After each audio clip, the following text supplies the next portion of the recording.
press releases, post on Facebook, post on YouTube. We give you all the tools to get your affiliate link out there.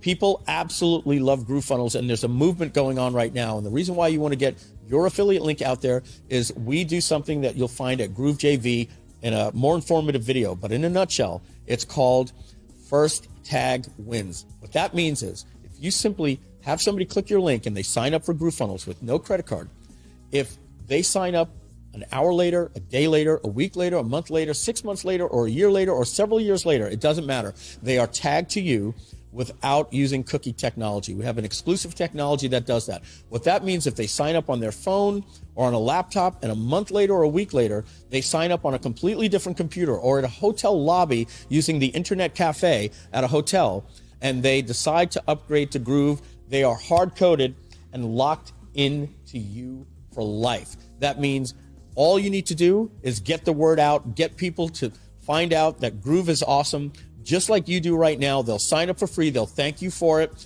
And when they upgrade, you'll get a 20% commission. And if you're an upgraded member, you'll get paid 40% commission and 10% on tier 2.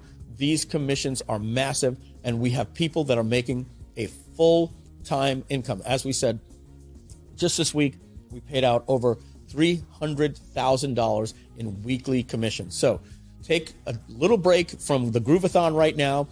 Press pause, go to groovejv.com in a new browser, make sure to get your affiliate link, follow all the steps in the promotion tools, and then we're going to welcome you back to the Grooveathon. Thank you very much.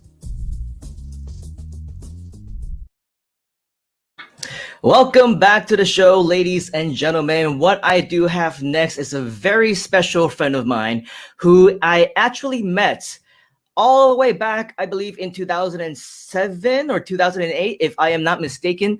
And actually, we met at a very special event called the Mike Filsaime Affiliate Appreciation Weekend. And so it's very exciting for me to actually have met him all the way back at that event where he initially invited me to speak in Dubai. I ended up going there to speak at 2 live events on multiple occasions, as well as in Abu Dhabi as well. So I have a great feeling that he is going to be a life changer in this world simply because of all the really cool things that he has been doing over the last decade plus. This guy, this gentleman, he has actually been not just an effective speaker, a top sales performer, but also he's been teaching a lot of other people how to do the exact same thing. He's been obviously teaching a lot of people how to become effective speakers on their own. He's been teaching them how to do a lot of sales. He has been doing a lot of coaching when it comes to creating online superstars as well.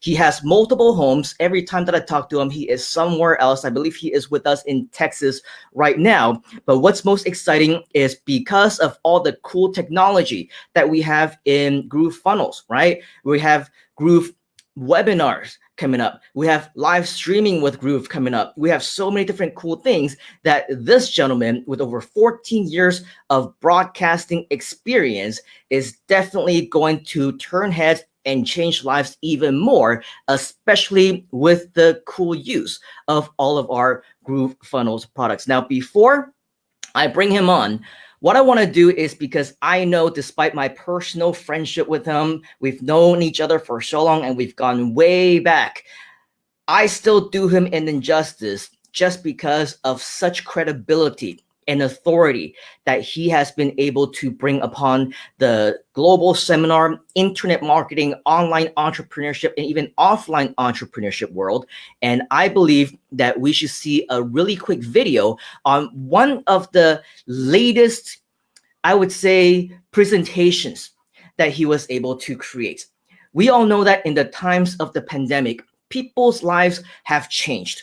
Many people lost their jobs. They lost their businesses. Many of the business owners, they have no idea what it is that they want to do. Well, this gentleman, along with another one of my good friends, which is his business partner, created something that is not only extraordinary, but I tune in every single opportunity that I can just because of how entertaining and how well produced it is.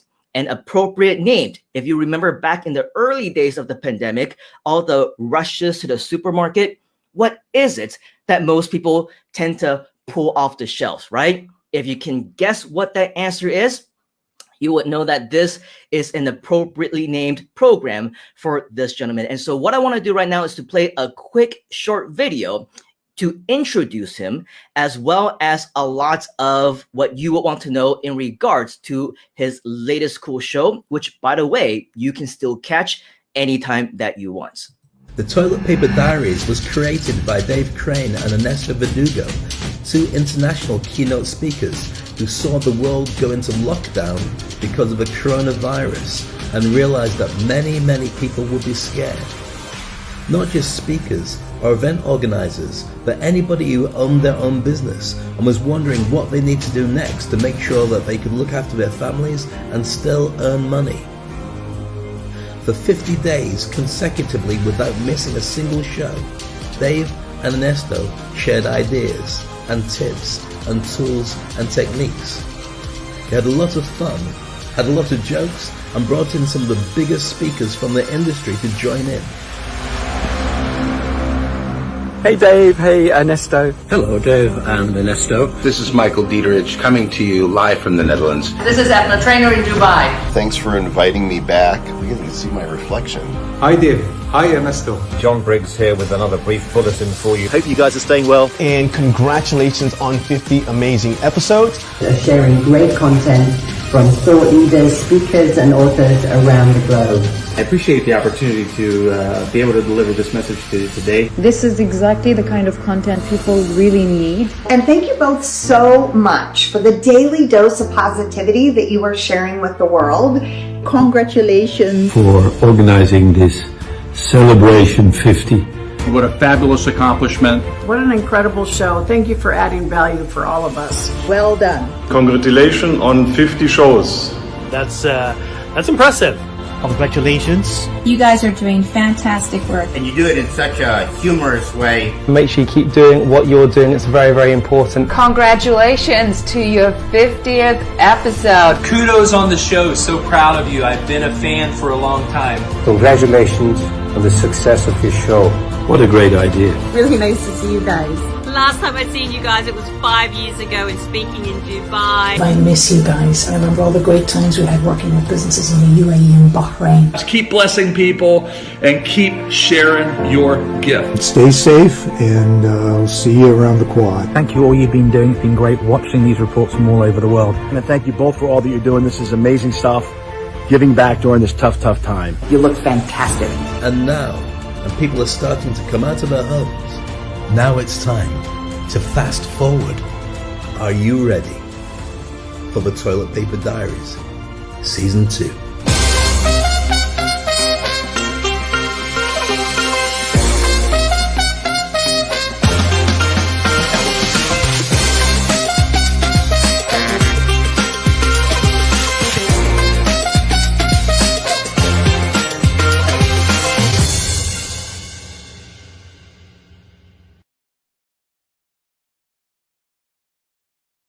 The Toilet Paper Diaries. If you guessed toilet paper, you're absolutely correct. And I am very proud and honored to introduce to you my good friend all the way from Houston, Texas. Right now, he will be joining us live. Let's give a huge warm of virtual applause and welcome to one half of the virtual Toilet Paper Diaries host, Mr. Ernesto Verdugo. ¿Cómo estás, señor? Mi amigo, ¿cómo estás? Welcome. Thank you for joining us. Awesome to have you, to be here, Simon. I was gonna say to have you on the show. Everyone, not mine. Yeah, that was quite a video. This just goes to show just what a pro you and your team are, especially to Mr. Dave as well, Dave Crane, who actually was the MC for a lot of my events in Dubai, as well as in Abu Dhabi as well. So I think that it was just an incredible production. I've watched your show. I've seen it, as much as I can while it is being broadcasted live. But I think that there's going to be something that you want to be sharing with us in regards to that in just a moment's time. But let's not jump the gun here. I think that you need a new video made, because I think I also was one of the guests who made one of those congratulations videos. And I don't see me in those videos. What's up with that, Mr. Ernesto? Well, I mean, we had from the we started on the 13th of March, actually the second day after the pandemic was the lockdown was announced. And the original idea was to try to provide news, real news of what was happening, because nobody knew what it was going to what was going on. We wanted to be a companion show. We got together and we said, well, right now there's not going to be events. Everybody's confused. What we need to do is we have to connect with people. And we started doing it on a daily basis. And then we said, well, I think the best thing that we can do is we can call our correspondents, which in this case was all of you guys around the world. And we had, I think, 125 or 130 correspondents. You just saw some of them just arriving there. And they were basically saying, well, this is what's happening in Denver. And this is what's happening in wherever I am living. And it was very, very interesting experience on how we connected the world. So yeah, absolutely, we have to make sure that we make another video so that you're also there. Yeah, super cool. And I think if you haven't heard of Ernesto or Dave Crane, they are very close friends of mine. Also, I believe veterans of the Marketers Cruise and many of Mike's events. We've traveled the world together. Lots of fun to be had. Definitely cool guys to get to know as well. Now, let's hear more about you, though, because, you have definitely made a huge name for yourself. You've built your brand. You get people on TV, on CNN. You get people onto big stages, not just in Saudi Arabia, but also around the world, and also in Dubai and so many big stages. I think that we need to learn more about you. I think people want to know, who is Ernesto, where you started, and what led you to become the superstar that you are right now. That is very kind, Simon. Yeah, absolutely. I'll be delighted to share a little bit of my story, but also with some learning points. And I think it is really nice, all the stuff that you have been mentioning about myself. I really like it. But you know what? There's one thing, and the reason why I mentioned this, it's because I'm also gonna share with you a very important learning point. And it's always really humbling and really awesome when someone else says so many beautiful and very nice things about you. But whenever you have to say them about yourself, it's very, very hard. So one of the things that I discovered a long time ago is that people have difficulties quantifying their accomplishments. So, for example, somebody will tell you, I work in HR. I am an HR executive. That doesn't really say much. So if you dig a little bit deeper and you say, well, who do you work with? Well, I am the head of HR worldwide of HP or Google or Microsoft.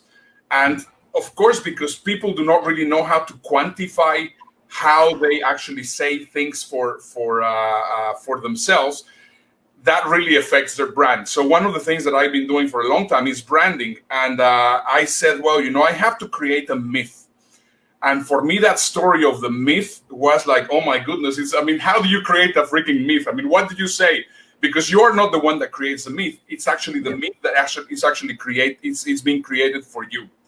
So my call to fame, or my myth, or the reason why people remember me, it's because I managed to actually do something that was quantifiable. And that's very important. You need to know how to quantify whatever your accomplishments have been. Not only you say, well, I have done this or I have done the other, quantify it. And you're going to see exactly what I mean with this. So, for example, if I tell you I am an international speaker, Simon, how many people say that they are international speakers? It's so easy to call yourself an international speaker these days. Some people count even for virtual events as an international speaker, and especially, depending on where you are. But for here in Malaysia, Singapore is just right around the corner. You can literally just drive over. So from one country to another country, you're already an international speaker, right? So, but I believe that true credibility is when you are a global speaker, maybe perhaps, and actually have value to share. Exactly. Exactly. No, 100%. So the same thing happens here. I mean, a lot of people say, well, I've spoken in the United States and I've spoken in Canada. Sorry, but that's not what happened. It's the same thing as Singapore and Malaysia. So here it is. I am the 247th most traveled person in the world. I've been to 123 countries, spoken to 129 nationalities, more nationalities than Tony Robbins, and spoken in 63 different countries. Now, amazing. The thing that if you actually put this on a website, I am not fluttering this. I am just basically quantifying some of the accomplishments. And once again, I can talk about, I have done the marketers cruise, and I have done this, and I have done that, and I have done the other. But now what happens is, what people remember the most of me is the moment that I say I am the 247th most traveled person in the world. Every person that knows me, that has heard or has read this statement, remembers me.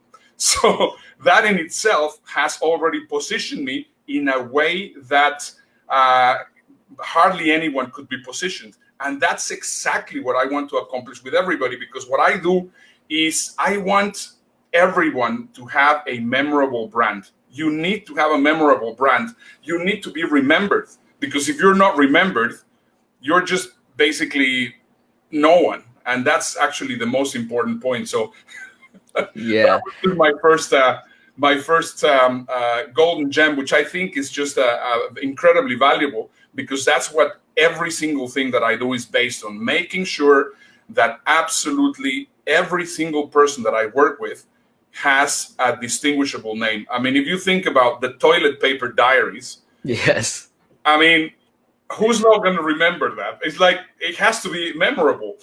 Yeah.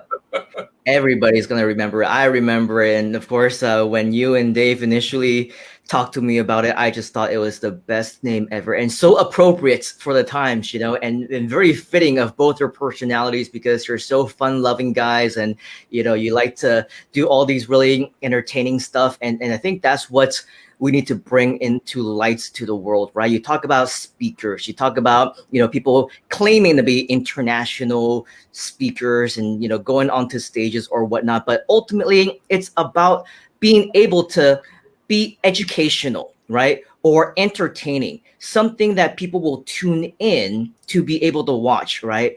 And so I think that, with your background as a professional speaker and all the different seminars that are going on that you have been doing over the years, it definitely, these times have taken, I don't know, not maybe a toll, but it impacted the way of life that professional speakers like you and I have been doing and customizing all these years.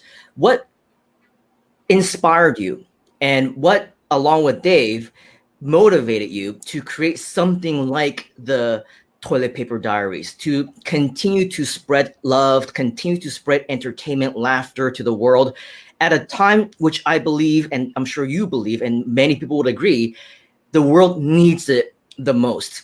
At that point in time when people were struggling and people were depressed, people were going through their own things, and they can kind of tune in and watch you, whether it's for 30 minutes or an hour, and for a brief moment in time, forget about all the troubles that they have been going through and actually have a smile on their face. What brought you to do those things? Because I know that it's not a business for you. I know that you were doing it for free. You were doing it just because out of the kindness of your heart, you wanted to do it. What brought you and Dave to make that decision to invest your time to bring laughter and positivity to the world at that point in time?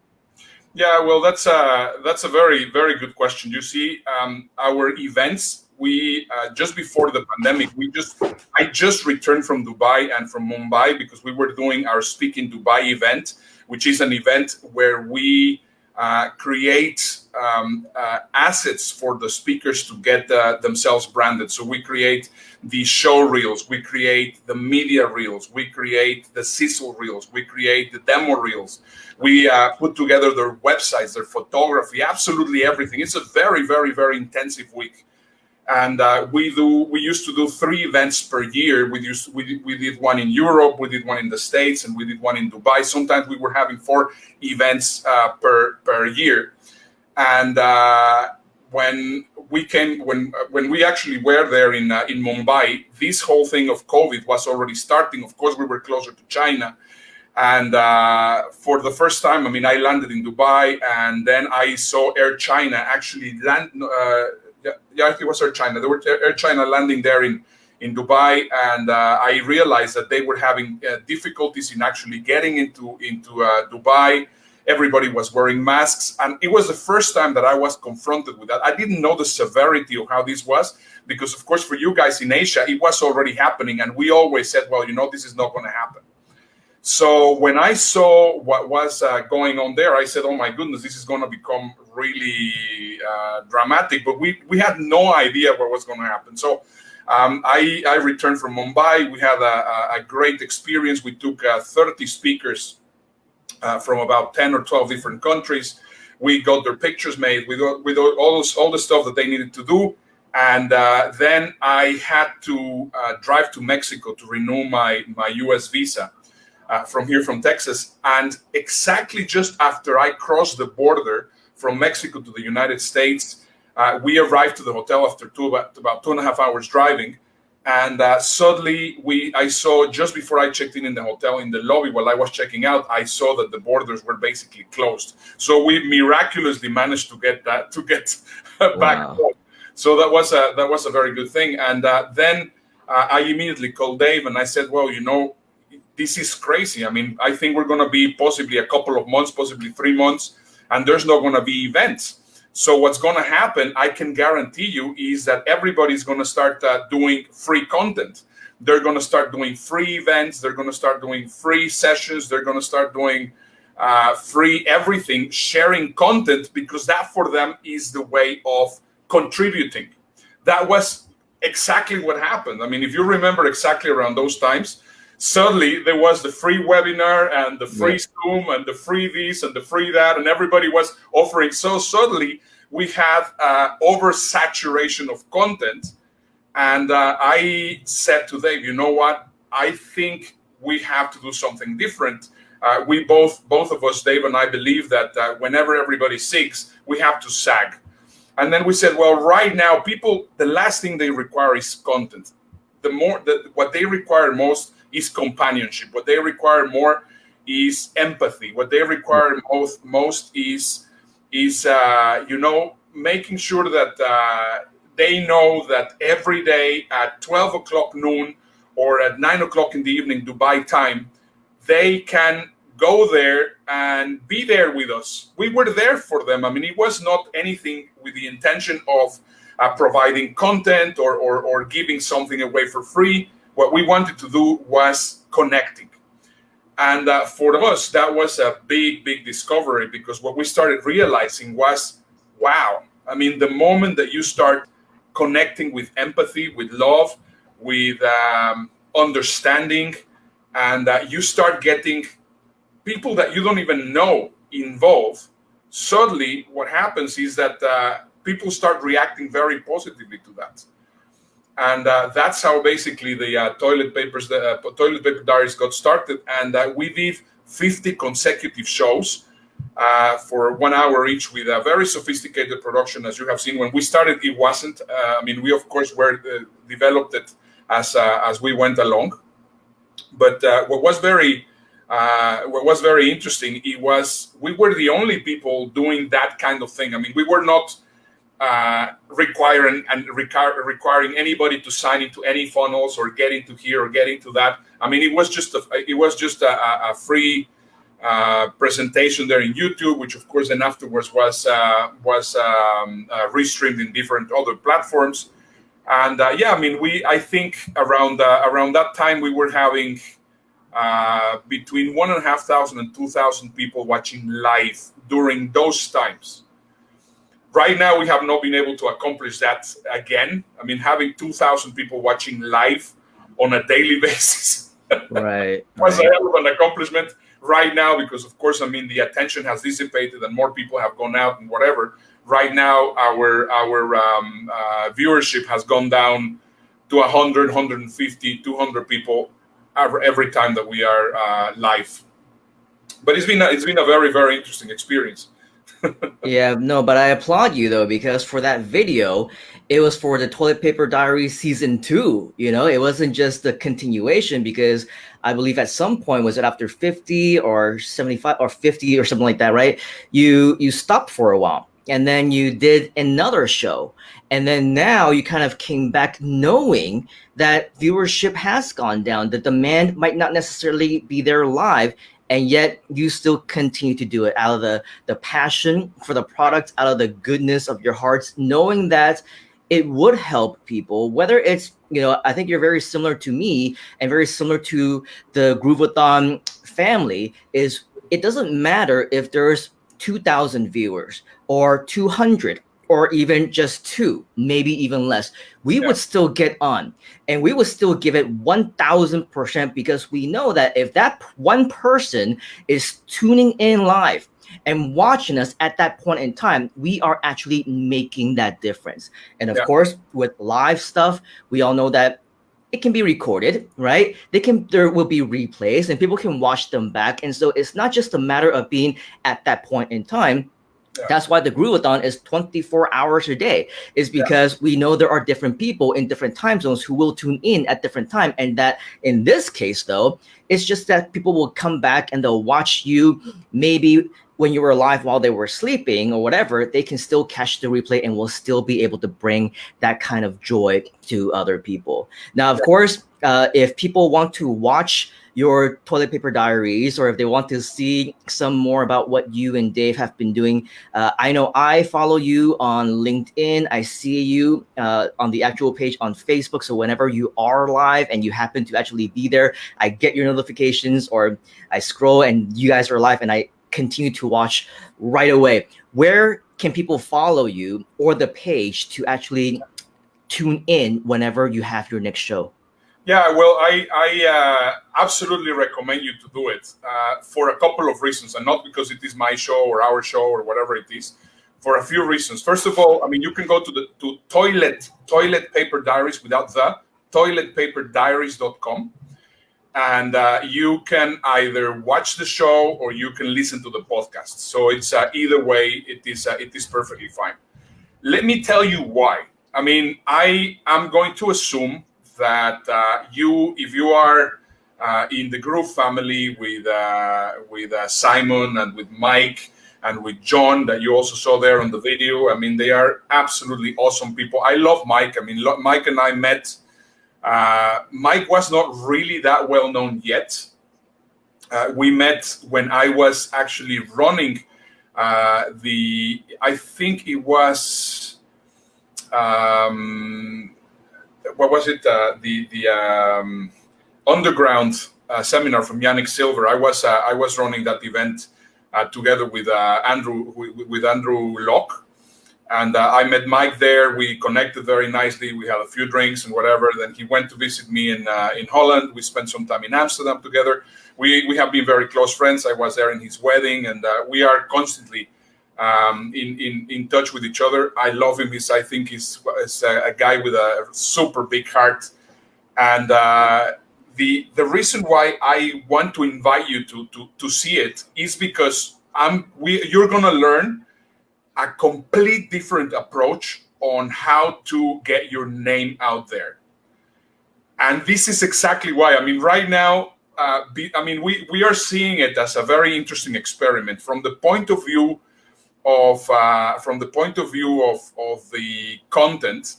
We were recently selected as the best podcast in Spotify in the banter category.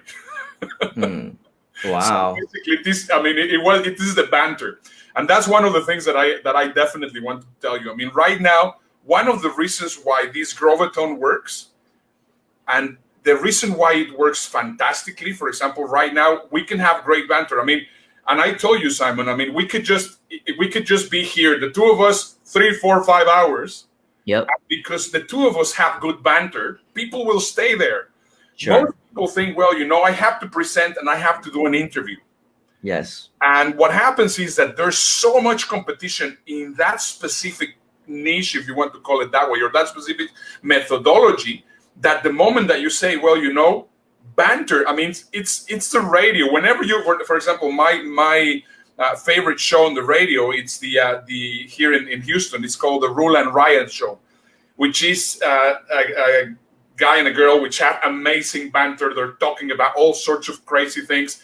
And sometimes, I mean, I drive, and whenever I arrive to my destination, I stay there listening to the freaking radio because I don't want to get out from whatever they're saying. I am so inside of the conversation. And what happens is that the moment that you get that effect, that you can actually get people to connect with you with the banter, that is just incredible. So that's why, I mean, I recommend you to go there and see how we are actually bouncing things with each other. And here is not about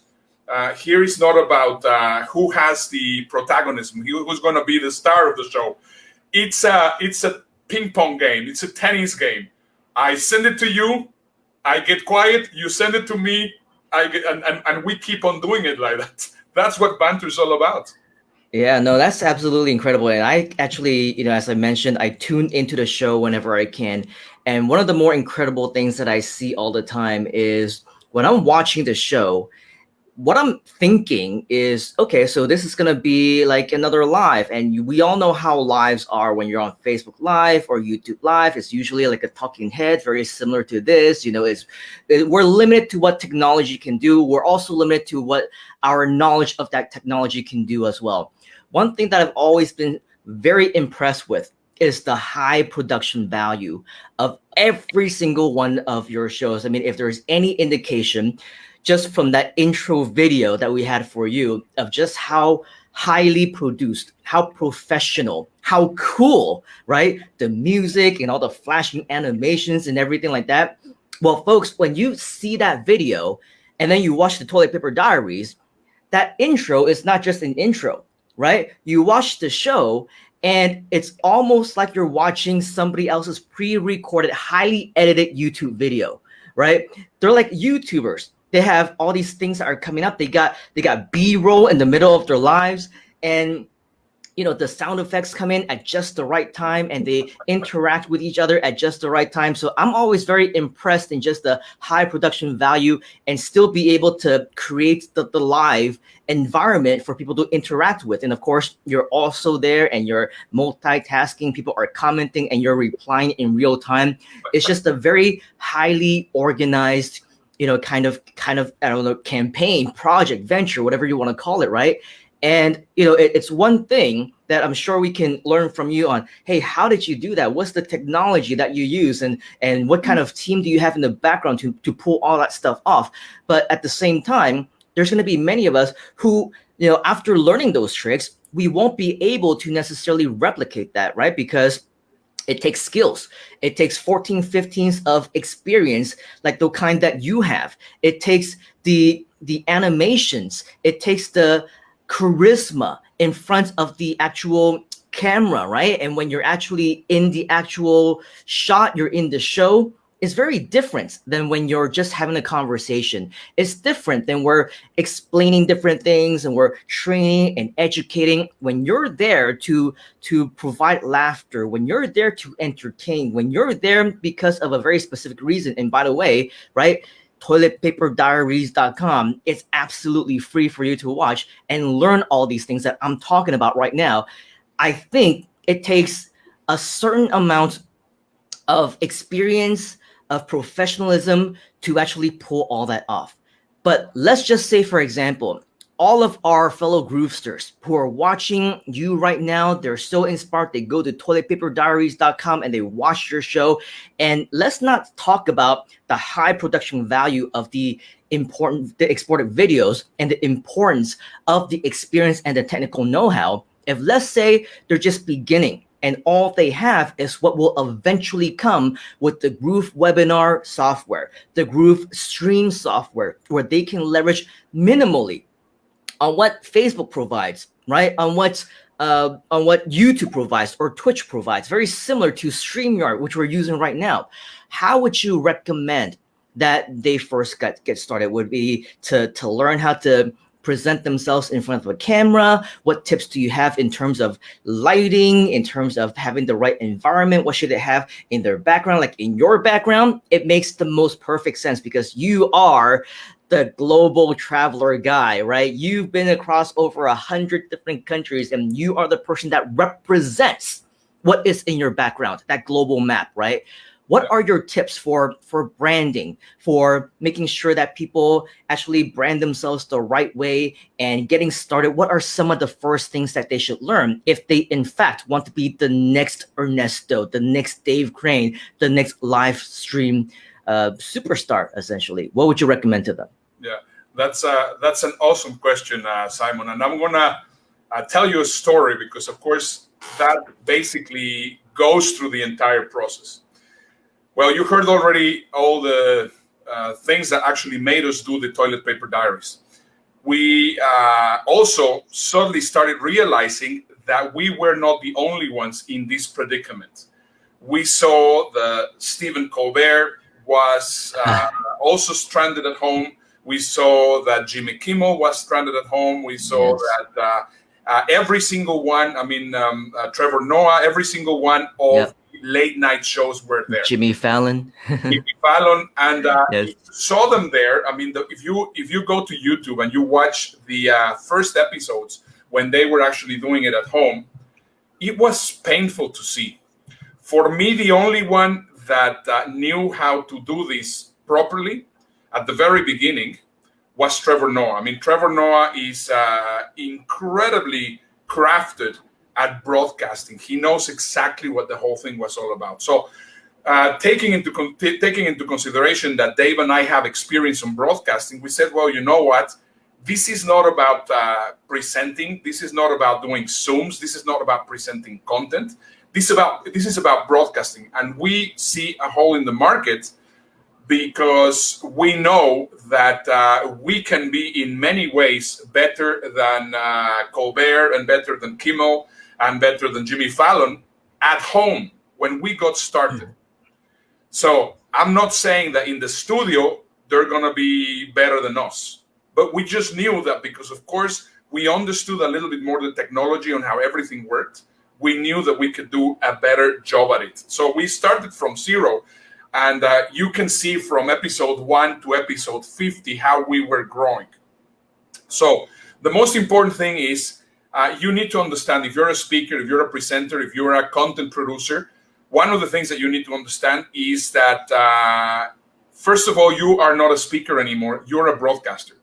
And I want to actually, it will be awesome if you can pull up my site, Simon, bookernesto.com. I think I sent it to you, bookernesto.com. But there's a couple of things that I want to share for you, because they're incredibly important. Right now, there's no way that we're going to go back to how things were before. If Tony Robbins has already invested $4.3 million, or whatever it was, in creating that dome for all his trainings, he's not going to do it just for 2 or 3 months. Believe me, he already knows and understands that this is a complete different way. So right now, what we are doing, as you can see there on the screen, I am not positioning myself anymore as a speaker. I am positioning myself as a broadcaster. I am a virtual experience creator. And these techniques and these strategies that you can learn while watching the show, and of course, if you would like me to work with you personally, I will be very happy to do that with you. What you can do is simply understand that the way that you position yourself in this virtual world is completely different. So one of the biggest mistakes that most people are doing right now as speakers is that they haven't touched their speaking website since the pandemic started. Right now, those websites with you on the stage and everybody clapping at you and everybody saying how beautiful and how fantastic you are, they are not going to do much well for you, because right now what people are looking for are people that could be able to broadcast properly. So what happens is, if you learn this technology, you can not only apply it in creating creating shows or creating broadcasts, but more importantly, you can also use it to create. So let me just stop here if you stop here for a second. Remember, we were talking about the quantifying. So as you can see here we have all the quantifying. We can have here the virtual presentations. What is my total experience? So if you can see how it is actually there created and how I am basically getting myself positioned, that is exactly what you as an expert, if you're an expert, if you're a speaker, this is exactly how you get how you need to do it, because that is what people need and require. So the most important thing is I was in the exact same place as you possibly were as a virtual speaker, as a virtual entertainer, as a virtual presenter, as you were 7 months ago. Now, what was the difference? That I decided to do something consistently. And that, in my eyes, is the most important word, consistently. So if you want that, let's just go a little bit further. Let me just see. Once again, we have here the virtual part. And then here I start actually talking about what the biggest problem in the industry is. Know that everybody is, well, you know, I can do a Zoom or I can invite you to my webinar. So the most important thing is you need to sell yourself and you need to brand yourself as a broadcaster. Now, what does that mean?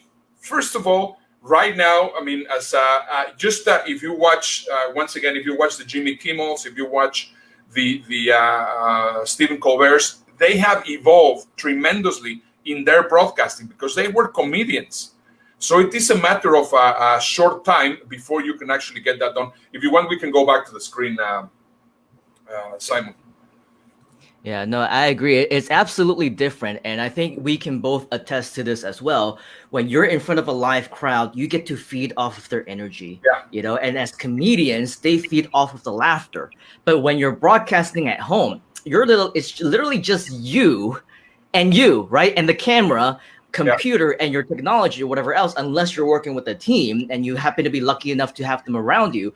But for me right now, I'm in this room completely by myself. You're in your room completely by yourself. So it's very different. And and I would say it's even more nerve-wracking. And that's why the skills of being able to present, being able to talk, to know how to be professional in speaking, in broadcasting, as you mentioned, it's all so important and plays such a big role, especially when you're thinking to yourself, what if what I just said wasn't funny, right? And I'm just laughing to myself, and now you're all self-conscious about what people are thinking about.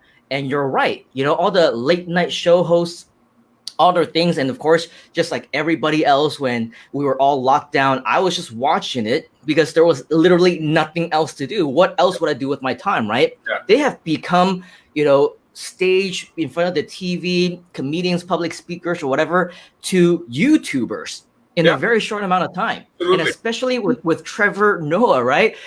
Like for Stephen Colbert, as you mentioned, he likes to do his things all in one shot. You know, very similar to when he's on live, and even his mistakes and everything else, they're all included in that clip. But for Trevor, he would do all the, you know, the close-ups and the cuts and all those things, you know, what do we call those jump cuts and everything, like a YouTuber, right? And that's because I believe it also has to do with personal skills, maybe because they're in a completely different environment.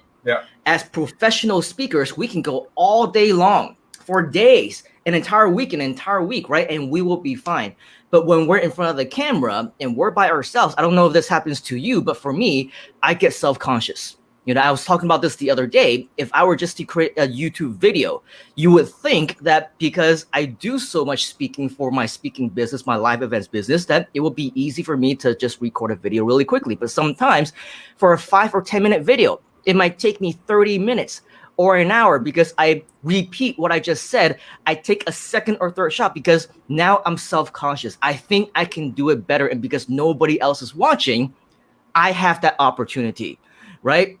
And so what I want to learn from you is, how do you make all these live events, all these live virtual events, live streams, even more professional than some of those edited ones? Because we're talking about live stuff now, right? And the fact of the matter is, all the talk shows that we're talking about, they're pre-recorded. They're not live.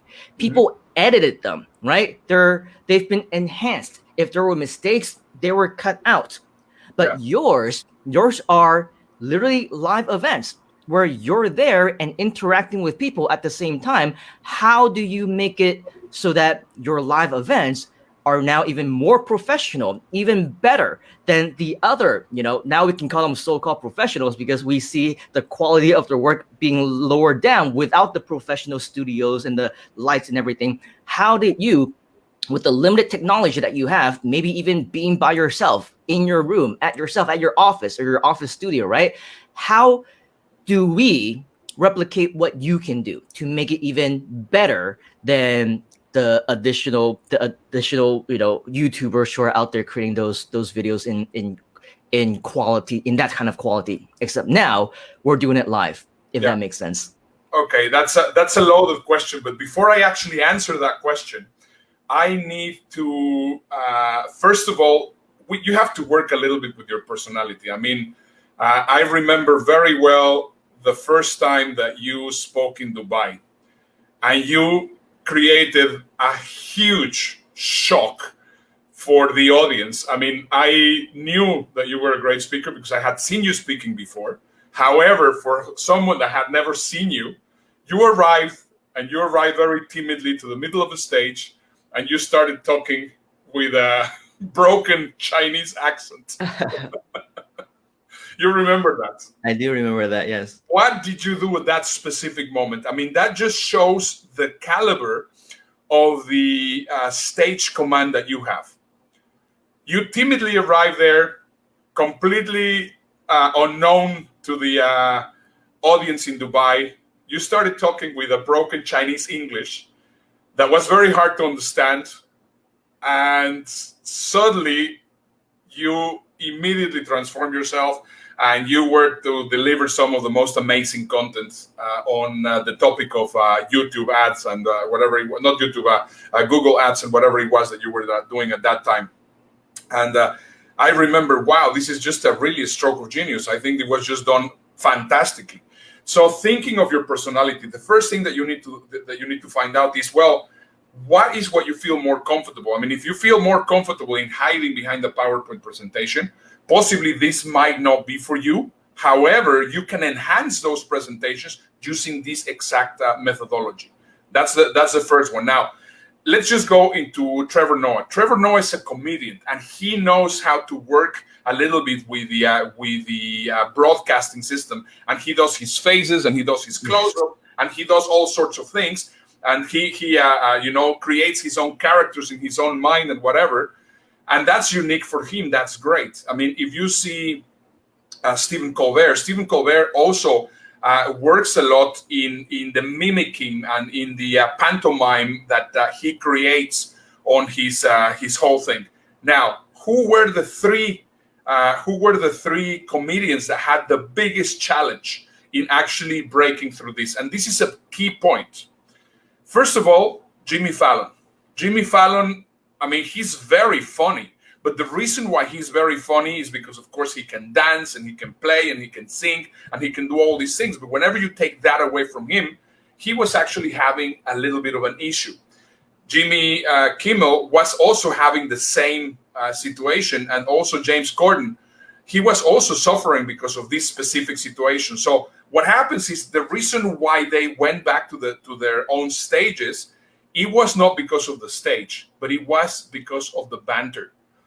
Once again, this word is coming on again.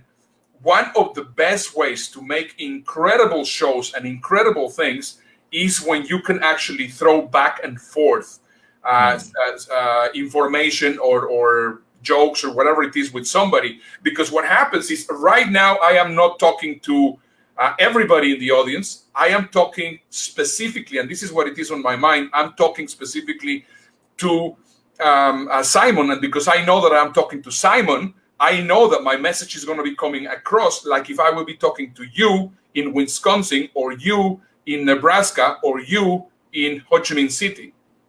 Does that make sense? Yes, absolutely. So wow. knowing that you have to figure out what your personality is going to be. Right now, if you see some of the very successful YouTubers, people which are doing, I mean, if you think of people like Mr. Beast, if you have never heard of Mr. Beast, you have to check him out. He's one of the guys that I have learned the most about YouTube ever. he also has a team. He has 3, 4, 5 people. So you make this your own event. You have to figure out exactly what you're going to be doing. Now, this is important because it doesn't matter. I can just come and tell you, well, you know, I am using this camera and I'm using this light and I'm using this microphone and I'm using this and that and the other. And you can have all the technical equipment, but if you do not understand the reason behind why that works, it's just not going to work. Yeah. So that's why this is the first part of the answer for that. Does that make sense? Yes, absolutely. Yeah. So I think that there's just so much to learn though when it comes to broadcasting, when it comes to figuring out what it is that we need to do to make a good show, right? Yeah. That a lot of times the really best way to learn all these things is to watch the masters in action. Yeah. And for me, believe it or not, when I first got into this whole live stream thing, it was a one or two time thing that I never thought that I would be interested in doing again, because it's very different when you're recording a YouTube video and you're not confident necessarily. You knew that editing would be done. For whatever reason, you just start to mess up more. And for whatever reason, you just psychologically say it's okay if I mess up. And so I'm just going to keep the camera rolling and I'll just edit it later. Yeah. And so I brought that mentality back with me when this whole pandemic thing happened. And it's funny because my friend who was in the internet marketing live events stage, you know, he was in that industry. He's asking me at the time that we met 3 or 4 months later, so you must be doing a lot of live streams now. You must be doing a lot of live webinars and online courses. And of course, for me, I was thinking, well, you know, I'm not really confident enough to actually do the live stream thing. And I think that I'm going to mess up just because I do all these YouTube videos. I also mess up. But in reality, I think once I actually did start doing it, which, believe it or not, was just as recently as last week when the Grooveathon just got started and they pushed me into the whole Asia time slot. And I was like, wow, I guess I have no choice but to actually do this. The very first session that I had to do was the pre-show. And it was on the pre-show. I'm not sure if you're familiar with David Lemon's work. He did the entire pre-show, but he asked me to come on. Initially, he said for 5 minutes, right? I came on because, you know, I thought that he needed to step aside or whatever else. Well, within that 5-minute time frame, apparently StreamYard kicked him out. He could not log back in. There were no additional people to actually be the backup. And I was just here talking to myself with the big screen, right? That looks just like this without the other person. Hello, right? Without the other person. And I was just looking at myself and I was thinking the entire time that I was talking, am I even live? Is what I'm saying making sense? You know, is this the way that it's supposed to be? Am I ranting? Am I rambling? What's going on, right? And so I believe it turned out to be like 20, 30 minutes, but it felt like 20, 30 hours while I was just trying to speak to myself. And so I think for many of us, I've been following the Grooveathon here and there, not all the time, obviously. I couldn't watch it for 24 hours. Yeah, no one can. But I think the first step is, sorry, go ahead. No, I've been watching it live here and there. And I, for example, I'm not going to mention names, but I see people that, you know, they get stranded in that interviewer, Oprah Winfrey kind of role. So first of all, if you want to really do great in these kind of things and you understand how powerful banter is, don't get stuck into the Oprah Winfrey or into the you're going to be the interviewer kind of thing, because of course that everybody tries to do, and you need to be very gifted. I mean, you need to really learn from the masters like Oprah, or you need to learn from Larry King or people like that. And that has a complete different set of skills, and it's incredibly different. But just think about it. I mean, right now, Simon and I are having a very nice, very animated conversation. I didn't came with a prepared agenda. I have a few points that I wanted to cover. And all I'm doing is I am basically navigating together with Simon. Now, if Simon takes me to one direction that I don't want to go yet or not want to go there at all, I redirect. You have seen, I mean, this is what I'm doing. I'm basically redirecting the whole thing. I'm basically taking control of the entire conversation, and that is great. I mean, I don't think that that is that difficult to develop, because this is exactly what we do naturally in conversation. I mean, when you get together with your friends and you're having a conversation, I mean, it just back and forth. Sometimes, well, I'm not going to talk about this. We're going to talk about this other thing. And you start doing it like that. And it's a very natural thing. It's something that you can progress. That's the reason why Jimmy Fallon goes there and he talks to the Roots. And Jimmy Kimmel goes and he talks to the people which are there in the studio. And James Corden also talks to this guy with the big hair, whatever his name is. And that's why, because of course they are directing the conversation. They are using a more conversational thing. And the big secret on having great content, first of all, is make it conversational. Make it conversational. And let me just share with you another big secret. As I was saying, I've been learning a lot from YouTubers. I have a big YouTuber here in my house, which is 10 years old. And it just amazes me. I mean, my daughter Nina just creates a video, and before you know it, it has 20,000 viewers. And you go like, I mean, how on earth did she do that? I mean, she didn't do any SEO. She didn't do anything. How did that happen?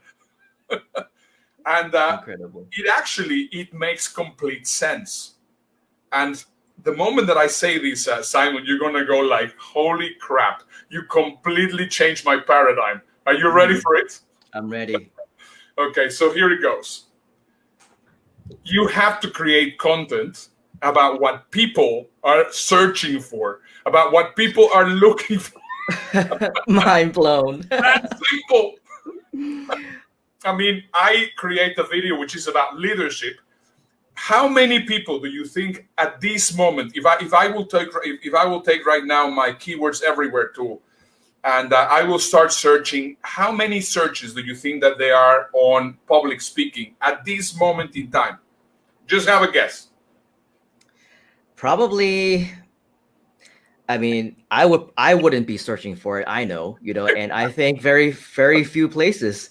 I mean, unless let's not get political, but I mean, unless you're one of those people who are not affected by what is going on, and you're still looking for what they call not the new normal, but the original normal, and you think that nothing have changed, right? Then maybe there would be a percentage of people in that category who would be searching for things like that. But I would imagine that number would have reduced tremendously by at least 90% or more within the past several months. I'll tell you the exact figure. And of course, you know SEO, so you're going to know if it is actually convenient to spend 3 or 4 hours creating a video related to this topic. 1,300 searches per month. Wow. So now, I mean, if you have 1,300 searches per month and you appear in public speaking, and they are, let's say, 3 or 4 pages, and let's say that you're absolutely a genius in creating SEO, you still have to worry about the thumbnail. You still have to worry about so many times. So in my experience, an average, if a search term in YouTube has 1,300 searches, if you're lucky, you're going to be getting 50 to 70 tops, views, tops. Wow. Now, what happens? The moment that you start riding the trend wave and trying to understand what are people searching for. The reason why my daughter has so many views on her videos is because she's doing videos related to Ariana Grande. Now, let me ask you, how many videos, how many people do you think are looking for Ariana Grande? I have no idea. Yeah, I haven't done the search lately, but I mean, it's 9 million or 10 Probably, million per month. So compare 10 million to 1,300 searches. So now what happens? You're going to say, yeah, but I have nothing to do with Ariana Grande. One of the things that we learned with the Toilet Paper Diaries, and you, Simon, because you have seen several of these episodes, I mean, the reasons why we choose the topics that we choose to talk about, it's because we know that they are creating traction.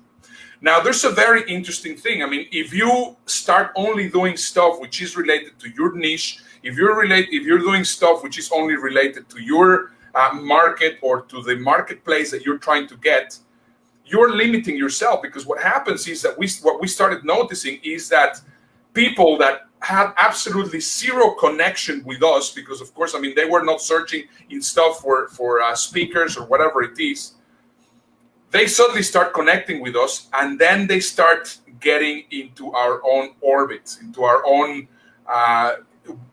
universe. And what happens is that it's another circle, if you want to put it like that. I mean, you of course have the funnel. You can attract funnel. Of course, you can attract people to your funnel with ads, or you can do whatever it is. But if you start actually making that scope of actually, I have a term which I was writing with Dave. I thought it was a brilliant term. You have to cultivate interests. Cultivate. Nice. And this is exactly what we do. We basically cultivate interest. People do not know who we are. They do not know what we do. But the reason, I mean, it's like if you go to a party, and in a party, you suddenly connect with somebody that you say, my goodness, I mean, these guys are great. Then what happens is you become friends. And then after you become friends, then they can get into your universe. So it's like adding an extra layer on your training and education, if that makes sense. Absolutely. And I really like what you said earlier too about, having an interview and taking control. I mean, I absolutely agree with you that it takes a certain level of skills to become an interviewer. I've been an interviewee my entire professional life. People interview me. I do not do any interviews. And so my very first time actually doing all these kinds of interviews was right here on the Grooveathon. And there's still so much for me to learn. There's still so much for me to really know and understand what to say in certain situations, when to cut people off, when to ask the right questions and do all those different things. And I know exactly what you're talking about when you say we must, as interviewees, also take control. Just so that the rest of you know, I had one conversation with Ernesto. It was probably 10, 15 minutes. And he said, hey, yeah, I asked him, hey, you want to do an interview? He said, yeah, sure. Why not? So we had absolutely zero planning. In fact, at the moment that I was still introducing Ernesto, the reason why I'm like kind of fumbling around is because I was just at that moment getting his introduction video and uploading it into StreamYard and everything. So everything was very unplanned. And that's because there's so much going on. Yeah. Ernesto's very busy, so am I. That's just the way that this just turned out. But here's the thing. Through the quick conversation that I had with Ernesto, he told me certain different things that I got into my head right now that I'm thinking about. And still, because I don't know whether or not it's something that necessarily should be shared, right?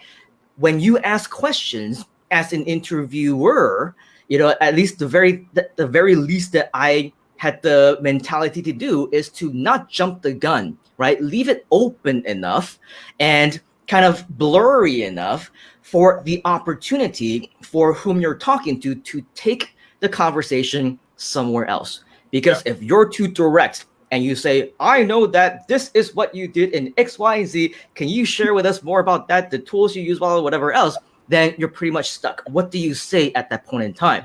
Right? So because Ernesto and I, we've known so much about each other. We've been good friends all this while. I think it's a great opportunity, for us to use this as a test as well on how we can work together professionally. Because when it comes to, opportunities online, especially in this day and age, right? There are so many things that you can do, especially being right here in the Groove community. So many experts that we can literally connect with and learn from and reach out to. That this is really the best possible situation that we can all be in, considering the times. Without the whole GrooveFunnels technology, without the community, without everything that we have, in store for us, I would have no idea where many people would be. But now there's over 200,000 people who have access to content like this, experts like Ernesto, to learn from our mistakes along the way, and we all learn and grow together. And so very, very proud, of course, to call you my friend, Mr. Ernesto. Appreciate your time to be with us today. And for those of us who don't really want to say goodbye to you just yet, they don't want to make this the last time we ever hear from you. Of course, there's the toilet paper diaries, which anybody can view. But if, let's say that they want to connect with you, learn more from you, where can they find out more about you? And of course, if you have any parting words for us, now would be the perfect time for us to hear more about what you have to say and share with us. Absolutely. Well, the best way to connect with me is in Ernesto, ERNESTO.today. Over there, I am a big WhatsApp user. That's my favorite way to get connected. And you can find my WhatsApp and all my other contacts there. You can see a little bit more of who I am and what I do in bookernesto.com, BOOKERNESTO.com. And and of course, go to toiletpaperdiaries.com. In fact, today, because it is Wednesday already in Asia, we are going to be having the 75th episode. So it would be awesome if you can actually join us live. It is there. You can see us in my Facebook. Connect with me in Facebook. You can see it there on my Facebook feed. And you know what, Simon? Let me tell you what it is. I was about to tell you all the little secrets, but I thought that we were building on it. So that means that we can either continue or I come back another time. Are you open to coming back another time? Because I think it will be another 2-hour session if you want it to be, because I think that just as we're getting into the good stuff, this is an unfortunate time that we have to end because we have another guest speaker coming up. But of course, if you want to learn more from Ernesto, more live stream secrets, which I unbelievably had no idea that you also want to build up to it and reveal to it, I want to learn more about it, and so, I was hoping that we can talk a little bit about that before our time was up, but I am now very excited to hear that you are willing to actually share more about that. So if you want to hear more from Ernesto, type in a huge yes. Come back, Ernesto. We want to learn and hear back from you again, because I believe it would be tremendous value as more and more of us continue with this, adapting to the new normal thing and going on live, right? It's important for us to learn the right skills, to leverage on the right technology, and to know what it is that we must do to be a professional just like you. So, of course, you can see people are saying yes. Sarah's saying yes. Richie is saying, come back. Eden is saying, come back. So is Kevin. Yes. And thank you, Ernesto. If you're okay with that, let's go ahead and book another session, amigo, because I am more than happy to and excited to learn more from you. So if you're cool with that, let's do that. It will make a lot more sense to talk about it after they have seen the show than right now. That's why I wanted to keep it a little bit secret. But for Mike, for you, for Deb, and for John, now you guys, I love you all, and I am always happy to help in whichever way I can. You are super awesome. So with that, we want to thank you. I think the votes are in. The crowd, the people have spoken. We will, of course, get you back, fit in a schedule at your convenience, and we look forward to learning more from you again. Muchas gracias, Mr. Ernesto. Thank you very much for coming, and we look forward to seeing you again. Thank you so much. Bye-bye. Let's give a huge round of virtual applause for Mr. Ernesto Verdugo. A huge round of virtual applause. Lots and lots of love. Put down in the comments. Thank you, Ernesto. We will thank you. See you again very, very soon. Adios, amigo. Bye-bye. Wasn't that awesome, dude? That was just so exciting. Actually, one of the more exciting sessions that I've been looking forward to, simply because this whole live stream thing is what I've been doing for the past week and will continue to do so for the next week. And I imagine we'll have so much more to become a big part of everything that we will continue to do as we adapt to the new normal, as we adapt to the times. And for many single one of us who want to make all these changes in our businesses and everything else, and especially being here in the Groove community to be able to take advantage, if you haven't already, upgrade to your lifetime platinum accounts to get that access to Groove Webinar, Groove Stream, and everything else in between. Now is the time for you to do so. And what's better time and who better to tell you more about upgrading to a lifetime platinum membership than Mr. Mike Filsaime himself. Let's hear from our CEO and co-founder. Right now, we will be right back with more Groove at Night.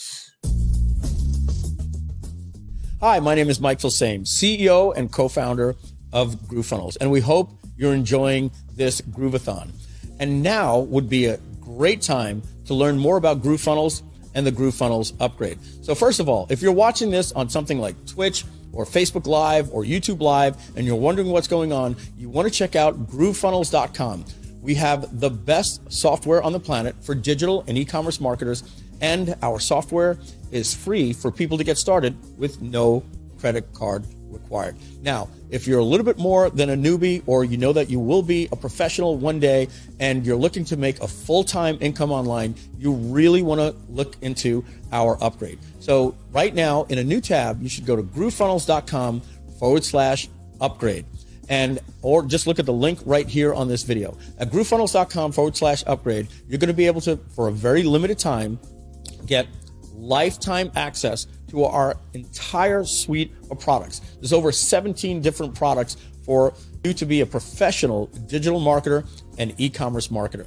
All you got to do, go to groovefunnels.com/upgrade. There's a video there that explains everything. And here's the important thing. Right now, you can become a lifetime member for one-time price of just $1,397, and you'll never have to pay us anything again, ever, period. That means no monthly fees. And if you aren't using GrooveFunnels right now, you'd have to be paying over 17 different software products that would cost you about $1,400 per month. Now, if you do the math for that, you're going to be looking, somewhere between $15,000 and $20,000 a year to run your business, which really isn't bad to run a business. But what if you could pay just $1,397 one time and never have to pay anything again? And all of those tools were the best tools out there, and they were integrated to work with each other. Now, you want to do this today because our grand opening is ending soon. And we don't plan on keeping this lifetime option available forever. The reason why we're doing it is right now we are creating more products, and this is kind of like an extended Kickstarter.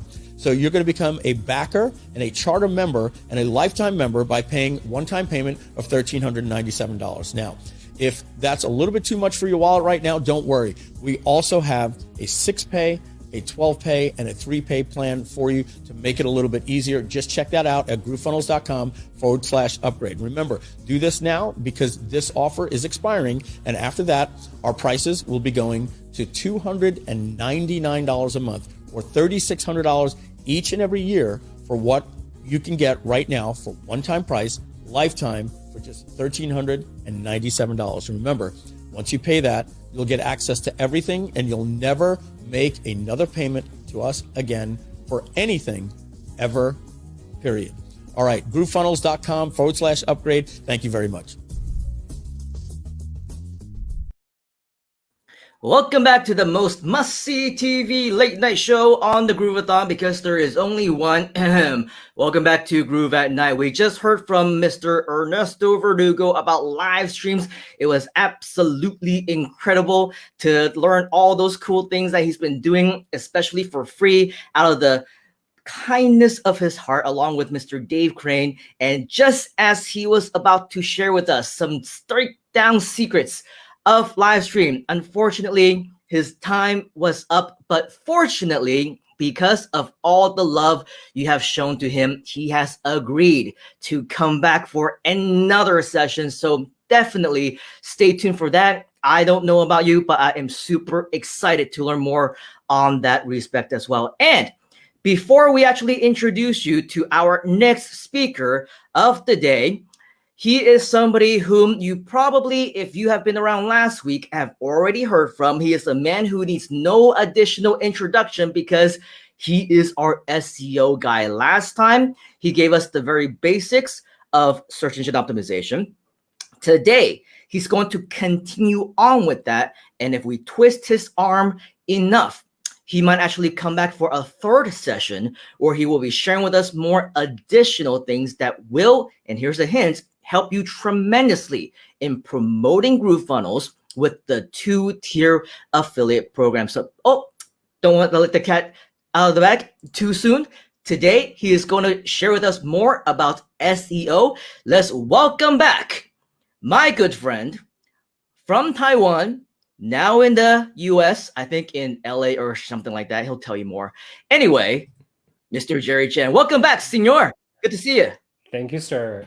Hi, everyone. Good to be here again. And I was able to tap into a portion of Ernesto's session, and it was tremendous. I've actually never met him before. I never heard of his name, but I was immediately captivated by his presence. I mean, he speaks with a very unique accent, but his command of the English language, not the pronunciation, but the way he used words very effectively to impact the crowd is so tremendous. It's so obvious to me too. I was like, wait a minute, who's running the show here? As soon as I turned on the Grooveathon, I was like, wait, is Simon being interviewed today, or like what's going on? And I listened Ernesto to. is definitely a pro. He was very, very good. And I agree with a lot of the stuff that he said. Actually, I agree with everything he said toward the end. Things are definitely changing. And that actually prompted me to maybe just kind of shift things around a little bit today as we go through the training. Maybe we can do a little bit more interaction, maybe me with you talking and doing some live interaction with the audience as we try to get through how to do SEO. Why don't we make it more interactive, make it more interesting? People can kind of follow along at the same time. It's not just like, listen to your teacher and then, go do nothing after you go home kind of deal, Yep, sounds cool. And I understand you have another really amazing presentation for us all ready to go. And so I'm excited to get this part 2 of your SEO training and whatever other golden nuggets you're about to share with us. So if there's nothing else, I think we can let you take the stage and get the show on the road. What do you say, Mr. Jerry? Yeah, let's do it. All right, cool, man. Let's give, again, Mr. Jerry a big round of virtual applause as we welcome him, and his awesome session. Thanks, Simon. Hi, everybody. So just so that you guys know what I'm looking at, I am seeing the StreamYard interface. I have a sidebar that I'm looking at that has different people's name on it. I see Kevin Cabby. I am Karen Nicole, Sarah Browit. Sorry if I pronounce your name incorrectly. Dean Richardson, Eden Soros. There's a bunch more new people coming on. So welcome everyone. Yep. And by the way, Jerry, if you want to highlight any one of the comments that you see, like you want to say hi, like for example, Prem is saying very excited. You can just click on it. And then it will show up on the screen. And of course, you click again and it'll hide, or you can just select somebody else so that we know who you're talking to. And I think it adds to the interaction that you're talking about. Well, look at this one. Cool. There you go. I'm here. Awesome. We're all learning every single day, folks. Learn new things. That's what learning is all about. That's what entrepreneurship is all about. Mr. Jerry, back to you. Thank you, Simon. So hi guys. So let me just do this. I know that we have so many people on these shows every single week, and I don't want to take any assumption that you were here last week. So I will introduce myself real quick, and then I will go through a quick refresher on what we're going to be going through today. A little bit of repeat from last week, I'm going to go through the simple intro of SEO, what it is, why it's important. And let me put it this way. In digital marketing, right? And we're in this general, we're all within this general niche of digital marketing for various reasons, right? You may have a local business, you may have a online coaching business, you may have a brick and mortar restaurant or local service business, or you have a affiliate marketing business, or maybe you have a consulting business, right? Whatever it is that you have, we're all here because we have heard about GrooveFunnels. We've heard about what GrooveFunnels can do, either to build a funnel, to build a website, to allow us to sell digital goods, to allow us to build a sales funnel to sell supplements or whatever, right? So what I want to do today is to make sure you understand the complete spectrum of the things you need to understand when it comes to SEO traffic. And so I'm going to get right into it, but at the same time, if you guys can just type in the comments what kind of business that you're running right now that you think can benefit from getting organic traffic to your website or your funnels each and every single day, day after day, month after month. If you think it can help you in your business, then please type in the comments what kind of business that you run. You don't have to give specific names. I just want to kind of hear what type of business you're running so that I can cater this training a little bit more toward the audience we have at hand today.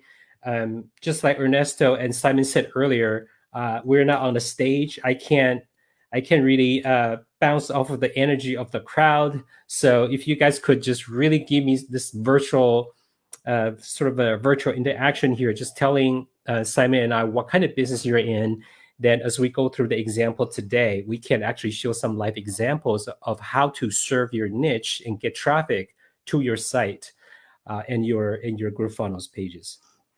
So I'm gonna go ahead and start with a quick introduction of myself. If you weren't here last week, I would just go through this really quickly. Again, I want you to understand that this really is about you. Today is about you and giving you what you're here for. It's not for you to hear my story or who I am or how great I am and blah, blah, blah, blah, right? Like we've all seen and heard that before. So really not necessary, but I do want to at least establish a little bit of trust between you and I. So you know who you are learning from, you know who is speaking right now, to your ears and why you should listen to me. I will spend 2 minutes on this, and then I promise you it'll be super brief. I was born and raised in Taiwan. I moved to the States when I was 15 years old and never looked back. My very first time leaving my home country, Taiwan, was going to the United States, and I never went back. So that was a very long vacation, so to speak. What I have done professionally, as you can see on the screen right now, you see a little headshot of me and then two larger photos of me with a bunch of different people. You might recognize the gentleman standing next to me is our very own host, Simon Liang. I had the great fortune of being invited by him to speak on a television interview, as well as at I believe at a high school, to encourage the youth. The importance of goal setting and chasing your dreams and really, not setting limits to what you can accomplish in life. And so real short, I have done well in school, but I've never really thought about starting a business until I actually started a business.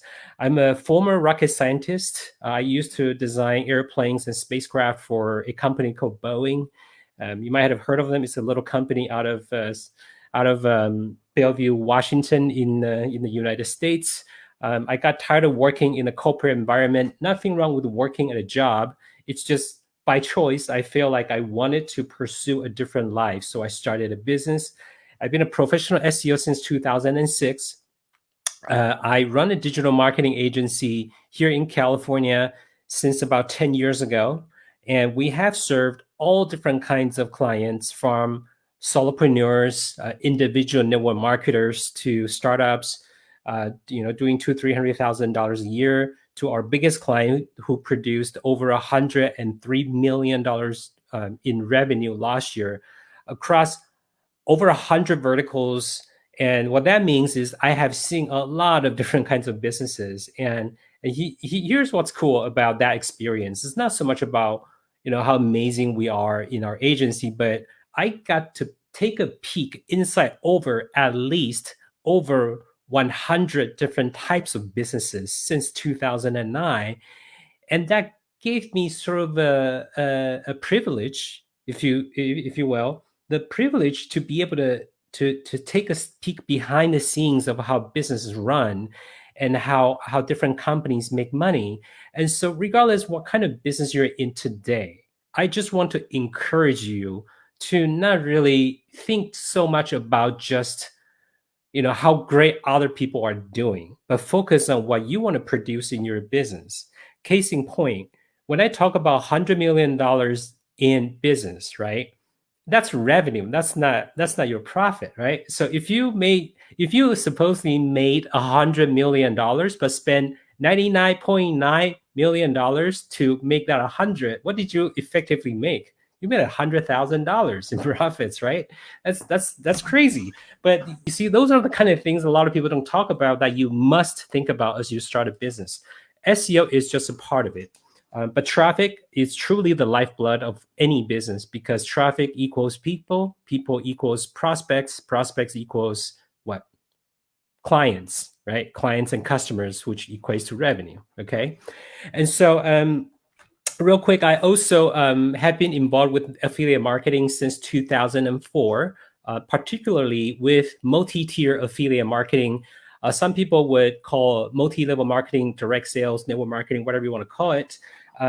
It's something that I have a strong passion about because it allows me to work in a community, serving people, and allow other people to lock arms with me to produce an amazing income and lifestyle together. I'm also recently married for about a year now. Spent most of the married life in pandemic lockdown, which is very which is a very unique experience, to say the least. But I'm happily married to my amazing wife, who's probably watching this right now. She didn't force me to say that, by the way. That's all, in all honesty, I'm really happy to be married to her. So anyhow, a quick intro about me. Let's get right into the training. Setting expectations. I think this is very, very important. What I want you to understand is that I've been in many classrooms in my youth and adult life, you know, going through schools and all this. And I've noticed that every time I try to take notes, instead of listening to the lecture, I would miss things. I would forget things. I would not only forget things, I would go into a subject and I would see things as if it's never been taught. It's really, really weird because I focus so much on writing things down that I forget to see the bigger picture. Okay. So what I want you to do is to focus on what I'm sharing with you on screen. I'm going to make the slides available to you later on. You can go to groove.withjerrychen.com. I built that page with GrooveFunnels of all tools, right? Like, that's why we're here. We're using that to build our business, right? So you can go to groove.withjerrychen.com. The slides from last week is already on the website. And afterwards, I am going to add this one to that page as well as other resources. Today, I'm going to share with you the 10-step proven process for SEO. And I call that the predictable, repeatable, and sustainable SEO process, right? That's a mouthful, but it's true. The only way you can do that, I mean, think about it. That's the dream, right? It's predictable, it's sustainable, and it's repeatable. But how can you do that? Well, you're about to learn how to do that day after day, month after month, how we do this for ourselves and for our clients. And then lastly, we're going to have a Q&A session toward the end. So if you have questions that you want to ask about SEO or whatever else, just make sure you hold your horses and we'll try to answer them toward the end of the presentation. Okay. How's my volume coming through so far, Simon? Is it pretty good? All right, thanks. All right, so let's go through this real quick. So, what is SEO? I had touched on this last week, but I'm going to touch on this again because this is so critical, right? If what Ernesto said earlier about interaction and speaking and captivating people's attention, you see, the reason he would train people to shift their business from a speaking business to from shifting their business from speaking to broadcasting, right? The reason for doing that is really understand why your audience behave in a certain way. And it's the same for SEO. If you don't understand why it is important, then you would not treat it with respect, and you would not prioritize it in your business. Okay. So what I want you to do is focus on what I'm going to share with you. This is pretty mind-blowing information. Why SEO? Because 93% of online experiences begin with a search engine. So what is a search engine, right? Well, a search engine is something, it's a website with which you can search information and find answers to, right? So Google obviously is a search engine. YouTube is a video search engine. Expedia is a travel search engine. Amazon is a product and merchandise search engine, right? And product could be digital or physical. For example, movies, music, or you can buy a phone, etc. So why SEO is important? Some of you who are experienced SEOs already know this. But if you're not, or maybe if you're SEO, you haven't seen this stat, this might blow your mind. The reason we do it is because SEO builds way more traffic than paid advertising if you pay attention to the right statistics. So this is what I mean. If you look at this snapshot here from Q1 of 2016 to Q3 of 2018, you can see the bottom says 0, right? The scale from 0 to 100. So what you're looking at is, in average, for 100 queries, okay, for 100 queries, 68.3% of the search engine results get clicked on. Only 2.7% out of the 100 come from ads, and 31.7% does not result in any clicks. So what this means is, if you kind of take a quick scan on all the numbers here, right, you can see the blue bars right here. These are organic clicks. So that means for any keyword, in average, right, out of 100 clicks for any keywords, around 66 to 67 clicks come from SEO or organic search results. Only roughly 3.5 clicks come from paid ads. And then about 33% get no clicks. So what this means is that if you have one website that is ranking for one keyword and you're buying Google ads for that same keyword, and if that keyword gets 100 searches per month, if you rank number one for that keyword for SEO, you are likely to get about 67 clicks. But your Google ad will only get about 3.5 clicks. The rest of the time, there are no clicks. So you see how organic search traffic is roughly 20 times bigger, or 2,000% of what you would get from paid ads. And that is the reason why when you run paid advertising, you need to have a lot more keywords to get the same traffic as you would with SEO. Okay, and so that was the desktop. That was the desktop queries. Now let's look at the mobile queries, meaning if you perform the search on your phone, this is what you end up getting, right? You're looking at the difference between around 45% on Q1 of 2016 to 38% in Q3 of 2018. And then you see 1.5% coming from ads and 3.4% also coming from ads at the end of this study here. So you're now looking at roughly a 30, right? About 15 to 30 times more traffic coming from SEO. Okay, so that is why SEO is so important. So SEO is pretty much like owning the traffic, whereas paid ads is like renting. If you stop your ads today, if you turn off your ad spend today, you lose all of your traffic, right?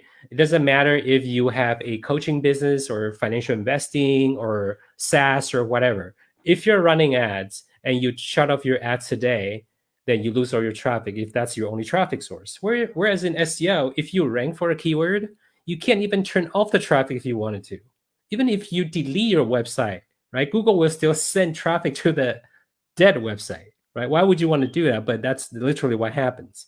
So I can quickly run through this. You can see how SEO helps with different types of businesses. And this is the one that I wanted to highlight because these are tangible results that you could see. We help a client run an SEO campaign. You can see we started right here.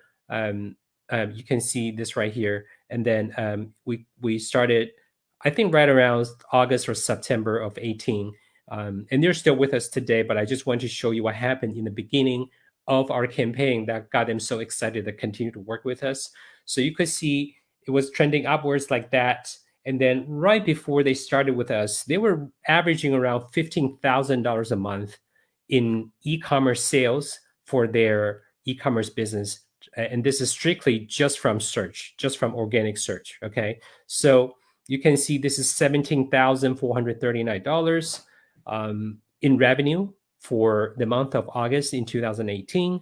They had 163 orders. September is the first month that they started working with us. So you could see that their numbers dipped down a little bit, went from 163 sales to 147, 14,000 in all in terms of revenue coming from organic search. So organic SEO does take some time, but if you know how to get it right, then, as I mentioned earlier, you're going to get predictable, sustainable, and repeatable success. So the second month after we started, you can see the numbers started to pick up. 269 orders versus 147 from the month before. Revenue jumped up to $23,134. November of 2018, you see how that number literally just almost quadrupled from 269 orders to 954. Revenue shot up to $75,706. And then you'll culminate it to December, where they broke 100,000 in a single month just from SEO. This is not including their social media buy. This is not including their Google ads. This is just from SEO. Needless to say, they're super excited. And so how do we help them 10x, more than 10x their orders, right? Almost 10x their revenue, but we more than 10x their total number of orders on a monthly basis. All right. Now, if you're from the United States or you've heard about Black Friday or the holiday shopping season, you know that, from October until beginning of January is the busiest shopping season in the United States. Today, literally, is Amazon Prime Day here in the States. So everybody's shopping on Amazon today. And so those are the times when revenue are supposed to pick up.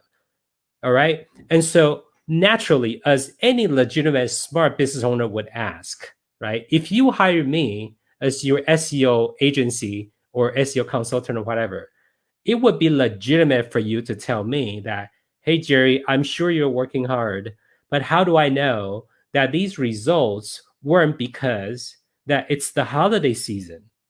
How do I know that this is because of what your agency has produced for us? It's a legitimate question, right? And so what we did was we benchmarked our results against their number one competitor. And it's a telltale sign of what happens when you do good SEO and what happens when you don't. All right. Their number one competitor, get this, their number one competitor was their former business partner who has shared ownership, joint ownership of their copyrighted products, their trademark and copyrighted products, and they sell the same exact product to the same exact niche. So what I show them, and it blew their mind, was this chart right here. So on the left was my client's traffic and, of course, their revenue. On the right is their former business partner and number one competitor's traffic and revenue within the same period of time. So it was during the holiday season in the States. So how do you explain this? How does one company go from here to there? And then how does their number one competitor go from there to there? Same exact keywords, totally opposite results. The difference is to have great SEO. All right, so enough of that. Let's get right into the training and how to actually get stuff like this done, right? And here is just the last slides on results, all right? So this is for e-commerce, yes, but again, you can do this for any of your other businesses. Let me see what kind of business you run here. So I see travel agency, I see mobile apps and websites, I see course and memberships, lead generation for small business, handmade marble handicrafts, white label SaaS and affiliate sales, financial investing, done for you service, graphic design. Yeah, there's all of these businesses can for sure experience an avalanche of traffic and revenue if you do things right. What I want to tell you today is that the stuff that you're going to see, some of this you could do on your own. Some you should hire other people to do, okay? But you should at least know enough so that you know who to hire. And this is very important because most of the time, a lot of people are sort of spinning the proverbial wheel and going nowhere because of what? Because they're sucked into doing the busy work. Sometimes I make the mistake too. Sometimes we make the mistake that because we're busy, we're being productive. That's not the case. Okay. So I'm going to highlight some of the things that I feel that you probably should outsource, but please pay attention so that you know enough as to who you should hire. So one last slide, and this is really critical for you to understand. Let this sink in your head. The how-tos are great, the how-tos are exciting, but here is why you should understand the how-tos or understand enough so that you find somebody to help you do it. You can see this snapshot that I captured just last week. This is the revenue of another e-commerce business that we're helping. We started helping them with their business to grow during the pandemic, and you can see their growth trend here. Their business is thriving during the pandemic. And I'll tell you, they're not selling anything related to the pandemic. They're selling merchandise related to professional sports. Okay, it has nothing to do with the pandemic. They're not selling masks. They're not selling hand sanitizers, or they're not selling toilet papers. Okay, toilet papers probably get a nice boosting sales like that too. But you can see this right here, right? Compare January 1st, 2020 to October 8th, 2020 versus the same period last year. You can see everything is better across the board. Okay, and this is just organic traffic. This is not including any of their other traffic sources. So you can see revenue is up 81.08%, up from 218,000 of last year to close to 400,000 this year, just from organic search. You can see a lot more transactions, 135% more. You can see a lot more new users, 59.21% more. So this is all because we implemented the information we're about to share with you, okay? It's the same exact information that we use internally to help our own business and our clients grow their business. It's the same information we use to help a $300,000 a year business to grow to $500,000. It's the same information we help a company that's doing $50 million to grow to $70 million. It's all the same, guys. The secret is that there is no secret. You just need to be methodical, be disciplined, and be consistent. All right, so let's get into this. So how do we get that type of results? How can we grow something like this, right? Even during a pandemic, to make an extra $170,000 from an e-commerce store, or you can generate 200% more leads. How do we do that, right? And you can do this for any of your businesses, right? But SEO can be very, very competitive. It can be confusing, and it can be mind-blowing in a sort of a negative way, in the sense that like your mind literally blown because there's so much information, right? And so if you Google this, you can find what I'm speaking about to be true. 200 ranking factors that are published by Google. There's probably a lot more that they're not telling us, but out of the 200, we'll cover maybe the top 20. If you just do these top 20 correctly, as often as you can, you will be able to dominate most of your competition. Most. Okay. So let's see this. The first thing you want to do is you want to run a website audit.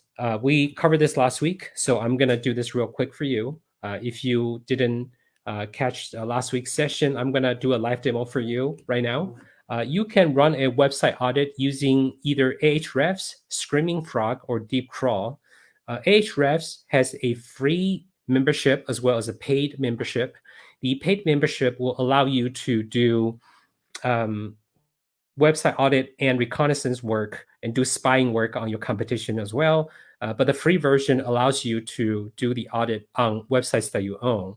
The premise is that you must have a existing website that is already indexed by Google, and you must install the Google Search Console snippet on your website for you to have access to the free version of Ahrefs. So I'm going to actually show you how to do that right now. Screaming Frog is another great tool. It will scan websites up to 500 pages for free. Okay, it's a very technical tool, but it's a great tool. So I recommend it if you have a small website under 500 pages. For sure, just get a free version of Screaming Frog. Deep Crawl is a much more advanced tool. It's also pricier. It does something similar to Screaming Frog, but it does it in a more manageable way, if you will. Deep Crawl will put all the stats in a nice looking visualized interface, whereas Screaming Frog is just a massive data output. Okay, so let me quickly show you how to do a website audit with Ahrefs and Screaming Frog both. And this is very important because if you have an existing website that you are planning to transfer into GrooveFunnels, for example, if that website is broken and then you transfer it into GrooveFunnels, GrooveFunnels is not going to fix your problems, right? GrooveFunnels is just not just another, but GrooveFunnels is a great website builder. But if you don't fix the errors on your site, you're just taking your problems into another page builder. So you need to fix all your problems first, all right? So right now I'm on the Ahrefs homepage.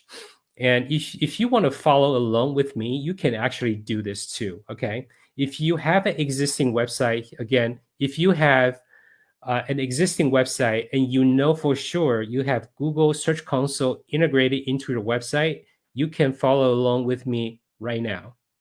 Okay, so what you want to do is you want to go to the homepage of ahrefs.com. It's literally ahrefs.com. Okay, and then click on sign in or start trial. I'm just going to click on sign in.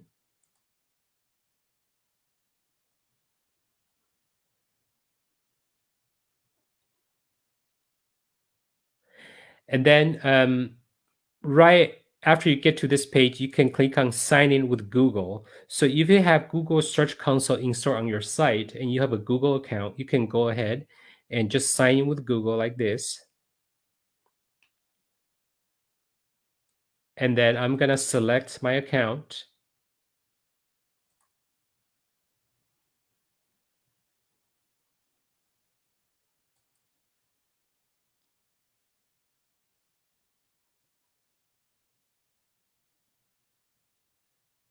Okay, so I just signed in.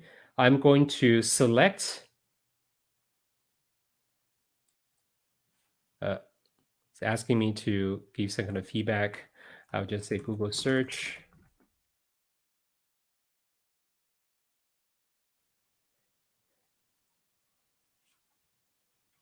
Yeah, and then it's going to import all these websites in here. So what I'm going to do is I'm actually going to log off here.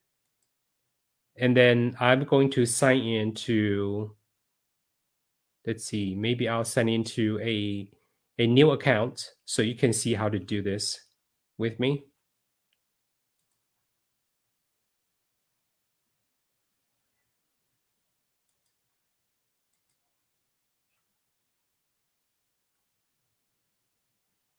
Yep, there we go.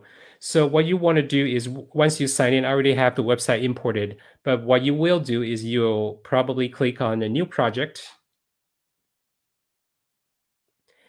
And then you can click on import from GSC. I'm not going to import new sites, okay? But I just want to show you how to do this. And this is completely free, by the way. So if you want to follow along right now, you can do that.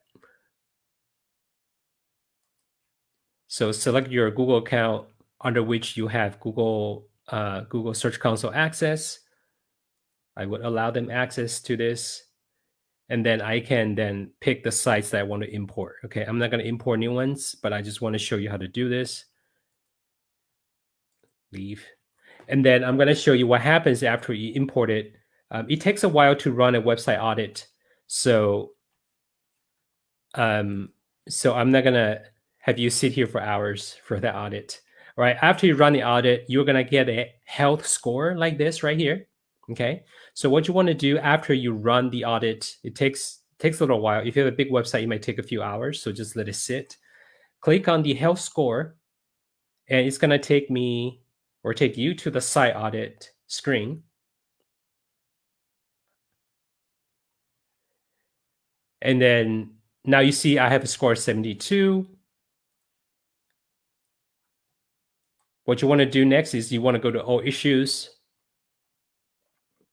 click on importance, click on errors, and then the errors are the ones that are the most impactful on your SEO authority. You want to clear as many of these errors as possible. So for example, 404 errors, this is a very well-known problem in SEO, right? 404 error is a dead page. That means the URL leads to a page that no longer exists. So you want to make sure that you fix it. You can see when you click on this this button on the right-hand side here, Ahrefs would actually tell you what the issue is and how to fix it. All right, so you want to do this one by one. I'm not going to go through each one of these, but I just want to show you how to approach a site audit with Ahrefs. It's a completely free tool. So you want to expand all of these and then follow the directions here. If you are not tech savvy, just go hire a developer. Any capable developer should be able to clear most of these errors for you, no problem. Just make sure you understand what these errors are supposed to be and then how you want to fix them. For example, if this error right here, it says page has links to broken page, right? Do I want to replace the link or do I want to fix the broken page as an example? That's a decision you'll have to make, okay? So this is how you do a site audit with Ahrefs. I'm going to quickly show you another tool called Screaming Frog.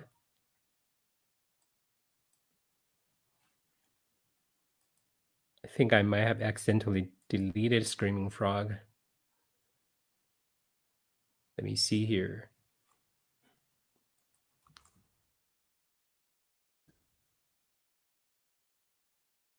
Yep.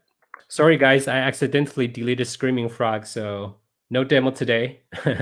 But you can go to screamingfrog.co.uk and then click on the SEO spider, and then you can download it. They have a free and a paid version. The free version crawls up to 500 URLs on any given website. If you have more than 500, it's advised that you go buy an actual license so that you can remove the limitations and scan your entire website. It'll give you the status code of every single URL on your website. It's very, very powerful. Okay, so first step is to run a website audit, right? So if you don't want to do it yourself and you have a website that has fewer than 100 pages, you can ask me privately. I'll just do an SEO audit for you for free. But you need to make sure that once you get the audit, you go fix it, okay? So that's a nice little bonus for you. Keyword research. So let's use keyword research here and maybe do some research on the stuff that Ernesto was talking about, right? Simon, what was he talking about? Public speakers or something like that? Public What do you speaking? mean? Who, Ernesto? Yeah, he was talking about doing keyword research for public speaking or something like that. No, he was just using that as an example. Yeah, but public, was it public speaking? I think it was public speaking. Yeah. Okay. And then, right. and then some other stuff. But yeah. Why did you want to do a demo? Yeah, let's do a demo on that too. So I'm going to show how to do a keyword research. So the first thing you'll want to do is to figure out what keywords your website is already ranking for. Of course, you can do it with Ahrefs, but a lot of people don't know that you can actually do this with Search Console as well. So let me show you this right here, how to perform keyword research on keywords that your website is already ranking for. So the first method is to go through Google Search Console. The second method is to go through Ahrefs. So this is Search Console, and then let's open Ahrefs again.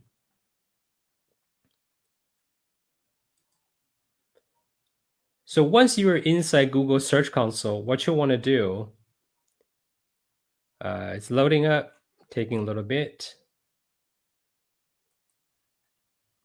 So once you're inside Search Console, what you want to do is you'll want to click on the drop down to find the property that you want to look up your traffic to. So right here, I'm going to select my website. It's the same website that I showed you earlier inside Ahrefs. It's one of my older websites. Haven't touched it in about 5 years. Still getting a little bit of traffic there. And then now inside of Ahrefs, what you'll want to do is you want to click on the domain name of your project. It's going to take you to the dashboard. Oops. Let me redo this. Search Console. Let me redo the Search Console. 1 second.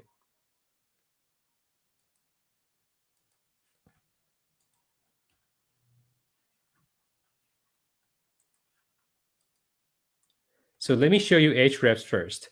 So once you enter your site URL in the address bar or on the homepage where you can click on the projects, on the left sidebar, what you want to do is you want to click on organic keywords. So this is where you can see all the keywords that your website is already ranking for. Okay, so this is how you look up your existing keywords with Ahrefs. With Google Search Console, again, you want to pick your website, and once you're in, click on performance on the left sidebar, and then you can see the traffic that's going to your website directly from Google's database. And right underneath the curves, the graphs, you can see queries right at the bottom, right?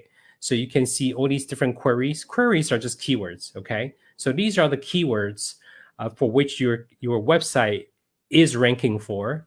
And if you check off average position, then you can see the average position that your website is ranking for that specific keyword.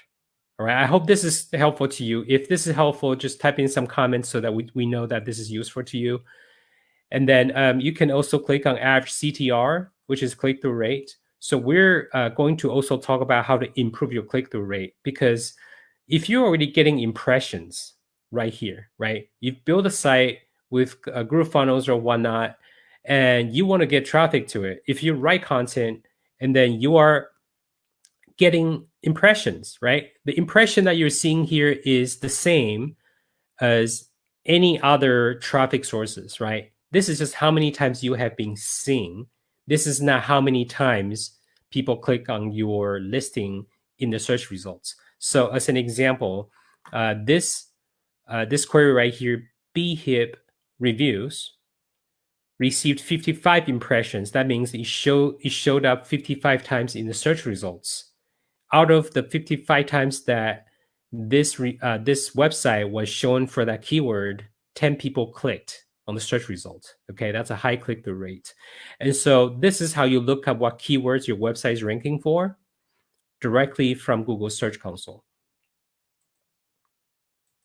Again, guys, you can follow along, or you can just focus on the training. The slides will be available to you afterwards. All right. So now let's look at how to find keywords that your competitor is ranking for. You can do this for free with Google Keyword Planner. You can also do this with other paid tools. I believe there are a couple of free tools that will allow you to do limited amount of search on what keywords your competitors are ranking for. So Ahrefs has that capability. I know Neil Patel has I forgot the name of his tool, but he has a free tool as well, so you could use that. There's SEMrush. There's a lot of different tools for you to find keywords from competitors that are paid. But Keyword Planner from Google is a free tool, and it's fairly accurate because it comes from Google directly, and they're giving you data based on essentially your competitors' organic search results in their paid ads. Okay. Oh, Uber Suggest, there you go. So Uber Suggest by Neil Patel. That's also a free tool that you could use. Now, a word of warning on using tools. No tool is 100% accurate. So you have to take the data with a grain of salt. All right. Make sure you take it with a grain of salt. We usually use it to establish a trend. We don't trust the numbers 100% because they're never 100% accurate. So now we're inside Google Keyword Planner. What you want to do is you want to discover new keywords. Now, instead of typing in a seed keyword, you want to start with a website, okay? You want to start with a website. So if we're going to do, if we're going to build a website, for example, for public speaking or keynote speakers, right? So let's do a quick search on Google to see what's the top website for keynote speakers. So bigspeak.com, right? So let's see what keywords Google will recommend to us based on this domain name here, bigspeak.com.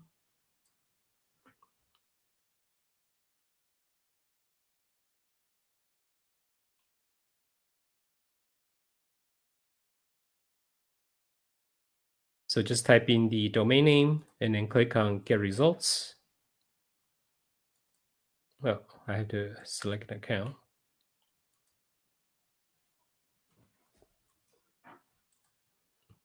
Do this one more time. Bigspeak.com, Get Results. And so now you can see Google gives us 1,045 keyword ideas, and then it gives a bunch of different a bunch of different keywords based on the data that they have on this website. So now immediately I have 1,045 keyword ideas directly from a competing website. If I were to try to rank for keywords in this space for keynote speakers, right? So you could see female keynote speakers, women keynote speakers, best female keynote speakers, and so on and so forth.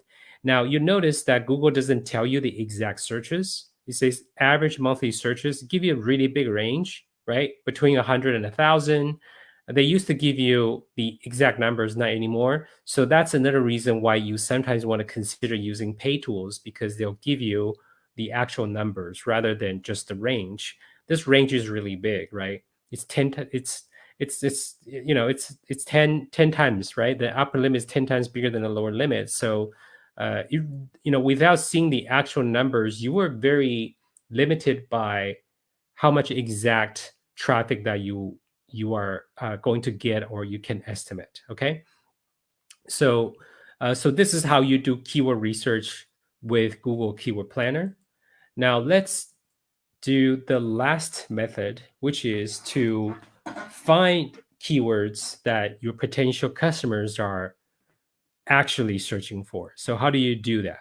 Again, Google Keyword Planner, but you can also use Answer the Public and Suvo. So let's look at Answer the Public.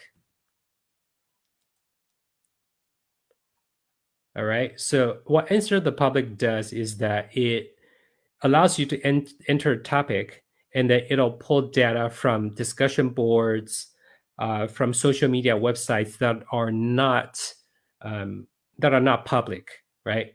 So, for example, Google will give you information that's public, that's indexable by them. But when you're inside Facebook, what happens when you post something on your Facebook posts? Well, unless you make it public, it's not crawlable or searchable by Google, right? And so this is where Answer the Public shines, because it's able to gather all of the information from social media platforms and discussion forums and give us data. Okay, so right here, let's look at what people are talking about when it comes to keynote speakers. Search, so make sure you choose the proper country and language.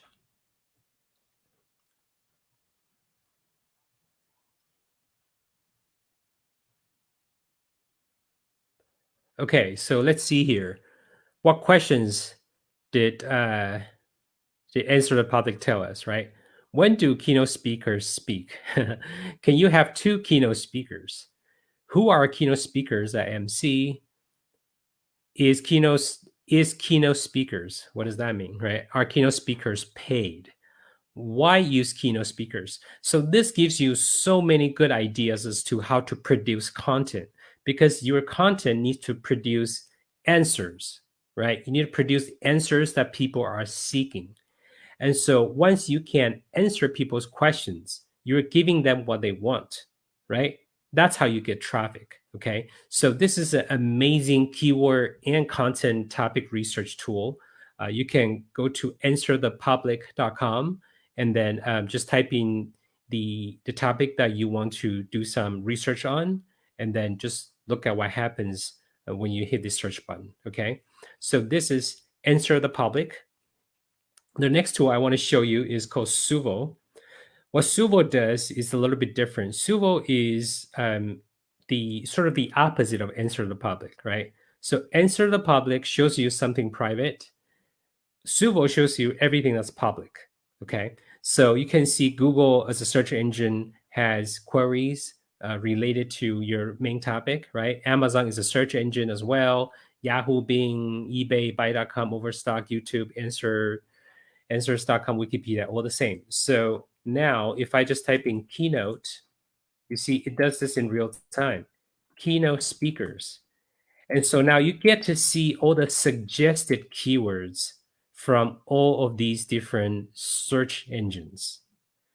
So once you type this in, you can click on this little download button right here, and then you can just download it, okay?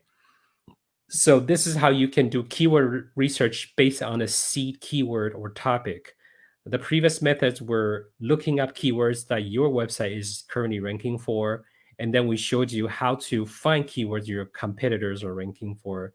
This last method allows you to find keywords that other people are literally typing into search engine bars everywhere, okay? So this is keyword research.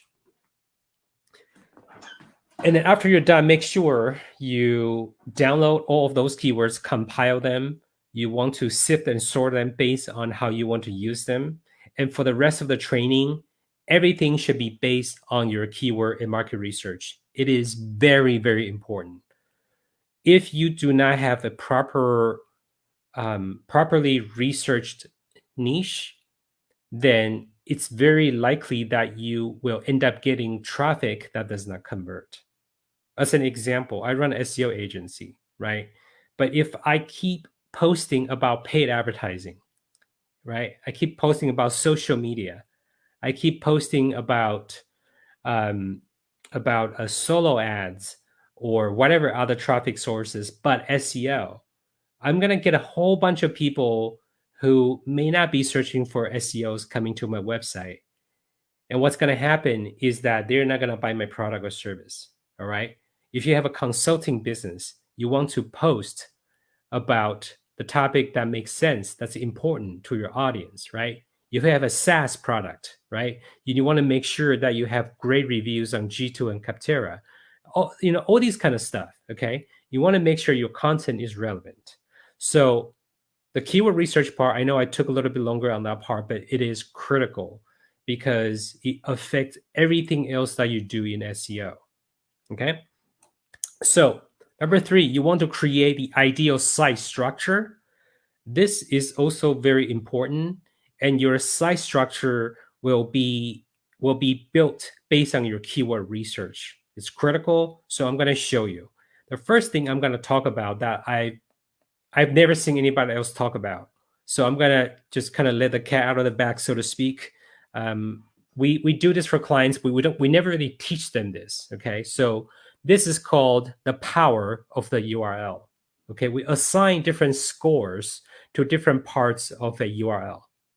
So if you want to look at what's on the screen right now, you see this subdomain.domain.com/ the silo. A silo is just, imagine like a barn silo, right? Where you use to store crops or grains, right? So a silo is kind of a vertical structure that keeps one specific type of content in it, okay? So after the silo is your category. After the category is your post. This is really, really important for you to understand, okay? So the most authority of a website comes from the domain, and then it comes from the subdomain, and then it comes from the silo, and then it comes from the category, and then it comes from the post or the detailed content pages, okay? So with the keyword research that you did previously, you will then find the proper keywords to add to your subdomain and your domain and your silo and your category and your post. Okay, here's an example. If this is my website called jerrychen.groovefunnels.com, right? You can see the groovefunnels.com domain name has the highest authority in the entire URL. And then the next most influential and powerful part of the URL is the subdomain, right? And so when you choose your subdomains, choose it wisely. If you have a personal brand that you're building with your GrooveFunnels site, that's fine. Like right now, I'm just using this as an illustration, right? It says Jerry Chen as a subdomain. But if I have a digital agency and I'm trying to brand my digital agency, right? And then they're just saying my agency is called ABC SEO Agency, okay? Then what I would do is I would probably say abcseoagency.groovefunnels.com. And then the next most powerful part of your domain, your URL is the silo. So the silo in this case is digital marketing, and I have a typo there. I didn't realize. So much for doing this live, right? So digitia marketing. So it's digital marketing. Let me actually fix this. It's kind of an eyesore right here. Hold on one second. So it's digital marketing, right? Oops, nope, not that. So that's the silo. So it has a power of 3, right? And then it's your category, which is the SEO as a category. And then the detailed level post is link building. So this is a very clear URL structure that you're telling Google, right? What you're telling Google is this. We're sitting on this powerful domain, and this website is an agency website. This specific page sits on the digital marketing silo, right? Under digital marketing, I'm talking about this category. There are different categories in digital marketing, right? There's SEO, there's paid ads, there's social media, and so on. So this is the category of SEO. And the very detailed topic I'm going to talk about today is link building, okay? So this is a very clean structure in terms of showing Google why this page on link building is critical and it's relevant. Now imagine for a second, if you do not follow this, you might end up with jerrychen.groovefunnels.com, which is fine. That's just really the default URL to my website. But if my silo is NBA basketball, okay, and then my category is sports injury, right? And then all of a sudden, my detail level post is link building. Google would be like, what the heck? What are you talking about? You're talking about sports, and then you're talking about SEO, and then you're talking about link building. Like, these have nothing to do with each other, okay? So real quick, make sure when you review the slides, you pay attention here. This is really, really important, okay? It's really, really important.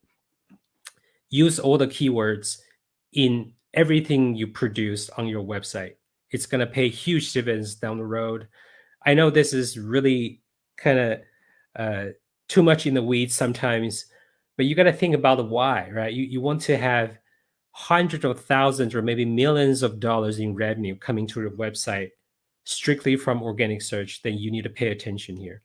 All right, so number 4, right? We have a 10-step process. Number 4 is you want to optimize your meta tag, which is the title, the description, and the permalink. Okay, so I'm going to show you this right now, how it appears in search results. And I'm going to also show you something that I've never seen anyone share, at least in the past week, looking at a Grooveathon when it comes to how to optimize click-through rate in search engine results.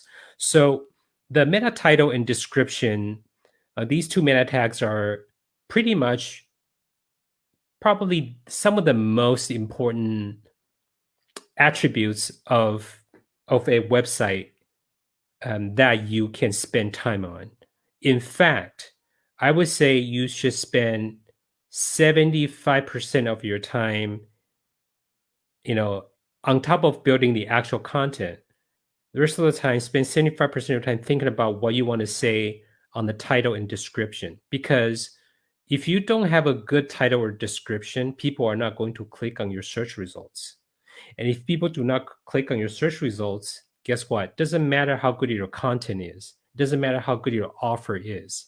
If SEO traffic is what you're using, you're not going to get too much traffic. So the title and the description are critical. It's so critical. All right, so I'm going to show you a demo here on SERPsim.com. It stands for SERP Simulator, right? So SERP stands for Search Engine Results Page.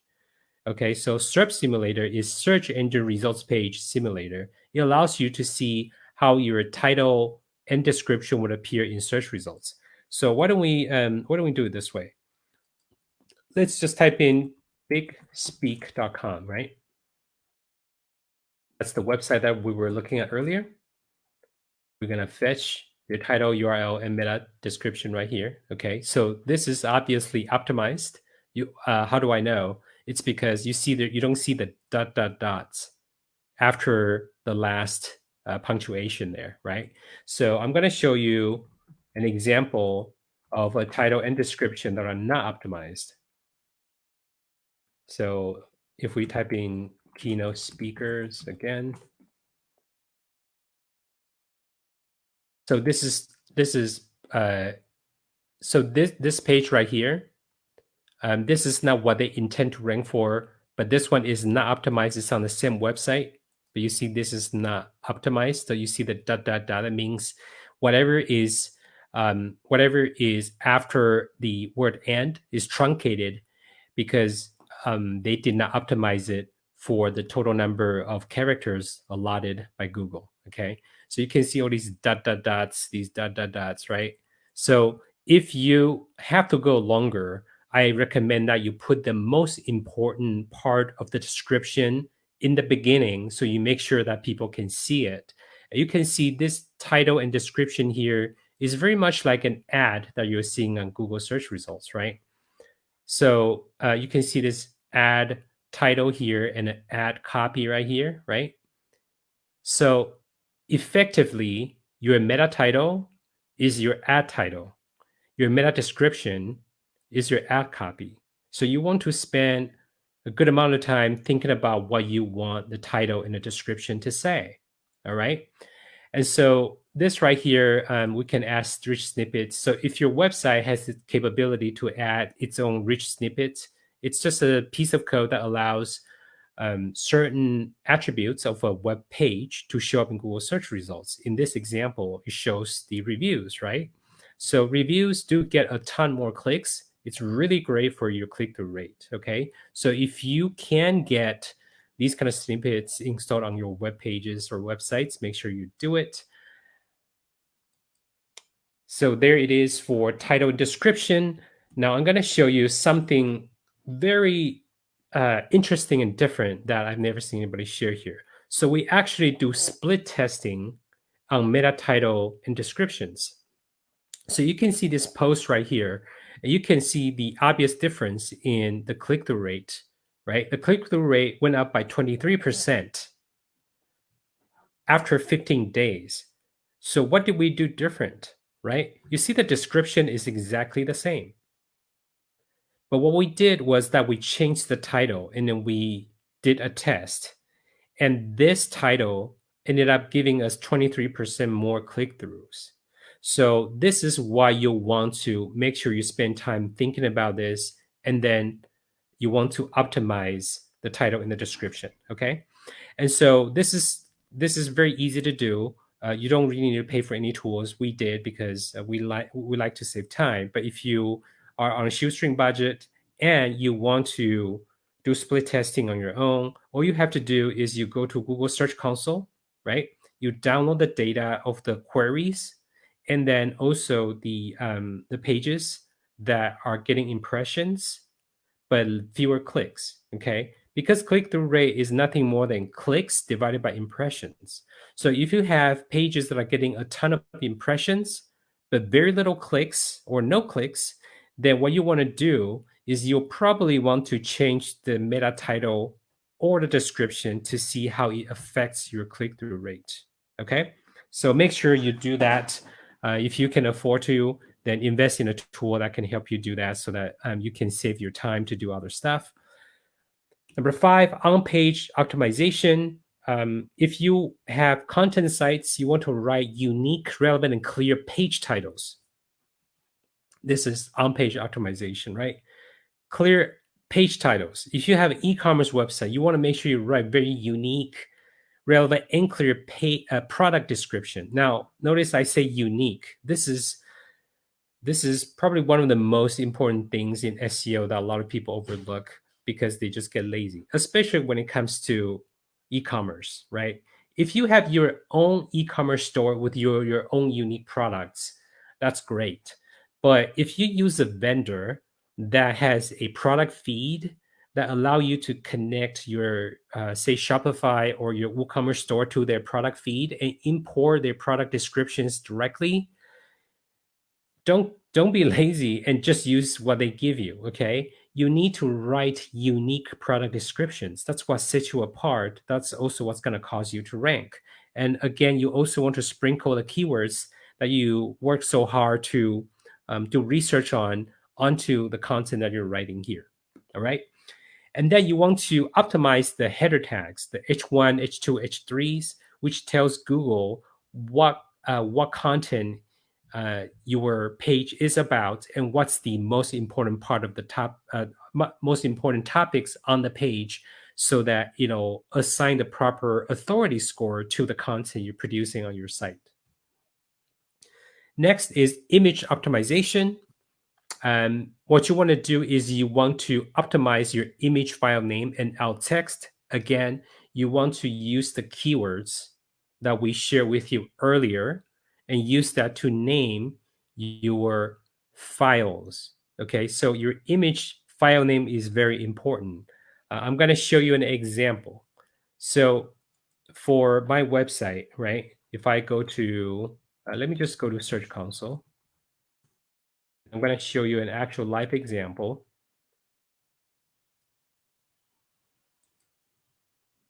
So what I'm going to do is I'm going to go find a page on my website. And I'm going to find the keyword that page is ranking for. And then I'm going to show you what it looks like in search engine results. And then I'm going to show you the images that we use on that page to see if it adheres to the strategies that I'm showing you right now. Okay, so right on the top of the list is Robert Collier Letterbook PDF. Okay, so what I'm going to do is I'm going to copy this.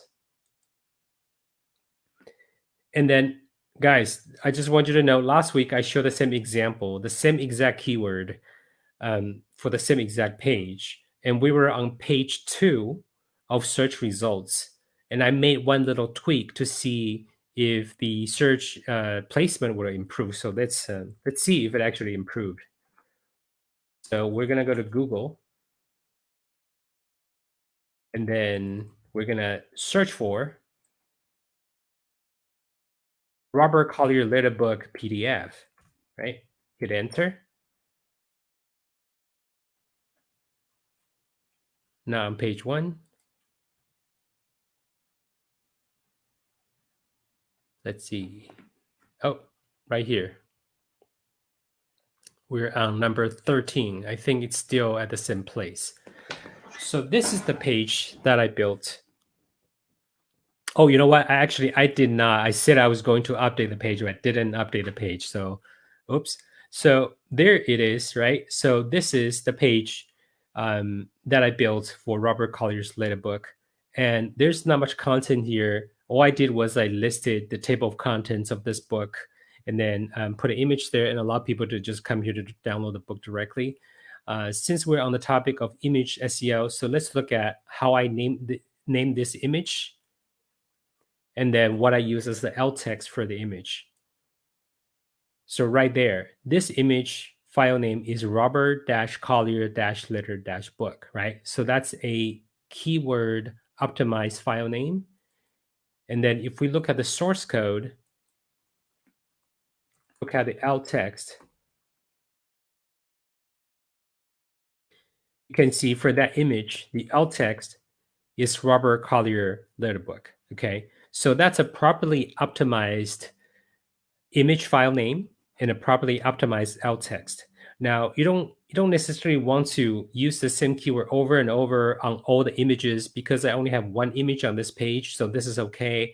If you have a e-commerce store, for example, and you have 30 product images, please do not name all 30 images after the same keyword. Okay, have variations, and then have variations of alt text. Okay, if you have say 10 related keyword to the main keyword you're trying to rank for, use all 10 as file names and use all 10 as alt text. Okay, so that's how you optimize file names for images and then alt text. So that's step number 6, right? Number 7, this is kind of a big one. It's a little bit technical, but I think it's important to talk about it. Duplicate content is a serious issue when it comes to SEO. Sometimes you do that by accident. You don't do that on purpose. Like you're not plagiarizing, but you naturally have pages on your website that have the same content but different URLs. So you'll want to figure out how to properly tell Google which page is the official version of the page, and then tell them to ignore the rest. Okay, that's what this section is about. And so that's what canonical is for. So canonical simply means the official version, the default version. So if you have 2 pages on the website that have identical content, then you want to ideally, in your source code, tell Google what's the canonical URL so that Google knows to treat the designated URL as the official version and not penalize you for having another page with the same content. Okay, I hope that makes sense. So the last thing on this topic is faceted navigation. This is a term that is foreign to a lot of people. This applies mostly just in e-commerce or sometimes in running like forums, right? So this is where you have a lot of query strings at the end of the URL, which are all treated as separate URLs, but they all have the same content. So I'm going to show you what those are. So here, let's talk about canonical tags, right? So I'm going to use a t-shirt website as an example. So you see these 5 URLs here, right? fancyshirts.com, www.fancyshirts.com, https://m.fancyshirts.com. You can see these are all different versions of the same homepage, right? And so how does Google treat these 5 URLs? If you do not tell Google, if you do not have the rel equals canonical URL in your code or theme, then Google will treat these 5 URLs as 5 duplicate content URLs on your site. That is not good, okay? And so you'll want to make sure you have the proper canonical tags assigned to each of these pages. Fortunately, these are done automatically by most CMS or page builders. I'm not sure if GrooveFunnels have this built in correctly. So maybe I'll talk to Simon and Mike and the team to make sure that they have this so that we don't have to do this manually or with our own developer, right? So give a thumbs up if you think this is a good feature to ask them to give us, okay? So that is canonical tags. And then what you want to do is you want to assign no index meta tag for auto-generated non-editable pages like these. Okay, again, this doesn't happen on every website, but I know Shopify is known to have this issue big time. So if you are a Shopify store owner, you'll understand what I'm talking about here. They'll generate these product tag pages automatically. These pages are not editable and they're useless and they're bad for SEO. So you want to no index those. This is a piece of code that would help you do exactly that. If you run a Shopify store and you have this issue, come to me later. I'll give you this piece of code. Lastly, this is the faceted navigation links. Okay, so you see all the red boxes on the left-hand side, right? The product type, all-in-one health food, micellar, whey, protein blend, all these. All of those links on the left-hand sidebar, they are no followed. Why? Because the way these links are usually built will follow a similar structure to, abcwebsite.com, right? website.com/product/protein ? And then the question mark will be followed by like all these product types on the left-hand sidebar. And so all of them effectively are on the same page. Okay, they're effectively on the same page, but they scroll to different parts of the page, and then Google will treat them as different pages, but they're literally the same content. So those should be no followed. Again, this is a little bit technical, but I promise you to give you the goods. If you want, what did I say earlier, right? You want repeatable, predictable, sustainable success. This is the kind of stuff that you need to go through, okay? Know enough so that you know who to hire. Like I just give you enough information so you know who to hire. You don't need to learn how to code yourself, okay? So this is called faceted navigation links. Number 8, we're getting into the really, really detailed technical stuff here, okay? So I'm just gonna skim through this. I'm not gonna try to drag you through this pain here. Schema markups and structured data, very critical. Google has structured data testing tool to see if your structured data is done properly. There's also a structured data markup helper tool to help you build proper markup. And if you want to then just use tools to help you, you can get Rank Math. Rank Math is a WordPress plugin. It's completely free. It'll help you do this directly on your WordPress site. SEO Ultimate Plus is similar to Rank Math, but has some additional features. This is a premium tool. Both work for WordPress only. So if you use WordPress, these are the ones that you'll want to get. So let me quickly show you what these are without hurting your brain too much. So this is the structured data testing tool, right? So what's structured data? Structured data is basically all the different codes that's underlying the stuff that you actually see visually as a human. So what it means is, for example, when I'm looking at this page right here, right, I'm looking at a web page on google.com, but there are different pieces of code underneath what you see visually that tells Google what type of page this is supposed to be, right? So this is a slideshow presentation page, right? This is the testing tool page. If you go to websites like indeed.com, what is this? This is a job listing site, right? So if I type in, for example, keynote speaker, right? Let's see if there's jobs for keynote speakers right here. Oh, English transcriber. So not necessarily for keynote speaking, but they're trying to find something that's remotely relevant, right? So if I click in here, see this page right here, I bet you there is a piece of code, what we call structured data, that tells Google this is a job opportunity page. Okay, that's what this page is supposed to do. That's what the piece of code is supposed to do for these kind of pages. Okay, so if I copy this, I enter the URL in here.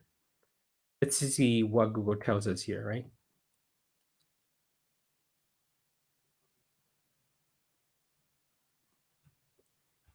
Entry point, URL Android. So this is telling us this is a mobile page. Not sure why they're serving a mobile page. Let's see here. Let's type in a different URL here.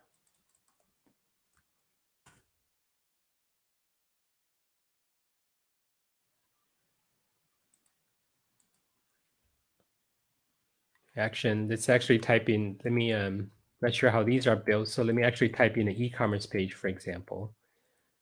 Let's do gear impact.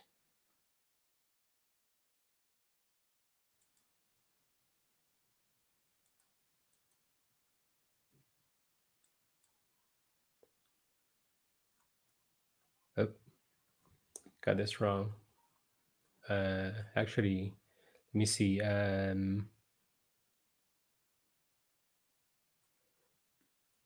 Yoga pants. E-commerce, for example.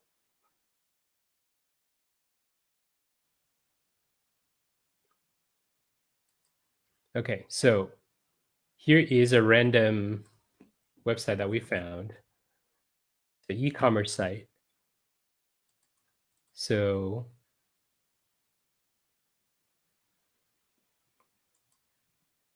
let's find a random product on their site. So this is a Shopify store. You can see by the URL here, right? So I'm going to click on a random URL here. And then if you type this into structured data testing tool,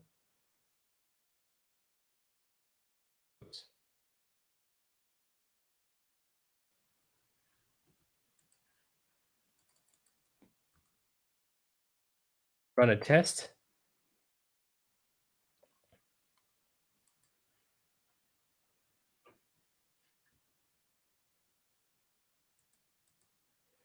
Okay, this is not working properly, guys. So I'm gonna have a link to a different tool. This is what happens when you do this live. So try rich results test. So Google is actually using a new tool now. We'll use this later. But let me show you the structured data markup helper, okay? So this is where you can, if you want to, you can get into the granular details on how to build pages, right? So for example, job posting, we were talking about that earlier, right? Or if you want to tell Google that you're writing a book review, or you're doing, like if you have an e-commerce product like this right here, right? This page right here, if I want to build a product page, right?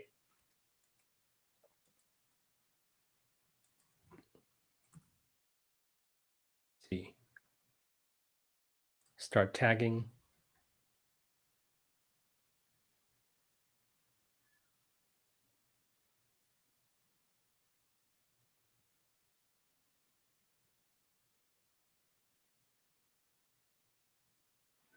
Okay, so now you can see, these are all the different data points that are required for you to produce proper structured data on the page. And so you see there's still a lot of things missing. And so what happens is that you'll want to make sure you have all of these things filled out in the coding, okay? And you may not want to do this on your own, but you can hire a developer. Anybody who is competent in doing e-commerce development knows how to do this, but this is just to give you enough information so that you can hire the right developer for you. All right, guys, we're down to the home stretch here. Just last 2 points. Content marketing. You'll want to sprinkle the keywords that we had done research on earlier. You want to put them into your blog posts, your web pages, and so on and so forth. And you want to produce content that is engaging and interesting to your clients or to your potential audience, right? And so the way to do this, on top of getting good research from just keyword tools, is you want to see what the competitors are doing. And there are tools that can help you do something like this. So you can look at this example on the screen right here. This piece of content that we're writing here, you see how we only earned a C grade on the content. The readability is 10th grade. The recommendation is to write at 8th grade level, right? So that appeals to most people. Our word count is 2,640, whereas the competitors are averaging 1,365. So we have lots of content, okay? Our readability is a little bit too high, meaning it's a little bit more difficult to read. So we'll want to maybe change some of the wording. The overall grade is only C. We want to improve, right? So how do we improve? Look at the right sidebar, relevant terms, right? Those are the terms that we'll want to use. We want to use and want to use them frequently. And there's more that I'm not showing you here because this is just an example, right? So we use tools like this to help us write better content. If you want to know what kind of tool can help you do something like that, just go to SEO Scout or Dashboard or ClearScope or Phrase. Any of these tools will have the capability to help you grade your content. Now, all of these tools use something called natural language processing from Google.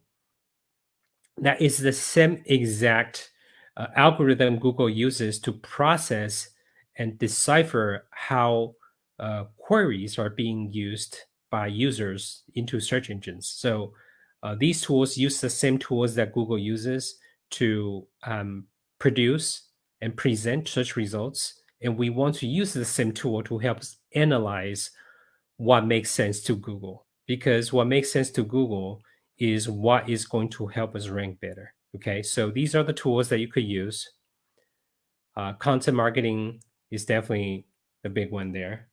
And number 10 is link building, right? So how do you build links? There are websites for you to earn. We call them link earning. You can earn links from websites based on the sheer strength of how linkable your content is, right? If I write a small piece of content that only appeals to a small audience, most people or most websites don't want to link to me, okay? But let me show you what I consider to be a amazing linkable asset here. So I'm going to show you a website called brightlocal.com, and they run a local citation service company. And what they do is every year they conduct a local consumer review survey. So you can see they did a survey in 2010, 13, 14, 15, 17, 18, and 19. This page, this piece of content is obviously a linkable asset. This thing is like a report in itself. It's a study, right? And so this is the type of stuff that I'm talking about. If you want to earn links, produce high quality content. It doesn't mean that you had to write an 8,000 word, masterpiece, but have more substance in them, right? Do a little bit more research, okay? Spend a little bit more time finding stats and data that makes sense to your audience. Put them into your content. And then encourage other people to share it on social media. That's how you can earn links. Definitely, you can also do guest posting on other people's websites. There's lots of websites that would allow guest writers or authors to post content on their site in exchange for a link back to their website. Okay, so that's another way to do it. Guest posting is very popular these days, and it's also one of the remaining white hat link building that is consistent and predictable. Okay, again, I want to emphasize that part. It's predictable and it's consistent. Linkable assets are much more difficult to create, but guest posting is much more predictable, and it's a lot more predictable. Okay, so you want to do that. So with that being said, Simon, this is all I have for today. I know it's a lot. There's a lot of technical information, and I hope you guys are still here. Just bear with me. I know we have all different kinds of experts coming in to speak, and every topic is different. If you stay this long, I assume that you're interested in SEO. And now it's time for Q&A. Yeah, I mean, I think anybody who is in Groove should be interested in SEO, right? Because that's the big part of what GroovePages is all about. One of the biggest benefits of GroovePages is how user-friendly it is. And I know there's so many elements. You mentioned over 200 components of what Google as well as the other search engines look for. When it comes to SEO, you only covered 10% of it, right? Which means that there's a whole lot more that has yet to be covered. But here's the thing. With everything that's being done within GroovePages, all the back-end stuff that's being implemented without our knowledge, some of the best marketers in the world are actually behind that. So that's why you will see whenever you implement even just 10% or less of the similar things that Jerry has been teaching us over the last 2 sessions, right? You will actually see that they work perfectly. They will be able to help you to rank. I've actually used just some of the strategies that Jerry has shared. And I got some of my sites ranked onto the first page, some for page 1, number 1 for certain keywords, okay, across different niches, across different products. So it's not just about thinking, oh yeah, well, you're doing that and what keywords are you using, or how competitive is it, or how many searches are there. It's not about any of that. If you know the right keyword research strategies, if you practice all the things that Jerry has been sharing, not only in terms of knowing the right keywords, but also knowing the right keywords to actually convert for you, that's going to make money for you, right? Those are all very important components. And so, of course, as Jerry mentioned, if you're still here, of course, it means that you should still be interested in SEO. In fact, you probably want to learn more about SEO, right? Which is why Jerry has given us the opportunity to continue to learn more from him and to connect with them with the pages that he has shared under his slides, which I'm sure he will be more than happy to repeat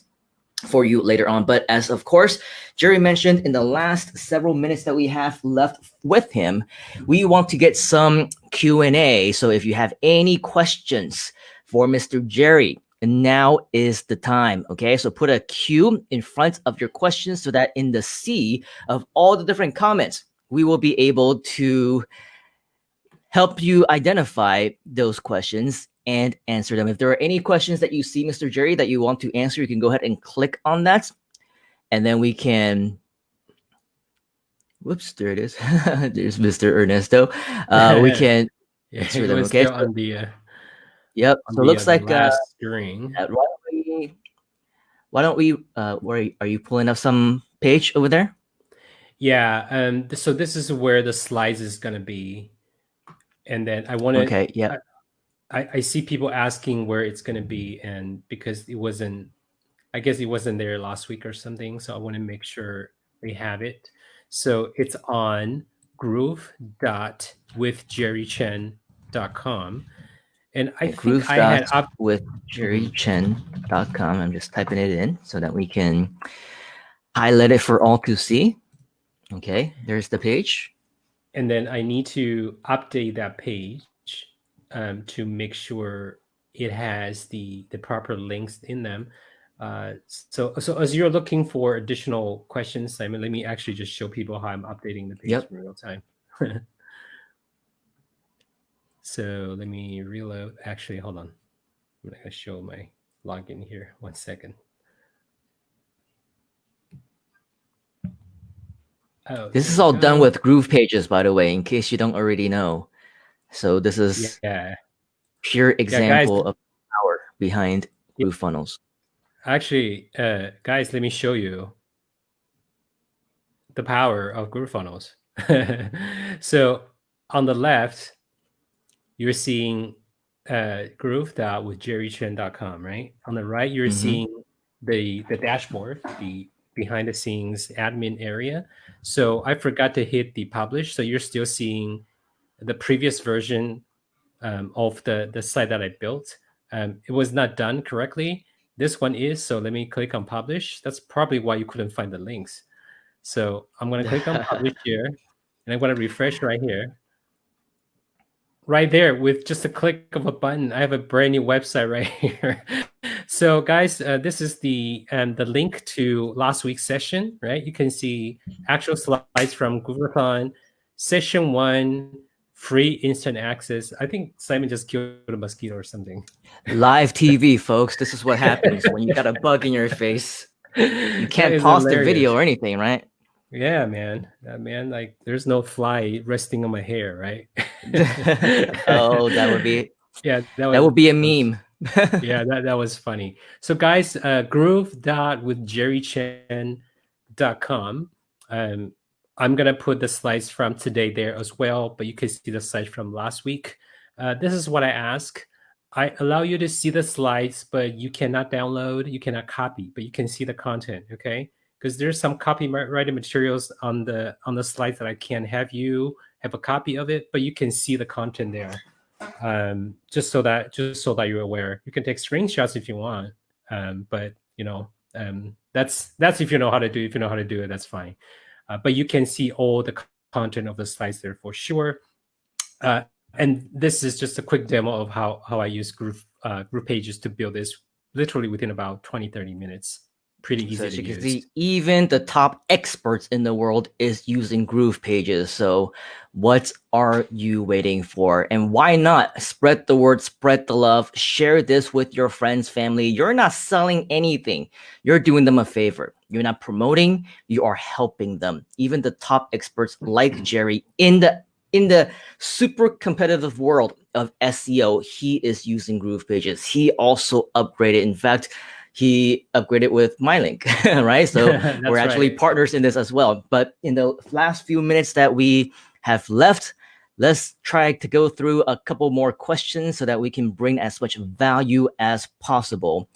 How much Lifetime Offer Hunter is asking, roughly how much do we spend on average for someone to do all these SEO stuff for us? So you, I know, Mr. Jerry, is an agent. You're an agency yourself. But of course, you are much more higher level. So I think this is something that we can probably throw out there a number, but maybe people will be interested to know if for someone like you who actually know what you are talking about and can get real results, what is expected to be charged for SEO service?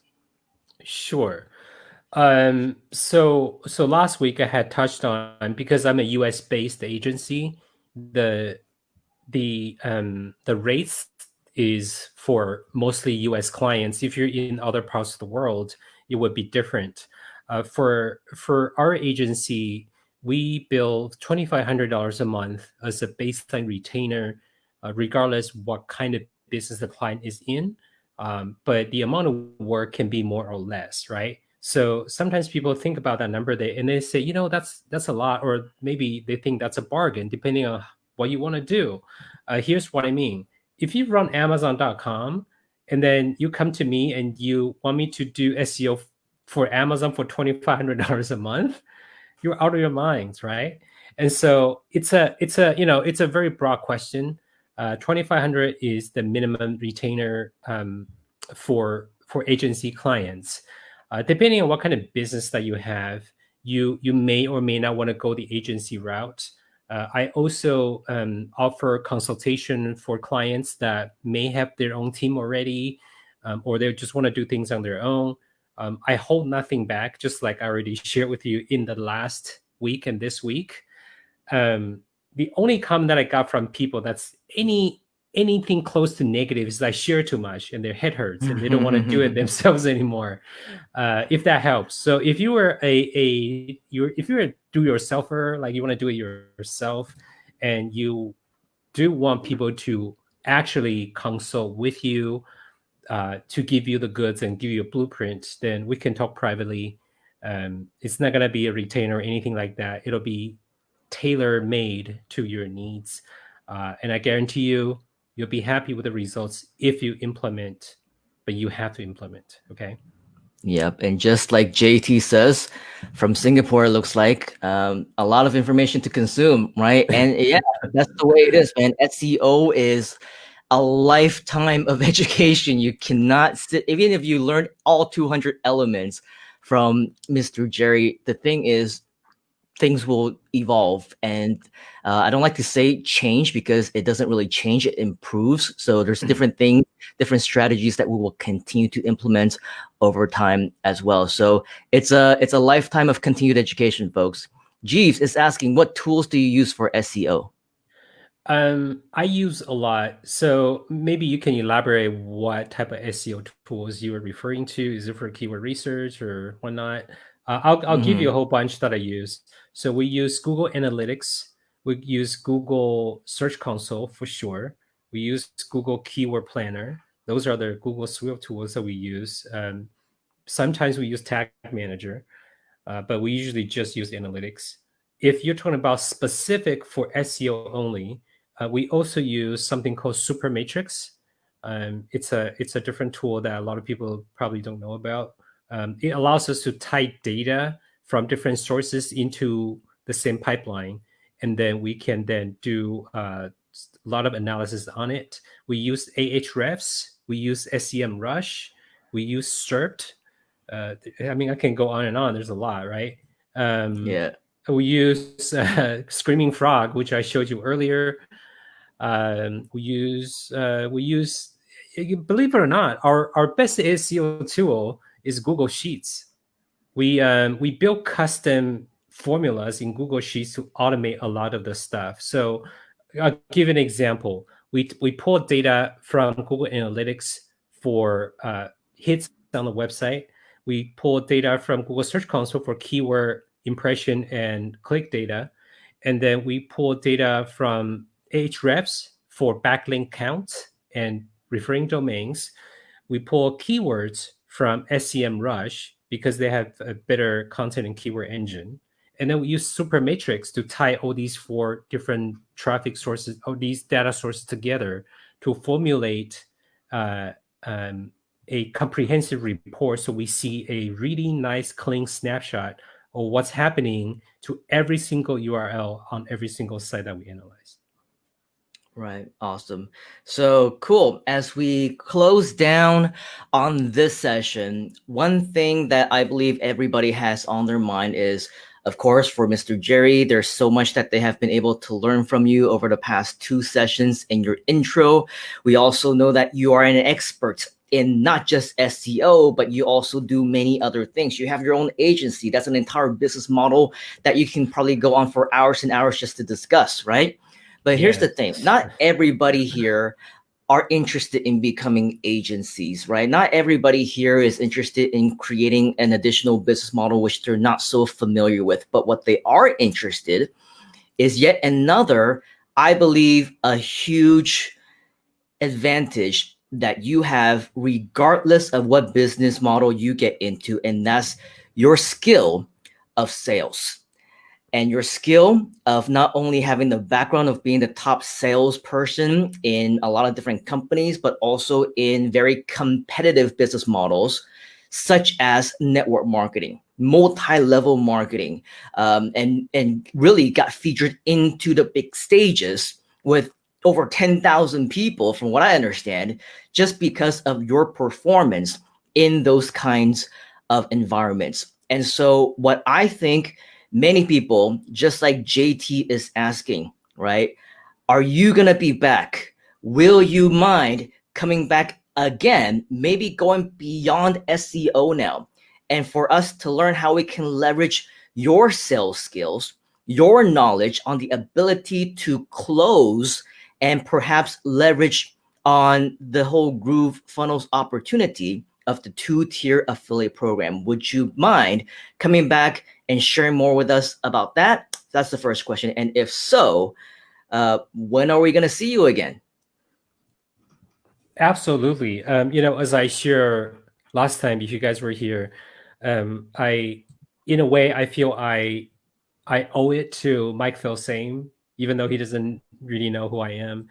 Years ago, I bought one of his product called Power Link Generator. Some of you might remember that product. Yeah.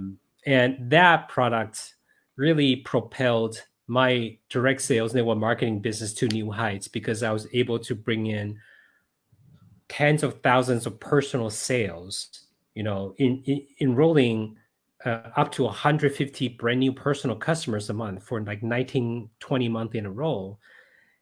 So of course I'll be back, and I'll talk about that very topic too, of network marketing and direct sales and multi-tier affiliate programs, and how you can supercharge your business using tools like GrooveSell or Groove Affiliate or Groove Members. And truth be told, I much prefer to talk about those topics than SEO, because SEO is very dry. It is very technical. And just because I'm good at it doesn't mean I like teaching it or talking about it, because it is what it is. It is boring as heck, but it works. Yeah, it works. Absolutely. So yes, Awesome. absolutely. I'll be back for another session. When you can find a slot that works for us, let's do it. Great. Awesome. So if you're excited to learn more from Jerry, you want to see him back beyond SEO, and you want to learn how he was able to be one of the top closers in the world, and regardless of what company he joins, just old school direct sales marketing stuff, which can help you with your multiple 2-tier affiliate program within right here at GrooveFunnels. I believe this is something that calls for a huge yes. Huge, awesome, come back, Jerry. We want to see you. Say all that stuff in the comments so Jerry can see them. It'll motivate him. It'll get me and him more excited to bring more valuable content to you. So let them know, right? Let them know, Jerry, when we can fit you in. I will let them know. You can let them know as well directly within the group, because we can all connect with Jerry directly in there. And I'm very, very excited to have you back and learn more about the 2-tier affiliate program strategies that you have in store for us. So thank you very much, Mr. Jerry. Awesome. Thank you for your time. One last thing though, how can people learn more about you? How can they connect with you? What's the best way? Yeah, guys, just go to groove.withjerrychen.com. Maybe we can put that on the screen. Sure. It's a easy to remember URL. Obviously, it's about GrooveFunnels, right? So groove.withjerrychen.com. I'm going to put the slides there from both last week and this week. And I'm also going to put my contact information there so that you can connect with me directly through social media. Awesome. And yes, again, this site was built with GroovePages. So, learn from the best, and the best is also using GroovePages. We can learn directly from him. Awesome. So we will see you again. Again, the crowd has spoken. The people have voiced their love for you. Thank you, Jerry. You're getting a lot of hearts. You're getting a lot of fans. Yes, love it. Oh yeah. Thanks, so guys. we have a lot of fans who are looking more forward to hearing back from you. Definitely want to see him back, says Robert. Awesome. Thank you very much, Mr. Jerry. We will see you again very, very soon. Awesome. See you guys. Awesome. 再见. That's Mr. Jerry Chen. So hopefully that was yet another very cool session for you. Again, we only have the best of the best. We feature them, and a lot of times 2 hours isn't enough just because of the amount of value that they have to share with us. And our next guest is no different, because just like Mr. Jerry, you heard from him last week, he is back today for a part 2. You will see him very, very soon. But first, a very special word from our CEO and co-founder of GrooveFunnels. Here is Mr. Mike Filsaime. Hi, I'm Mike Filsaime, CEO and co-founder of GrooveFunnels, and we want to thank you very much for watching the Grooveathon, and we hope you're enjoying it. You know, normally we would never ask you to take a break from the Grooveathon, but there are a couple of things that are more important that you want to be aware of.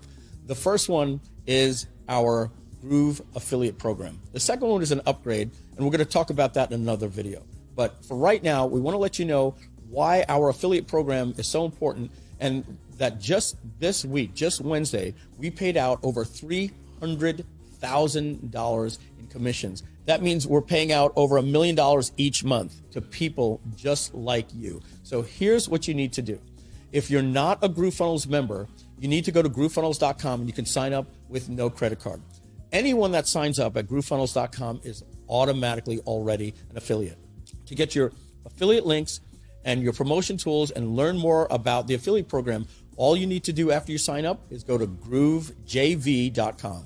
That's groovejv.com. In fact, you should pause the live stream right now and open up a new browser tab and go to groovejv.com. Over there, you will find, as I said, all of your affiliate links and more information in a video explaining our 2-tier affiliate program. Now, free members get paid 20% commission on anyone they refer, and if you upgraded and you're an upgraded member, we double your affiliate commission to 40%. And on top of that, we pay you 10% on tier 2. Now, there's a video that explains this math and why people are making so much money promoting GrooveFunnels. People will love you for it. It's a free product with a suite of products and no credit card is required. Now, we do a really great job convincing people to upgrade based on the value of our software and our value proposition. So all you need to do is get your affiliate link and start promoting. We give you banners, blog, written blog reviews, email swipe copy if you have an email list, a place where you can get solo ads, do press releases, post on Facebook, post on YouTube. We give you all the tools to get your affiliate link out there.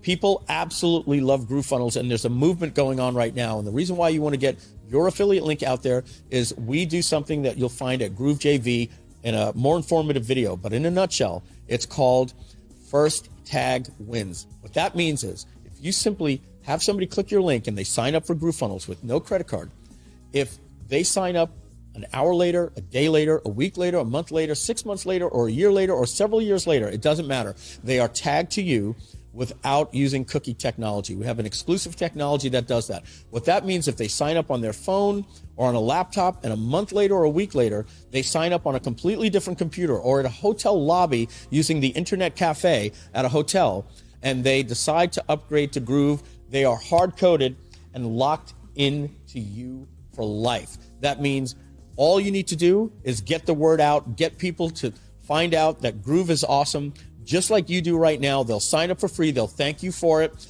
And when they upgrade, you'll get a 20% commission. And if you're an upgraded member, you'll get paid 40% commission and 10% on tier 2. These commissions are massive. And we have people that are making a full-time income. As we said, just this week, we paid out over $300,000 in weekly commissions. So take a little break from the Grooveathon right now. Press pause, go to groovejv.com in a new browser, make sure to get your affiliate link, follow all the steps in the promotion tools, and then we're going to welcome you back to the Grooveathon. Thank you very much. Welcome back to the Grooveathon. So for all of us here tonight, wow, Jerry looks just like me. How'd that happen? So for all of you who are joining us just now, welcome back to Groove at Night, and we're very excited to welcome back our next guest, a man who needs no introduction whatsoever, simply because you've already heard from him. And if you haven't, you should definitely go back and watch that same session that he did last week, because it was absolutely incredible. You know him as my good friend. You know him as my business partner. You know him probably as your mentor as well, because last time he talked about something very unique, something very extraordinary called omni-channel marketing. And of course, the 2 hours that we allotted him was not enough time by any means. He was only halfway done. And so today we are very, very lucky to have him back with us once again as he continues into part 2 of omni-channel marketing. And we can see him in the back in the green room already with a super cool backdrop, lots of colors, lots of things going on, a lot that this gentleman can teach us, because he is also a master in live streaming, in video, and everything cool online. Please help me to welcome back once again the one, the only Mr. Fabian Lim. What is up, bro? How are you doing? Buddy, Simon Leong and the rest of the Groove team. Hello, everybody. And just for warning, I just woke up. My alarm rang at 1:30. I'm a fast bather and dresser. So here I am. Yeah, last time our session was at 12 noon our time. And Mr. Fabian said, how about the next one 2 hours later, right? So we did 2 hours later at 2 p.m. And apparently it could have been later. So next time we'll do 4 p.m. Would that work better for you? That will be excellent. I appreciate 2 hours. Awesome. But thank you for waking up early for us. Thank you for not sleeping through your alarm clock for too long. And thank you for, of course, preparing yet another awesome session with us. Anything that you want to share before we jump into your amazing session, Mr. Fabian? Well, I'm not sure how many of you were at my last session, which I spoke about omni-channel marketing. And if you were, fantastic. If you were not, I will go through a quick refresh in that sense. But essentially, you know, I've been following the Groove this session as well, and I'm pretty aware that there are a lot of topics being shared. I think the one previously, which was SEO, is fantastic. So, you know, basically just adding some variety over here, just to share with you that the internet is an amazing world, and as digital entrepreneurs, there are many things that you can do. So today I'm just going to share with you my philosophy on how I differentiate to dominate. So depending on what you're trying to do, because it's so flexible, you know, many of you here could take the solopreneur route, and generally most people who do solopreneurship start off with affiliate marketing. And depending on your strategy, depending on your traffic channel of choice, your products that you're promoting, it can be great. It can be really, really challenging as a beginner. And one of the reasons why it can be challenging for you is because if you are doing something or promoting something that is really, really popular, then you have thousands of affiliates promoting it as well. Without a differentiated strategy, then it can be more challenging. And which is why my focus has always been, and this is what I say to my students as well, if you want to differentiate to dominate, then learn to be the king of your own jungle. Does it make sense, my friends, right? Learn to be the king of your own jungle. And where is that jungle? That jungle is your backyard. I mean local businesses, local business owners. For example, I mean, the Groove suite of product is awesome. And sure, you will want to run a Facebook ad or two to try to make easy, fast commissions. And nothing wrong with that, right? Go out and do that. But what if you haven't had much success in that area? What do you do next? If I were you, I would introduce the Groove suite of products to local businesses. I mean, they are the guys that need funnels. They don't have funnels. They don't have email system. They have nothing. And the advantage of working with the local businesses is that, well, if they haven't caught on a Facebook ad that has spoken about Groove, they may have not heard about Groove, and now you become their savior. Because of you, they learn about funnels. Because of you, they learn about Facebook ads, for example, or email marketing, so on and so forth. You now become their trusted advisor.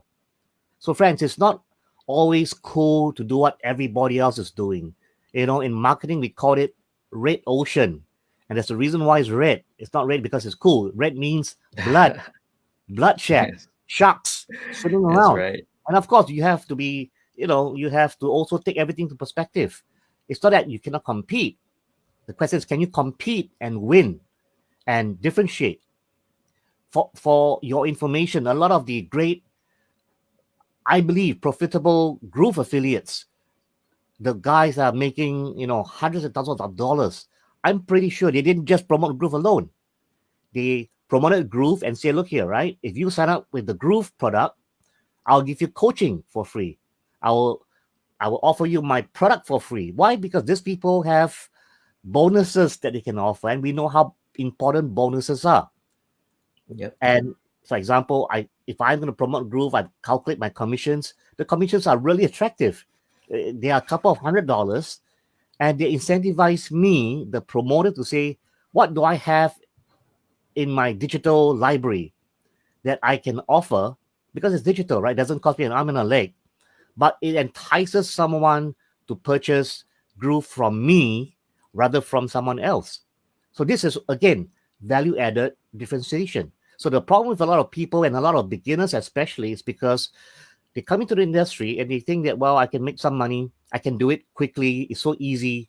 Well, because everybody says it's easy, and then you try running an ad or two, and no one purchases from you, and you wonder why. Well, because you were not able to differentiate.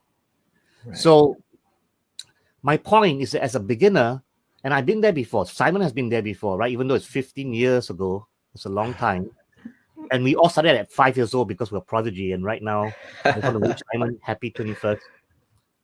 Thank you. Happy 22nd to you. Thank you very much. 22 years ago. Yeah. It's still Fabian's birth month, by the way, in case you forgot. It is. Thank you for reminding me. Thank you very much. Right.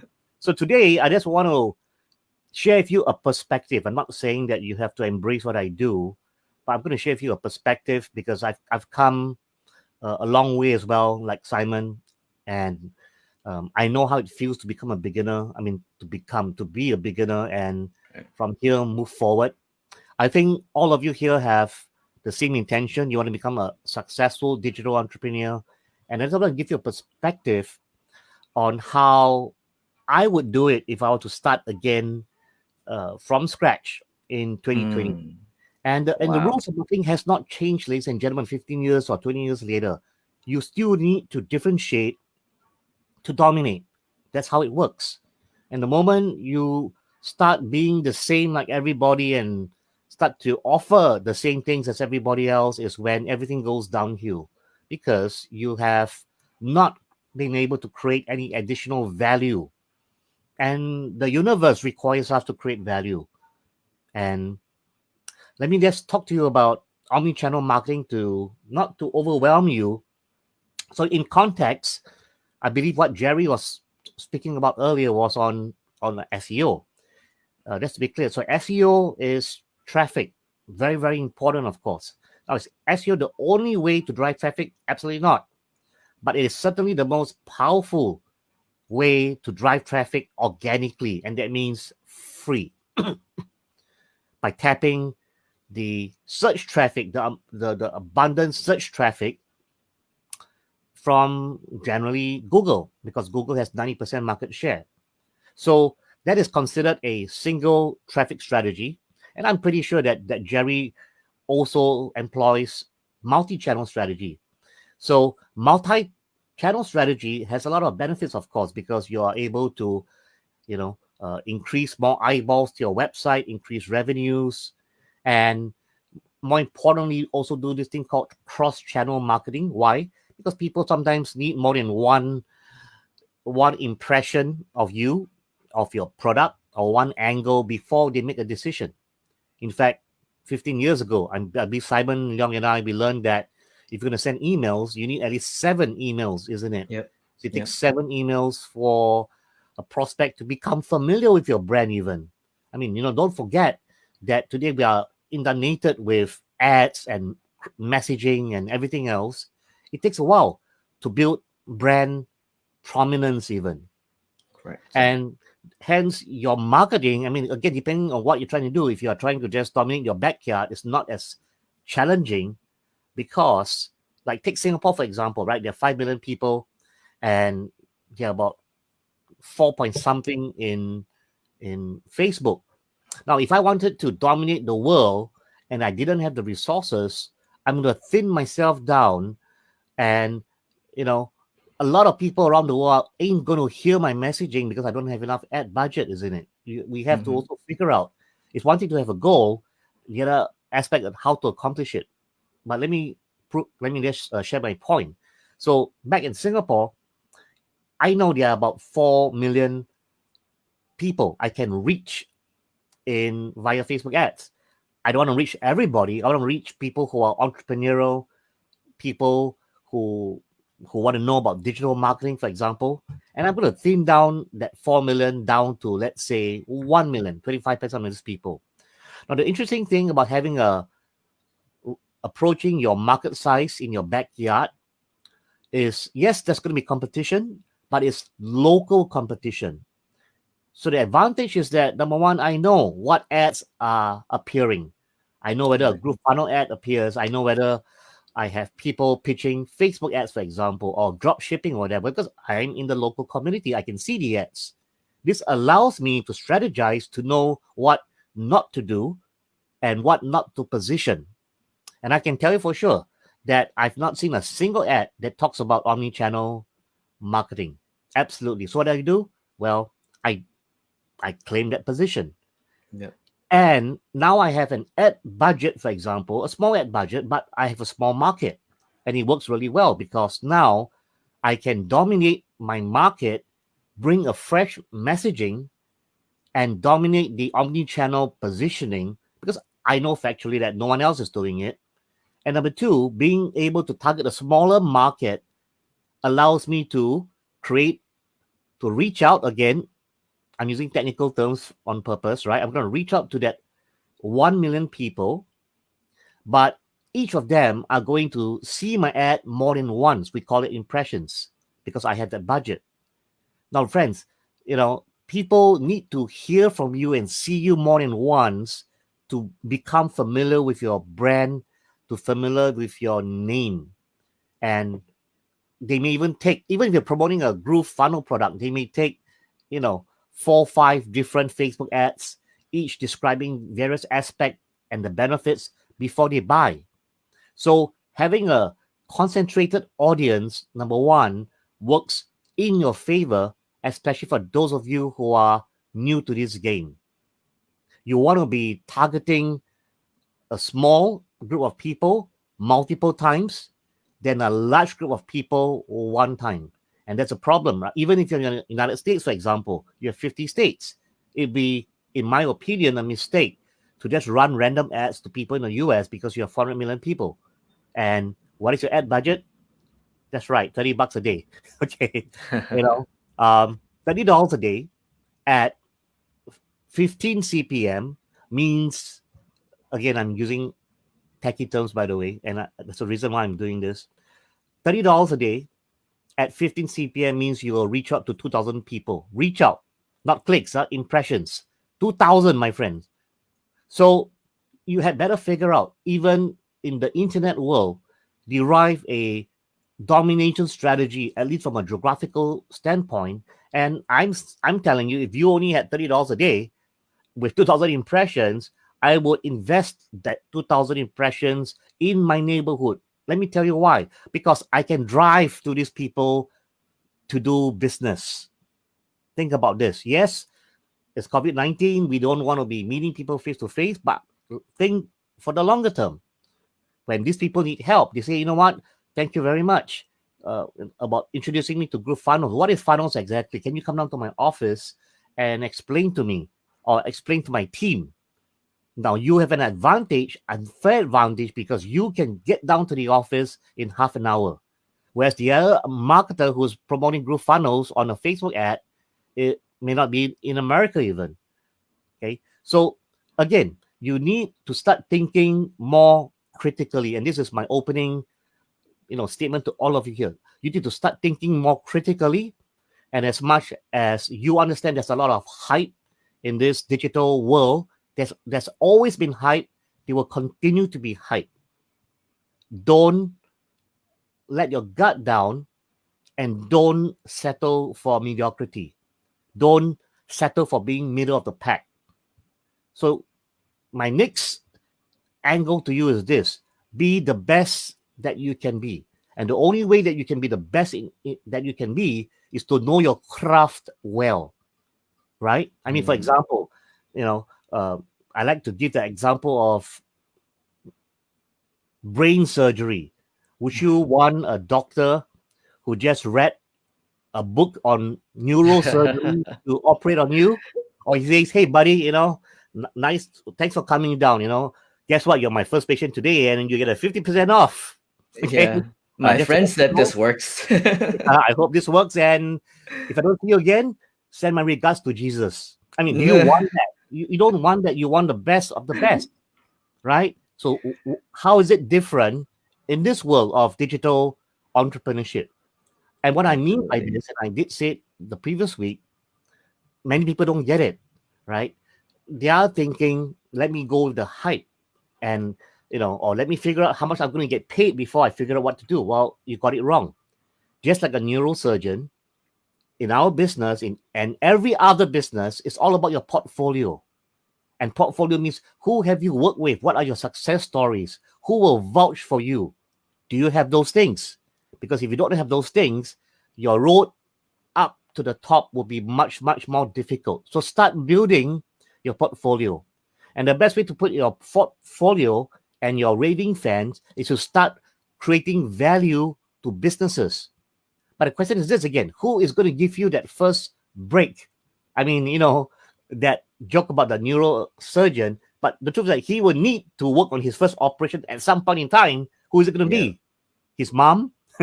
His ex-girlfriend? That's the best one, right? Who?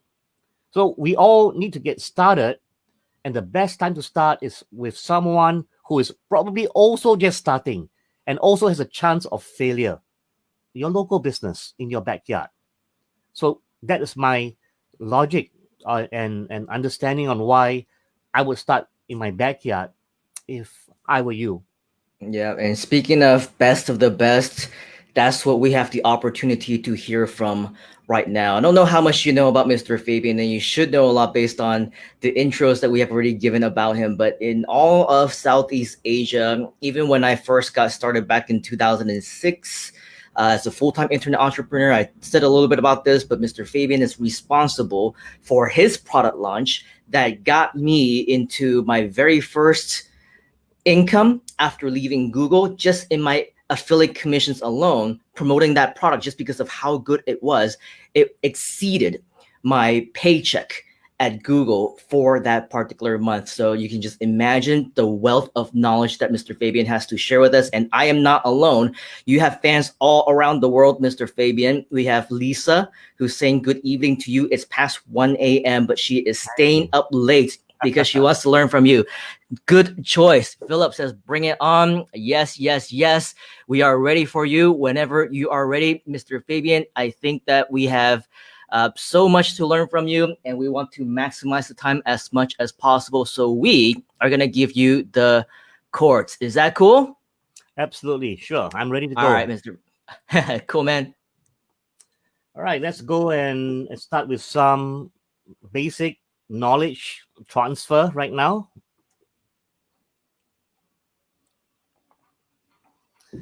So for the benefit of those who didn't tune in previously, I'm just going to roll the tape a little bit back and start from here, but I'm going to go a little bit quicker. So the context of what I'm going to talk to you about today, and I'm going to go much, much deeper than I did the previous time, is on omni-channel marketing. Definition: omni-channel marketing involves multi-channel marketing, right? So we talk about SEO, we are talking about email, we are talking about Facebook ads, we talk about native ads even, Google display, Google search, and the list goes on. And there is an advantage of you having multi-channel skills, because it's going to immediately differentiate you from the Facebook ad guy or the SEO guy, if you get what I'm trying to say right now, my friends.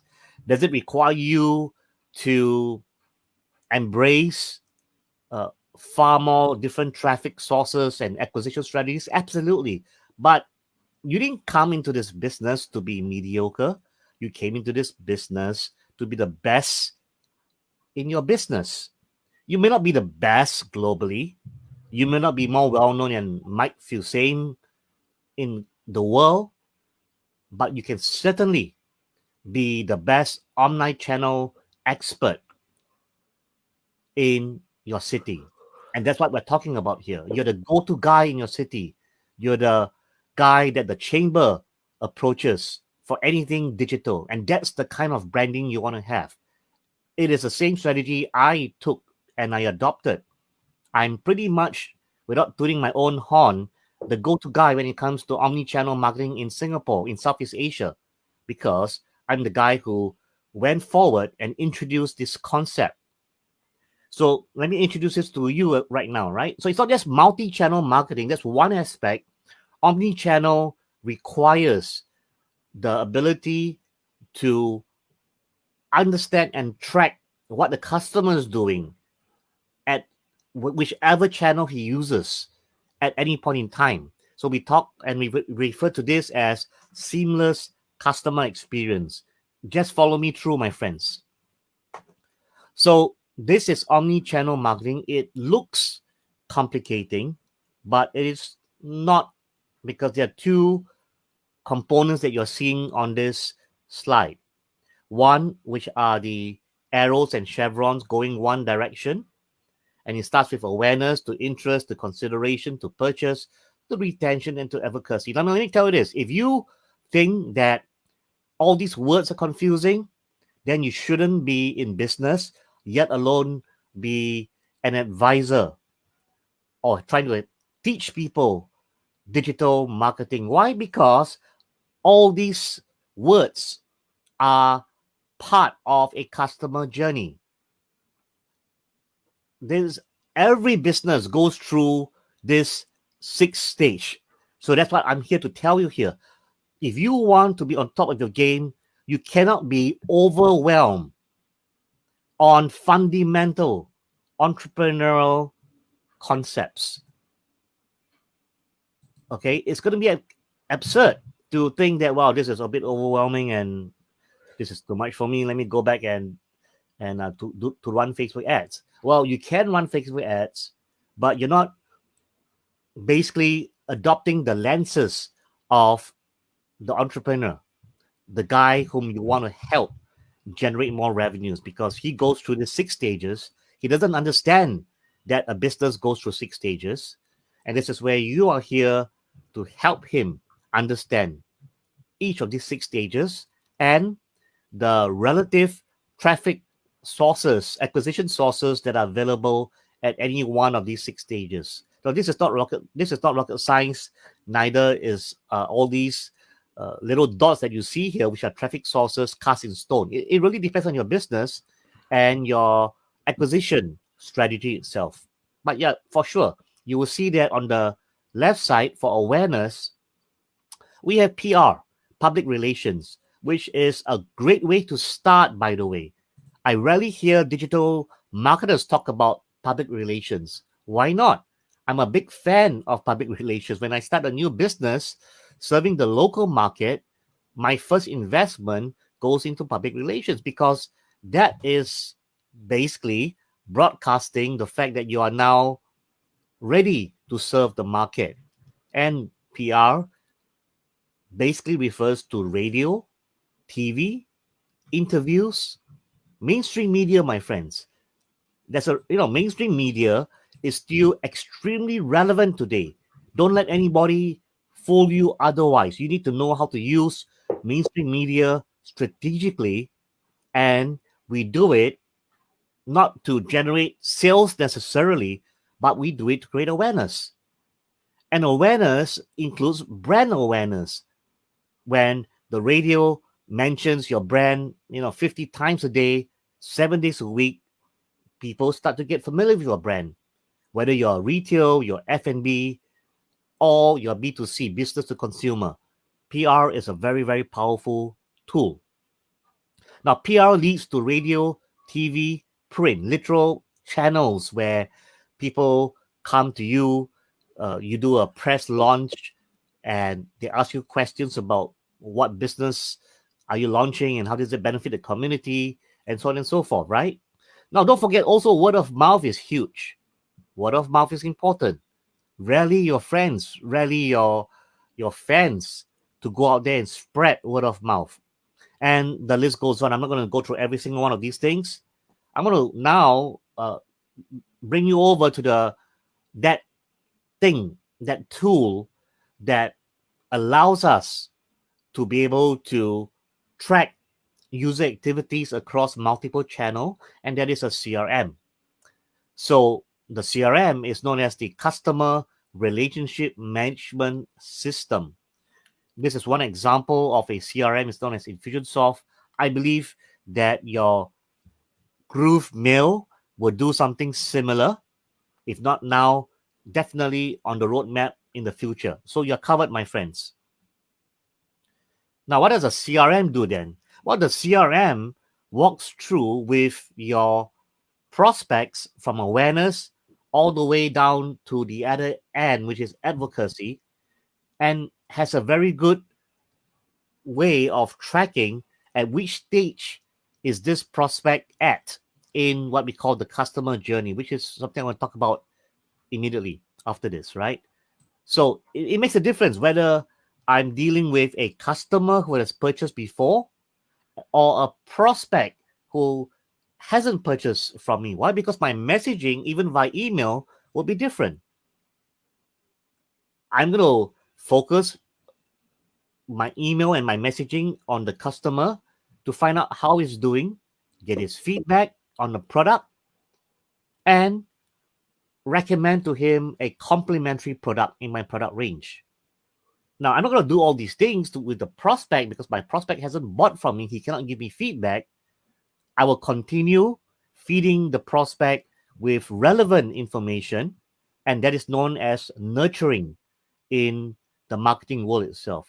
So we keep nurturing them until they become a customer, and we now deliver and satisfy. We can upsell. We can also, of course, our happy customers, we want them to refer other customers to us. And this is what the CRM does.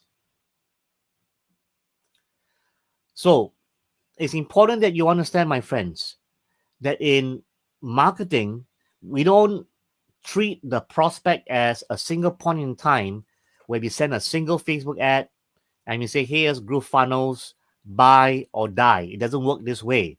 It doesn't work this way because what we think is a single point decision is actually multi-stage decision making. And to kind of illustrate that, let me introduce to you the customer journey map.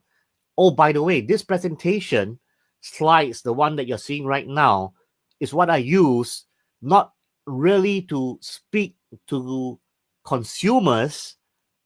I use this to actually present to business owners, to businesses, to educate them about omni-channel marketing, the customer journey map, and the next steps they need to take in their business. And I'm pretty sure that most of you will be seeing these slides for the first time. If it's not, please correct me, because I believe that this topic probably has not been discussed in this area in this manner itself. So, customer journey map, what is it? It's basically an image, and it basically plots all the touch points, both offline and online, experienced by a customer when interacting with a brand. It kind of looks like this. You can call it a sketch. It doesn't matter, right? But this is so important, my friends, because, for example, when I want to speak to a business owner and identify pain points, areas that are not doing so well based on customer feedback, well, I can, for example, point him out to this little smiley or anti-smiley and give him feedback. Look here, the customer has given feedback that your purchase process, your online add to cart process is really cumbersome. It's not really user friendly. They give you the lowest score on customer experience. They gave you credit on your support because you achieve the highest satisfaction score on support and also in follow-up. So, they are really giving you credit in this area. But the areas to work on is to help them make the right decision and your purchase process. Of course, during the consideration phase, I think there are things that we can talk about to help you improve on, especially. So it becomes a way to communicate a problem that the other party may not obviously totally understand because they are not marketers, they are business owners. And business owners sometimes think logically. They don't think in such an organized manner. But it allows you now to portray your professionalism, your depth of understanding. Say, look here, I understand. I'm not just a marketer who drives traffic. I understand that a business needs to have great customer support.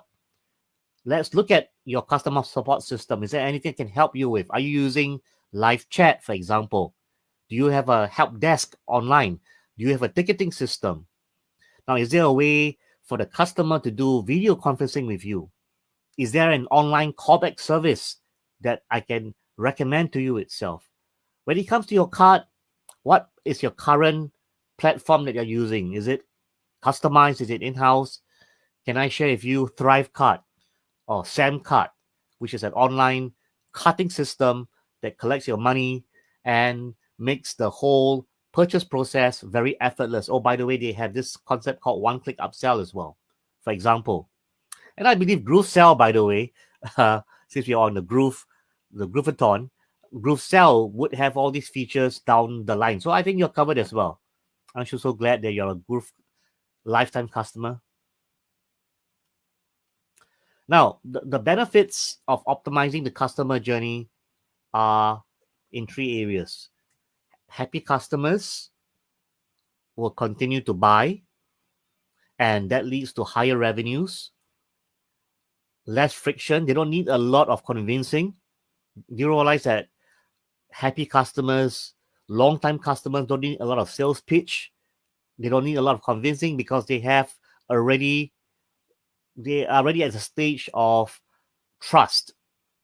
And I believe you may have heard of the KLT concept, know, like, and trust. Your first step is for them to know you, which is awareness. The next step is for them to like you. And this is how, they're going to test you out on your customer service, on your live chat, on your email responsiveness to see, do I want to do business with this company based on their support level? That's what a lot of like is. Of course, pricing and product all comes in. And of course, the final stage is trust. Only when they trust you, then they are willing to hand over their hard-earned money to you, and hopefully the trust is forever. So for those of you who have tried affiliate marketing, it doesn't matter what you try. Know, like, and trust still comes into the game. If it's a lower cost product, it's easier to earn know, like, and trust if you're buying a $1 pencil. But if you're buying a $1,000 product, know, like, and trust is harder to earn. You need to understand these things. In other words, you need to understand why people buy and why they don't buy, and how you can improve your own marketing. What have you done to build know? What have you done to build like? And certainly, what have you done to build trust in that sense? Sorry, I digress. Point number 2 over here, improve business processes. A lot of times, it's not just digital marketing, my friends. Digital marketing is a very important aspect to improve revenues and sales. But for a larger organization, it's the processes that they are currently running. If they have a whole department of accounting guys, as opposed to having a cloud-based system called Xero, Xero.com, it makes a big difference in terms of cost. If they can save money, they can afford to spend more money on acquisition and trust you to do the acquisition itself. You drive the revenues because you understand the customer journey. And at a not so extreme end, why not you suggest to the business owner to play the role of CRO? I talked about this previously. CRO actually stands for Chief Revenue Officer. And if you're brave, they don't have to pay you a single cent, but they reward you with a revenue share of the incremental revenues that you have generated for the organization. My friends, are you willing to put where your money, where your mouth is? We don't want to be having this employee mindset. I'm an agency, pay me $5,000 to do SEO. Why should I do that? What is the outcome? How can you prove to me that by paying you $5,000, I'm going to be generating $20,000? What is your business case? And, if you always want money up front, well, guess what? We're in the worst, I think, recession in our generation. So what happens if there are businesses with great products, but they don't have cash flow? They can't really afford to pay you. Do you reject them? Do you go do something else? Or do you say, you know what? I like your product. I like your brand value. And therefore, I'm in. Let me be your CRO, Chief Revenue Officer. Pay me nothing. I understand. Times are tough. But what I want from you is a revenue share. I want a piece of your pie. If I'm going to help you build your business, I want a piece of the pie. I want a revenue share of 20% of incremental revenues that I contribute to your business. And I will guide you through on how we determine what is incremental revenues itself, my friends. Right? So I digress again, right? So business processes, saving money means more budget for acquisition. And of course, point number 3, increase customer advocacy. So many business owners leave money on the table because they don't have product extensions, they don't have upsells, and they don't engage a customer because they think the sale is done. Let me focus on new customers. Nothing can be further from the truth. Because in a short moment, I'm going to introduce to you the concept of customer lifetime value. And it's far more important. This metric is far more important than revenue, than even profit. Customer lifetime value. So modern customer journey essentially looks like this. Quite similar to what you saw earlier. It's still awareness at the beginning, interest. But you can see here that as the funnel narrows down before the purchase, it increases again. And that implies that your revenues need to grow post-purchase. And that is advocacy. That's your upsell. That is delighting your customers or delighting the customer of your partners so that customers are also contributing revenues, as I mentioned earlier, known as lifetime value. Now, with that, let me give you some reasons why master omni-channel marketing. And this is from a digital entrepreneur, solopreneur standpoint. Well, firstly, I need you to understand, even though you may be new to this, there's a reason why I'm showing you this survey. I know you can't read it, probably. I'm going to read out to you. Firstly, this is a 2018 survey, and it's by Adobe. You know Adobe, Photoshop, Lightroom, whatever. They are a global business powerhouse, and therefore, I'm saying that their survey has to be credible. So, whilst you're new to all these things, I'm here to tell you the truth is that the leading companies have already not just been aware about this customer journey and omni-channel, they have been implementing it 2 years ago already. Because this survey result is 2018. We are in 2020 right now. And Here is the survey result. Question is this: proportion of respondents saying this will be very important for their digital marketing over the next few years. So that's the context of the survey. And the answer would be the top response in 2018 or 2017, optimizing the customer journey across multiple touch points. That is the answer when asked about which of these will be the very important in digital marketing over the next few years. And the answer will be, well, I think the number one most important thing would be optimizing the customer journey across multiple touch points. There you go, my friends. The next most important thing is to ensure consistency of message across channels. And the third is training teams in new techniques, channels, and discipline. Now, guess what? You can play the role to fulfill all three concerns. Number one, optimizing the customer journey across multiple touch points. It starts with the customer journey map. It starts with you understanding the various acquisition touch points, the traffic sources suitable for that particular business. Number two, ensuring consistency of message across channels. Solution CRM, the customer relationship management system, the recommendation of the system, the setup and the configuration. And point number three, training teams in new techniques, channels, and disciplines, which means training them, the internal team, on traffic acquisition, how to run ads, how to start campaigns, how Google search works, how SEO works. All the beautiful things that, yes, you can be new to this, but let me tell you the biggest mistake a lot of beginners make. They start to say, well, Fabian, this is so overwhelming. How do I start? I can't possibly do all these on my own. Well, maybe not. But this is where you fail to realize the power of collaboration. Why are you here? Why are you in a community? You're here because you need to move up, you need to break away from your solopreneur thinking and to understand that the world out there is much bigger. Yes, you probably can't conquer it on your own. And that's why your network is important. Remember, your network equals your net worth. Nothing changes, my friend, until you understand this concept. Your network equals your net worth. What you can't do, other people can do, and probably can do it better and cheaper. Collaborate with them, work with them.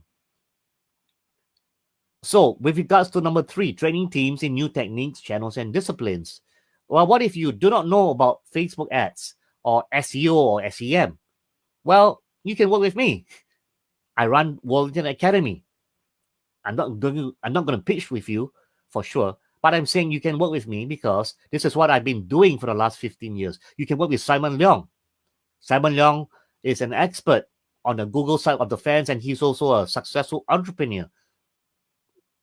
Strike a deal out, strike a value proposition, connect with people like myself and Simon or whoever else who can help you solve this problem. So understand, it doesn't have to be you and you only. Stop being so narcissistic about me, the me universe.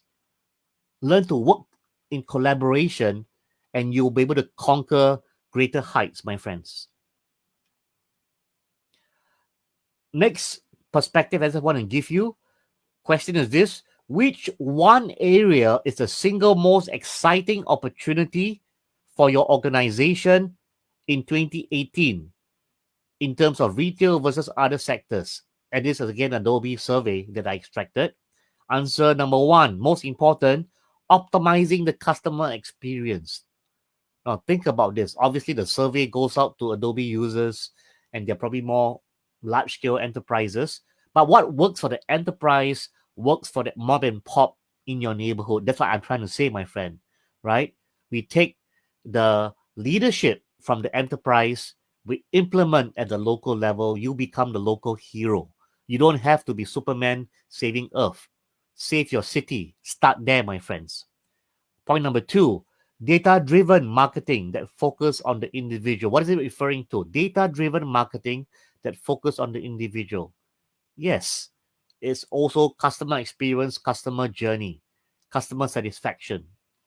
And number 3, using marketing automation to increase efficiency and yield. Well, we spoke about marketing automation. And I just want to bring number 4 in. Number 4 is multi-channel marketing. So I hope I've convinced you that none of what I'm telling you today is even the latest and the greatest. Everything I'm telling you today has already been deployed and executed at the enterprise level. Why? Because they like to follow thought leaders. It's important that they move ahead first or be left behind. And of course, they do have the budget, arguably, to go about implementing new initiatives. That's how they stay ahead as leaders of industries, my friends. How about you? Well, let me give you some reasons. Because you have a desire to work from home, maybe pursue a mid-career switch, or become a successful digital entrepreneur. Point number 2, because you want to be able to truly determine the most effective way to market a product or service online. And trust me, it's not always Facebook ads and funnels necessarily, ladies and gentlemen. There are many factors. It could be B2C, business to consumer. Yeah, Facebook ad works really well. But if it's B2B, business to business, arguably Facebook ads will be less effective. Not every business owner uses Facebook. So this is where your SEO becomes top priority.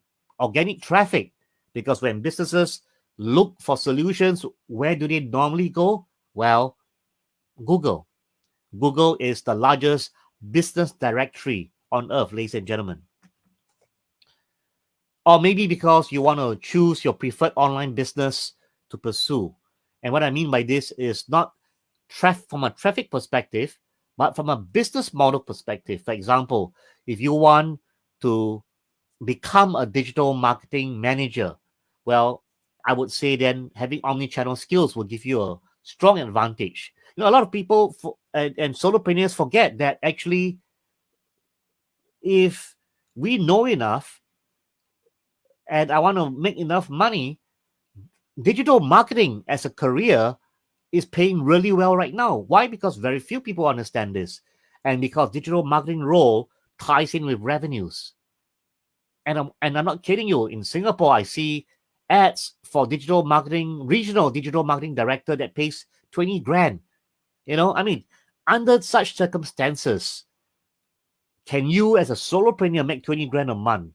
If not, and you have the skill set, would you be humble enough to go back to the workforce, at least for the next few years, to gain experiential learning and experience? And, times are tough. And a paycheck can be helpful to tide you over and tide your family over for the next 2 to 3 years, right? So don't discount the opportunity in the digital marketing workforce and the skill that they need over there. And why is it difficult, by the way, to find skill sets in the workforce? Because the good ones are waking up at 2 p.m. That's the reason. You may want to start your one-man digital agency, and you will also need multi-channel, omni-channel skill sets. You may want to train, as the Adobe survey suggested, point number 3, in the first survey itself. Training is lucrative because you are one person training 20 people. You can routinely generate 10 grand a day just training. $500 per head times 20 students is 10 grand. It is lucrative, ladies and gentlemen. And today, more and more companies are turning to digital, and they want to have their employees trained, and it's part of the HR budget anyway. Or maybe you want to do this fanciful business known as virtual real estate leasing.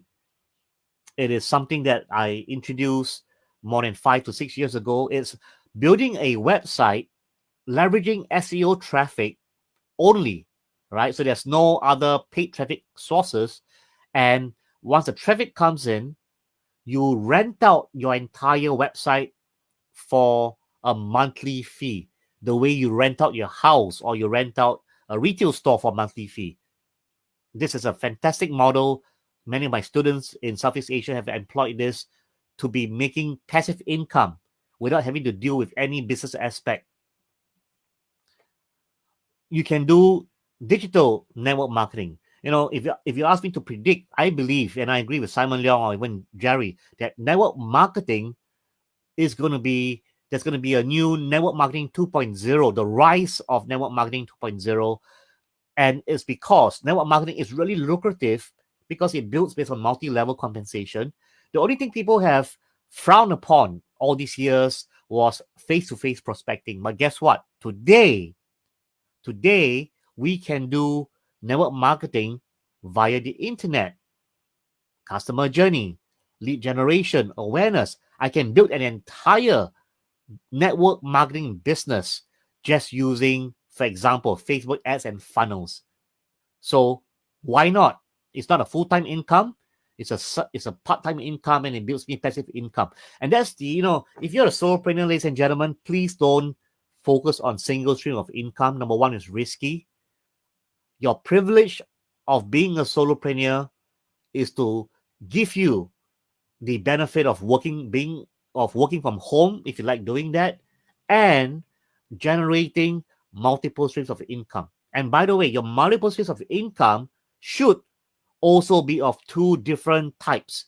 Active income, where you're working very hard to build income, like you're studying right now in this channel. But it also should be passive income. So in 10 years' time, even though you do nothing, that income still pays your bills and puts a roof over your head. There are very few passive income sources out there, really, because if you're not going to be doing the work, somebody else must be doing the work. Well, guess what? Network marketing has that kind of quality, because you build a network. The network works for you. The network is hungry than you. And whilst you won't be a millionaire next year, it is a business model. I want all of you to have an open mind. I'm not promoting anything, so don't worry. I'm not here to pitch you a particular company. It doesn't matter. I'm talking to you about concepts. Don't discount network marketing, because in 10 years' time, that income will be an income you never had because you never started 10 years earlier. Funnel marketing, obviously, latest flavor of the day, using Facebook ads, email, GrooveFunnels. It can be a business for sure. Drop shipping, you will need Facebook ad skills. You need e-commerce skills. You also need funnels. Local business partnership, my favorite. All of the above. Affiliate marketing, believe you me, if you only run ads on affiliate marketing, it can be costly very quickly. You really have to employ three free traffic methods, and that is SEO. In addition to that, on your website, you really need to be doing email marketing, because if you don't have email marketing and you don't have a list, you don't have a business. It is going to be very difficult to be profitable in affiliate marketing without building a list. Go and speak to every successful affiliate marketer out there. Their price asset is not the traffic. Their price asset is the list. The money is in the list. Nothing has changed. This is something that Simon and I learned from day one. Nothing has changed. We all have our list, ladies and gentlemen. You need yours too. And I'm going to bring this up because this is also very interesting. E-commerce management. In fact, I'm going to show you a live case study on an e-commerce management business that I'm working with in Singapore on a revenue share basis. What skill do you need? All of the above again. Now, for those of you who are wondering, why am I working on difficult business models that require all of the above skill set? I'll give you the answer. Because I know my stuff. Number two, I don't have competition. No one else can offer what I offer for revenue share. I have no competition. I do not have agencies dying to take this job because there's no money up front. And because I know my stuff, I know entrepreneurship, I know SEO, search, Facebook ads, emails, funnels, everything, then I get to dominate e-commerce management in Singapore, especially when it comes to my kind of pricing model. Nothing up front, revenue share, chief revenue officer. And I put my money where my mouth is. Who else wants to compete with me? I don't have competition. That's the truth. So how do we start, ladies and gentlemen? I need to share with you the universal success formula in case you're wondering. Well, I need to start learning Facebook ads right away. Well, not really. Let me share with you that based on my experience, having trained over 10,000 people, having mentors who are billionaires, having people, friends and colleagues in my network who are worth 100 million, 500 million, 50 million, there is a universal success formula. And it's not about Facebook ads, it's not about funnels, it's not even about Groove, it's about your mindset. 70% of your success, of everything you're going to be doing, how you make decisions, why you make a decision, is attributable to your mindset, ladies and gentlemen. When the mindset fails, everything else fails, because it's going to scar and alter and pollute the way you decide, how you invest in certain things like yourself. And the mindset is made up of attitude, belief, decisiveness. Do you not realize that the most successful people out there decide and then figure out?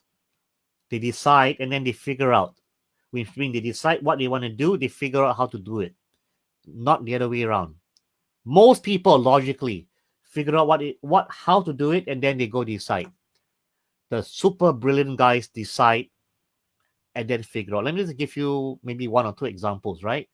I'm sure you know these people. Number one, well, Elon Musk.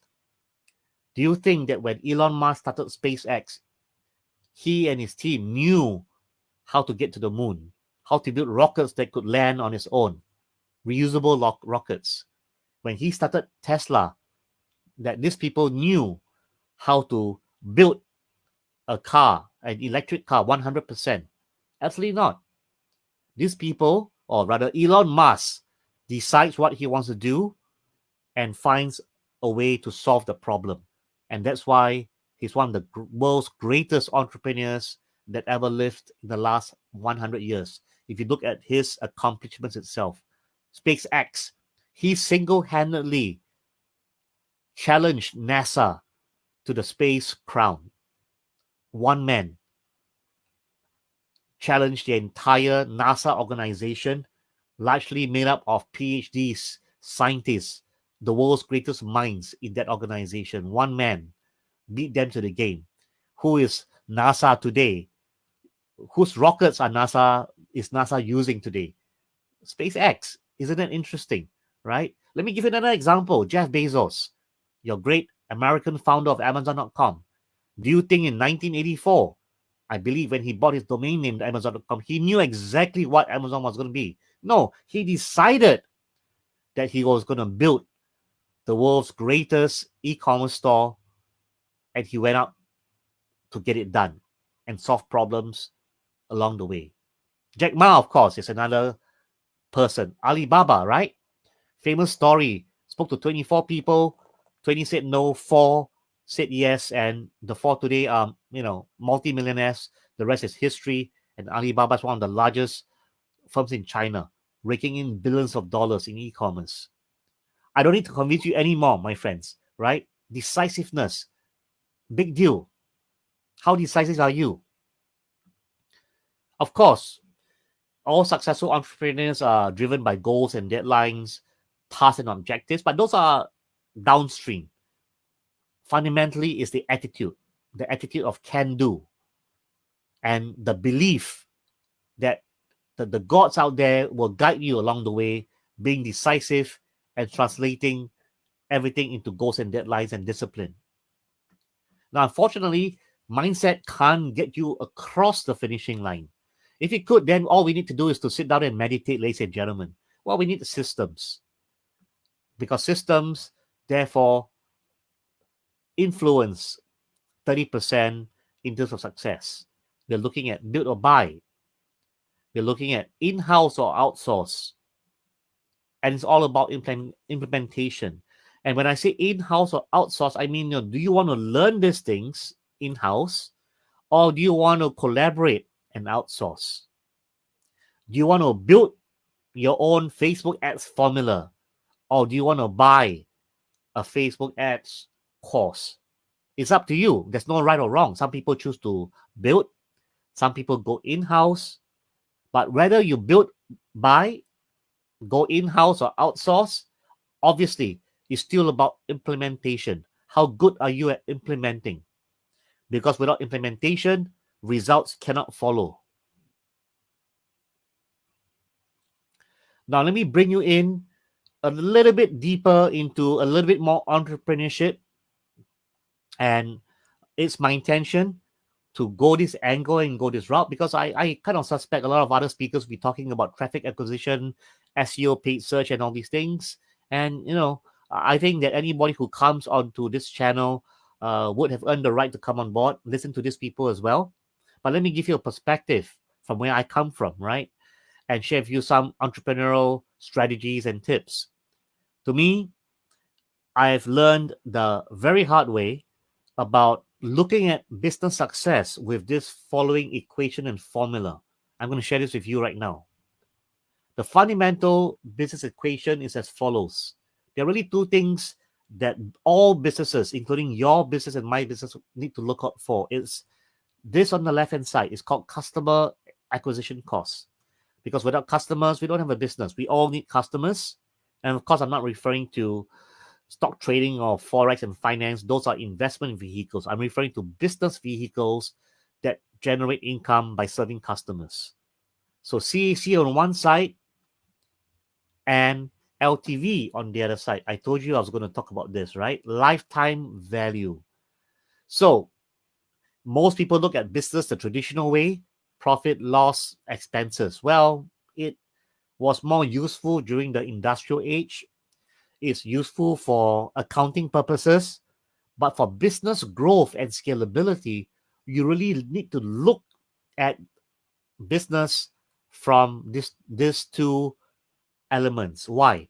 Because number one, you need to figure out the cost of acquiring one additional customer, the incremental cost of acquiring one additional customer, and figuring out through data, obviously, existing data, the spend of that one additional customer. And the rule says here that if it costs you $5 to acquire a customer, you need to profit, or rather the right-hand side must be at least $5, because that's a technical break-even. Logically, you spend $5 to acquire, and this person spends money in your store, and he makes you at least $5 profit. We call it break-even. Now, as I said, obviously, you don't want it to be a break-even. You want to be profitable. Well, if you think about this, because you acquired a customer, or we call him a prospect, for $5, whether he buys or he does not buy, you've already spent that $5. So what I'm saying is that therefore every prospect is precious. Sure, not all prospect will buy. That is a given. And that is why those who do need to buy more to compensate for those who won't buy. And that is what this equation is about. It's about to make you understand and make you conscious that every customer is precious. Now, let me just define on the left-hand side again in case you don't understand, right? So we have a website and I drive traffic, 100 visitors. And maybe I have 10 prospects who give me their email address. Now, what is the value of the 10 prospects right now? $0. What is the lead cost of the 10 prospect? Well, it depends. Maybe $2 per prospect. So $2 per prospect, I have 10 of these guys. I spend $20 essentially to acquire 10 prospect. Hell, let's make it more expensive. It costs $100 to acquire 10 prospect because it's $10 each. So the total amount spent for prospect is $100. Now, if 2 of them end up purchasing, they become customers. What's going to happen is this, right? You take your 100 divided by 2, and therefore your CAC is $50. So the customers shoulder the cost of your prospect acquisition. Once again, right? 100 clicks, 10 prospects, 2 customers, and you spend $100. Your customer acquisition cost is 100 divided by 2, which is $50. Now, if that is true, then on the right-hand side, what it means is simply the customer or any customer needs to make you at least $50 for you to break even. And therefore, once you understand this equation, now it's all about rationalizing your product costs, your product pricing, your product margins, factoring advertising, and ultimately, the right-hand side has to be higher than the left-hand side for a business to continue to have sustainability and scalability. And that's an exciting thing. Even if I spend $50 per customer, if I'm making 100 on the right-hand side, am I in good shape? I'm in extremely great shape. Then what do? I scale to infinity because every $50 brings me $100. I have a 2-to-1 in terms of this equation. And that's what you want, ladies and gentlemen. You want to have crystal clarity in how to scale businesses and communicate these things to the business owners. Ultimately, that's your role as a CRO, Chief Revenue Officer. Let me share with you another very, very important fundamental for modern day entrepreneurship. I call this the ACR formula, and it looks like this. A stands for attract, and attract means to identify, target, and attract qualified prospects. It's a skill in its own, and this is our primary skill when we embark on any traffic acquisition exercise, whether it's SEO, Facebook ads, Google ads, or whatever. Not enough. That's the C. After we attract, we need to nurture them. And that's where the CRM system comes in.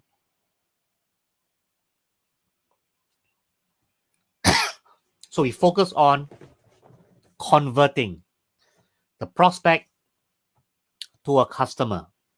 And by doing that, we now have the customer. We focus on stage 3. Truth be told, a lot of businesses stop here. They attract, they convert, they attract new ones, they convert, they attract new ones, they convert. Very costly exercise. What do we need to do? We need to retain them. And that's where the R comes in. So what do we do for retention? Well, it's ongoing nurturing. Even customers need continued love. It's ongoing nurturing and providing loyalty incentives to turn customers into lifetime customers and advocates. That's what R is all about.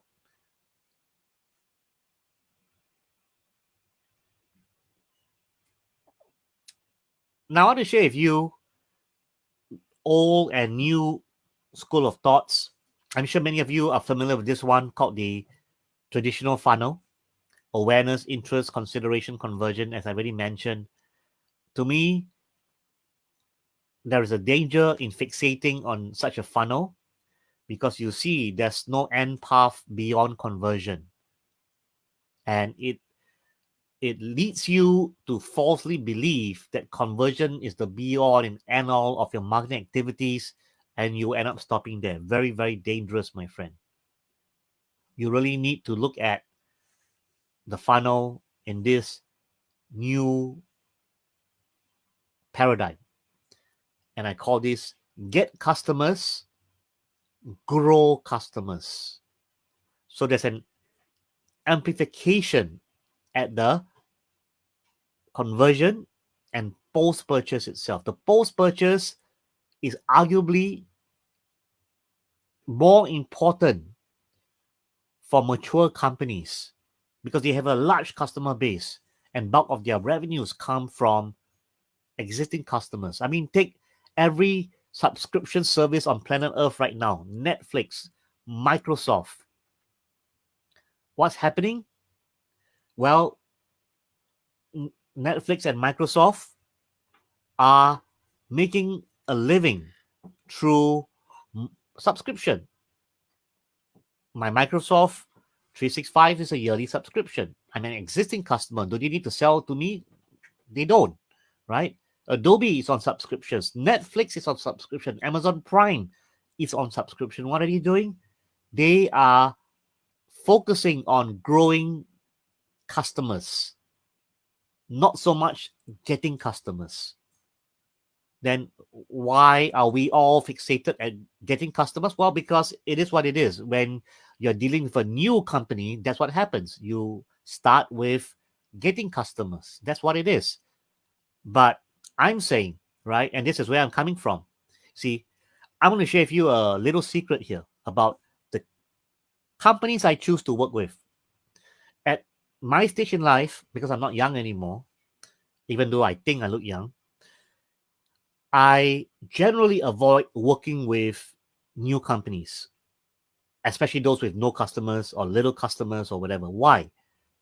Because it's a tiring process. Have you ever worked in a startup, or have you ever started a brand new tech company? I have. I've done it before, right? It's 24/7, my friends. Now, I could do it. I'm saying I choose not to do it. Why? Again, it all boils back down to, do you have a choice? And, well, you have a choice if you can create value and choose who you want to bless that value to. So it happens for me, because I'm an incumbent in the industry with omni-channel skills. There are not many of me around in Singapore. And of course, not many like me are willing to put my money where my mouth is, to be willing to play the role of CRO with no upfront cash. That's the biggest difference, of course. And because of that, I get to choose who I want to work with. Now, if I can choose, why do I choose a startup with no customers? I choose a mature company. I'm going to show you a case study shortly. And this company has been around for 20 over years. They are arguably one of the top 3 market leaders in organic food. And they already have customers. And that's what excited me. I said, how many customers do you have on your email list? Now, it doesn't matter that they're not doing email marketing correctly, right? That is my privilege. That's my benefit. But they have thousands of customers. And sure, we definitely want to get more customers. But by working with a mature company, that's number one. Number two, they already have a brand out there. So I don't have to invest time building brand awareness campaigns, because it takes a while to nurture. They already have an existing brand. So I focus on brand augmentation rather than brand building. And it's a much more enjoyable thing to do. The way I explain to you is very simple. Imagine that you are an employee of a new company in your city, XYZ company, and you have a name card and you go to Starbucks to try to charm somebody of the opposite sex. Now imagine that same scenario, you're going to try to charm someone, of course I'm assuming you're single, or single again, whatever, in Starbucks, but your name card says IBM. Now how do you think the other person will react to you? Well, with respect. Oh, wow, you're with IBM. Oh, wow, you're in Amazon. That's interesting. Nice to meet you. So same concept. That my secret is, because I differentiate to dominate, I now am able and have the privilege to build my business around my lifestyle. Let me ask you, my friends, isn't this what you want? It's not just the money, isn't it? You just don't want to make money, but having to slog 24/7, never have enough time to speak to to spend more time with your family. Well, guess what? I mean, Simon did say as well, I typically wake up at 1-2 p.m. in the afternoon, because I choose to do that. And whether you're a client or you're a business partner or your customer, you take a back seat and you wait for me to wake up. This is my terms of my lifestyle. And I will not change it for anything. So obviously, well, I must confess I'm unemployable because I'll get fired on the first day at work for coming in late. So I cannot go the employment route because I don't like to be controlled. But with the same logic, I get to choose who I want to work with because I don't have a lot of time left and I have my own products and services. I choose a strategic relationship. And because of that, I have the privilege, as I already mentioned, to work with mature brand, well-known brand, with customers, great products, value for money pricing. I got all these 5 check boxes. Guess what, my friends? My life as a marketer is much easier than the other marketer who's struggling to build or to co-build a brand new business. And that is what differentiating to dominating is all about. It's about you being able to exercise your lifestyle choices and still get paid, and choose the best projects and still get paid. Go for holiday and still get paid. So you need to try to think about things more holistically, because I'm suggesting to you, you can't have your cake and eat it. You can't have all these pleasures in life, but be mediocre at Facebook ads, be mediocre at email marketing, don't understand Google ads. It's not going to be possible for you to want to harvest the fruits when you never sowed the fruits correctly. Now, if you thought those things were complex, let me tell you what's 2.0 moving forward that no one is talking about right now. Only very large enterprises. It's called digital transformation. Now, don't mistaken digital transformation as a very loose term that everybody uses. Oh, let's work on digital transformation. Let me run some Facebook ads for you. Well, that is part of digital transformation. That is certainly not the complete digital transformation doctrine. So what is digital transformation? This will take you all the way up to the class 1 level when you start talking about digital transformation, usually to enterprise customers, the guys who are already doing 100 million. Digital transformation leverages technology to drive both revenues and operational excellence. And we've identified 8 levers to digital transformation. On the left, we have revenue drivers.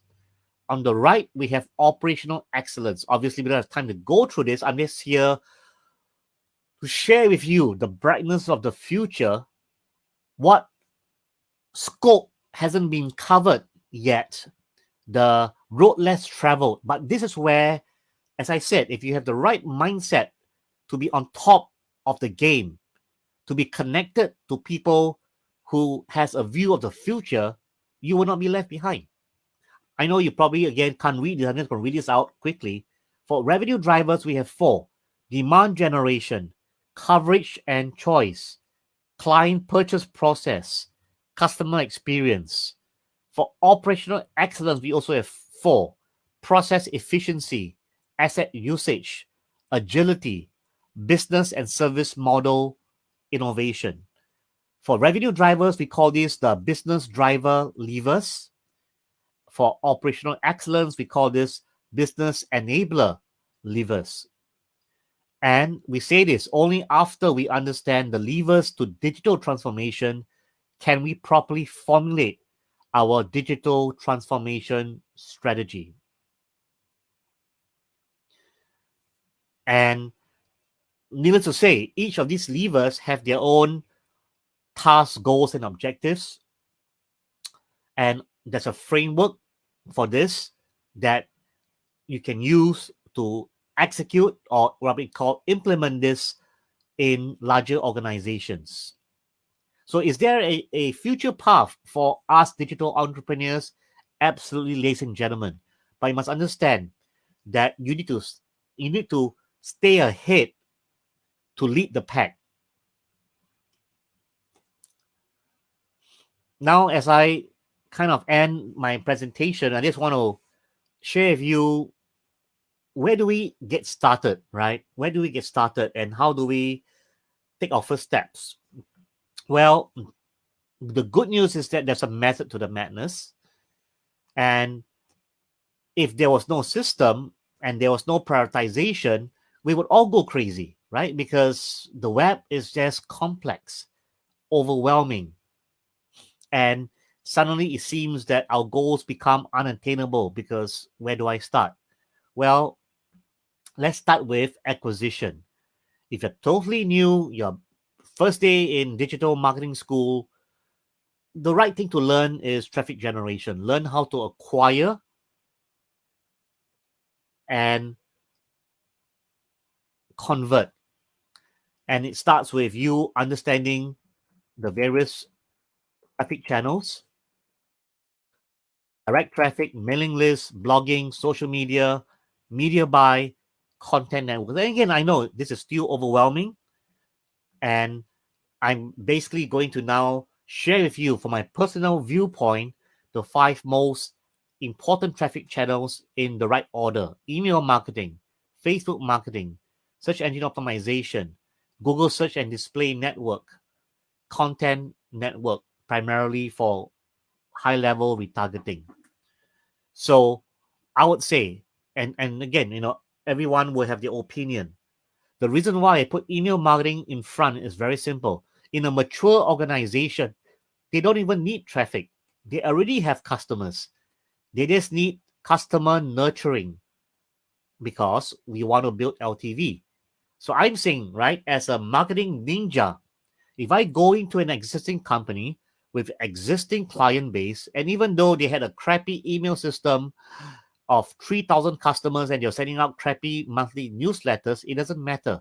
I will overhaul their email system with a CMS, remember, Customer Relationship Management System, and start there. Why? Because it's going to now allow me to generate low-hanging fruit revenues. So without even spending a single cent on acquisition, I'm going to use email. I'm now going to work with the business owner to say, look here, do you have a new product line? Let's do a promotion. And I will now do email marketing. But when I do email marketing, I'm going to track who opens up my email, who purchases, who doesn't open up my email, and start to segment my email base to people who are engaged, people who purchase, people who repurchase, and everybody else goes into the unengaged pot. Now, after 90 days, I have a 90-day unengaged pot. After 6 months, I have a 180-day unengaged pot. These people are at risk of not responding to us. I'm going to run very, very powerful re-engagement strategies, maybe give them a store credit if I'm e-commerce, to try to ethically bribe them. Firstly, to open up my emails. That's the first stage. If you're not opening up my emails, we're already in deep trouble. If you're opening up the emails, fantastic. They move from unengaged to engaged. And I continue engaging them with ethical bribe, strong offers, maybe a customer service phone call follow-up. Notice that there are many things you can do if you're dealing with a company with existing customer base where you have at least the email. I don't even need to drive traffic, ladies and gentlemen, to start driving revenues.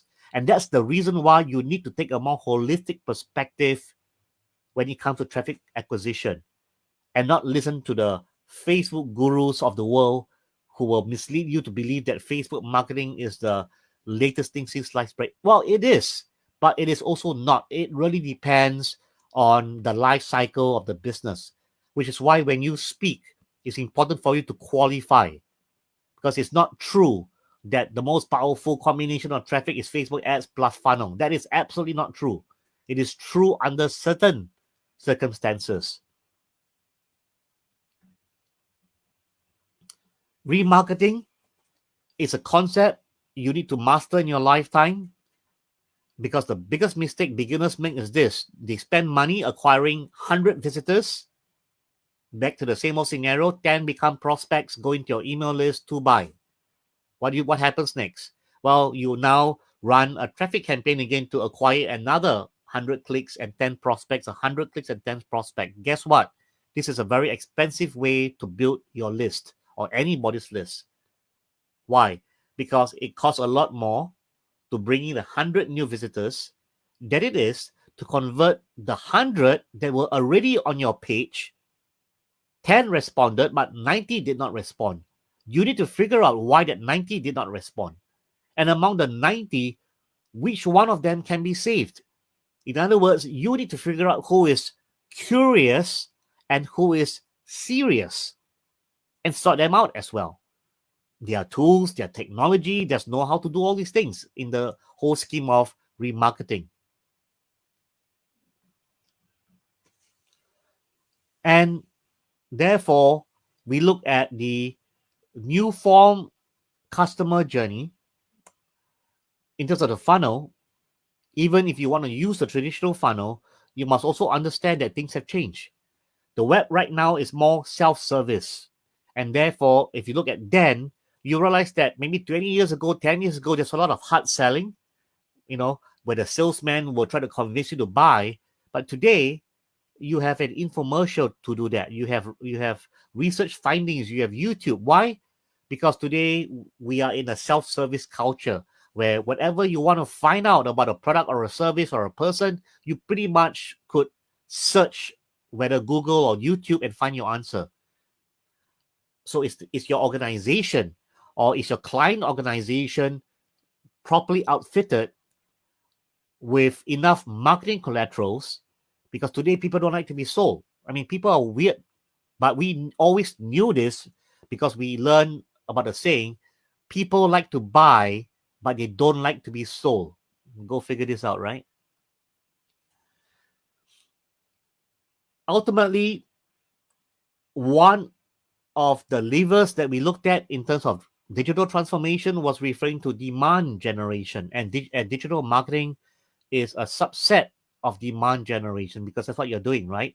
The company has products and services, which is a supply, and we need the demand because we need to now push the supply to the demand and therefore create a variety of what we call customer acquisition funnels. But I'm just here to share with you this interesting slide to make you understand that there are a lot of options for demand generation. And ultimately, it boils down to two funnels. One is called a lead gen funnel, where we are capturing the email primarily or the phone number for a phone call follow-up, or the e-commerce funnel, where the goal of the website is to persuade the prospect to buy on the website itself, and after that, perhaps go through a series of upsells and downsells moving forward. I want to summarize everything I mentioned into a set of critical success factors for you and for your convenience. I have 5. Number 1, you really need to start thinking long-term if you haven't already done that. Simon and I are considered dinosaurs in the internet age. We are still alive. We still have very exciting projects we're going to be executing. Southeast Asia is still largely untapped in this area, and therefore opportunities abound. The question is this: what value do you possess that you can offer to the community? So don't go for shiny objects. Look at everything from a strategic perspective. Don't take the fad approach. Fad means a short-term approach.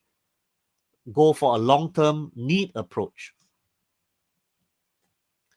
Number 2, understand that competition will always be there. There could be little competition in front or no competition up front, but competition will eventually appear as long as a business model is lucrative. You need to know how to deal with your competitors. How can you price differently? How can you make it totally unattractive for the competitor to compete with you? As I already said, one of the things I do is I say no money down, revenue share. How many agencies are willing to take the no money down revenue share deal? Very few, ladies and gentlemen. Understand number 3, you can't do it all. You don't have 24 hours in a day. We need to use the right tools to do the right things. There are SEO tools, there are Facebook ad tools, there are Google search tools, there are YouTube tools, there are CRM tools. If there's a tool that can free you up time, please go out there and use the tool, because the only constraint we have is time, because we only have 24 hours in a day. Think about scalability. If you do something really well, what is the potential of the ability to scale, both locally, globally, regionally, or even scaling sideways? And by that, I mean more vertical integration. I used to go to someone for a specific part. Can I now manufacture that part itself? Because if I can do that, does it make my entire cost of production cheaper? And of course, the very, very important formula, customer lifetime value, it requires effective retention strategies. Without retention strategies, you don't have customer lifetime value. And we also need positive unit economics, where CLV is less than equal to, sorry, let me say this again, right? Positive economics in this equation means that for every additional customer I bring on board, I am profitable. And for that to occur, your customer lifetime value minus your customer acquisition cost must be positive. And that's why we call it positive unit economics. I'm going to end by this, giving you a perspective of where I come from in my weird world of superior knowledge acquisition. Because if I say, how many of you know Facebook ads? All of you may raise your hand and say, I know Facebook ads. How many of you think that your knowledge is sufficient? Probably all of you raise your hand. It's going to be difficult to move forward. And the trick I've done is to create what we call an aptitude test, where I test my students. I say, look here, if you can answer all these questions, you come to my class for free. You don't pay a single cent, right? Because if you know all these things, you don't need to learn from me anymore. But of course, the truth is that most people do badly in this basic test. Here we go, right? How much do you understand about Facebook marketing? Number 1, how does Facebook charge an advertiser for ads? What is a charging model? Number 2, how does a Facebook ad algorithm actually work? Explain it in your own words. Number 3, campaign budget optimization. How does it really work? What are the pros versus the cons? How many conversions do you need within a 7-day period for Facebook to graduate from learning mode to activating their artificial intelligence? Which metric do you observe to find out whether your ads are effective or not? What is frequency? Is it possible to limit frequency? What's the difference between broad and precise audience? What is audience stacking? What are the benefits? What is the ideal audience size for markets like Singapore and Kuala Lumpur? I know that's a cheat for you in the US. What's the ideal audience size for Los Angeles, for example? How useful is Facebook's audience insights tool? How do you use it? What does a Facebook pixel actually do? And how important is it to install the pixel correctly? Where do you pause an ad if an ad is not generating any leads? How do you set up and target custom and lookalike audiences? What does one-day view mean? How is conversion window different from attribution window? How do you set up and run retargeting campaigns? Well, friends, chill. I'm not here to scare you. I'm just here to share with you, right, the necessary level of knowledge you need if you want to achieve Facebook ads mastery. And of course, truth be told, a lot of people have come to that level of mastery. And I'm saying that if you cannot even answer 3/4 of these questions at the fingertip, you are far away from mastery. And with that, Now, before I go into a Q&A, I do want to share with you an example. I want you to take away a real-world case study of omnichannel in action. So allow me to just quickly switch screens right now. And the case study in reference is Nature's Glory. And it's an organic food company in Singapore where they have their own house brands. Some of them are house brand products. And of course, they do also bring in third-party brands. They have fresh organic products as well that they import. And I just want to share with you a very quick run through. I have preset tabs. This one is with regards to paid ads. And this is Google Ads. I just want to show you that with a branded company, you have an advantage in the SERPs, in the search engines results pages when you run ads, because people have seen your brand, people know your brand. And you get an advantage when it comes to click-through rates, much higher click-through rates, and of course, higher conversion rates. In this case, this is not a fine print and this is not an error typo. I spent, 14 days, very little budget, $135. I generate 42 sales, and my conversion value, which is how much the revenues are, is $8,034. This is not a $1 million budget kind of company, right? With very, very conservative ad spend budget, but we managed to make it work. In other words, $1 was able to be turned into $61. This is an example of us basically helping them on SEO. This is Google Search Console. And the first thing that you're in the right direction for SEO is the impressions, because with more content, you end up being more visible in the SERPs. And I think no one can deny that in terms of impressions, we have been able to start with a low base because we went onto the Shopify platform in late March, early April. And the amount of visibility we had was about 624. It's a new site. And right now we have visibility of, about 5,000, almost 9 times the visibility before we started. So does SEO works? Well, it 100% works. You cannot doubt. And even if you do bad SEO, that's what they tell you this, right? Even if you do bad SEO, as long as you're adding quality content onto your pages, your visibility will 100% improve, even if you do bad SEO, because it's all about having quality content on your pages. Now, obviously, if you optimize well, the effect will be more prominent for sure. But even if you don't do SEO, you have good content, your business and revenues must increase. Now, how do I justify that? Well, this is analytics we can measure, and you can see the amount of traffic we get with resources. Organic search provides the best source, and organic search also contributes most heavily to revenues. 47% contribution for revenues.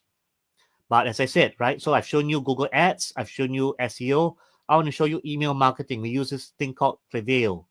And since we started again in March this year, which is unfortunately the start of COVID to now, email marketing alone contributed to $90,000 in revenues. Not bad for a freshly new overhauled e-commerce website.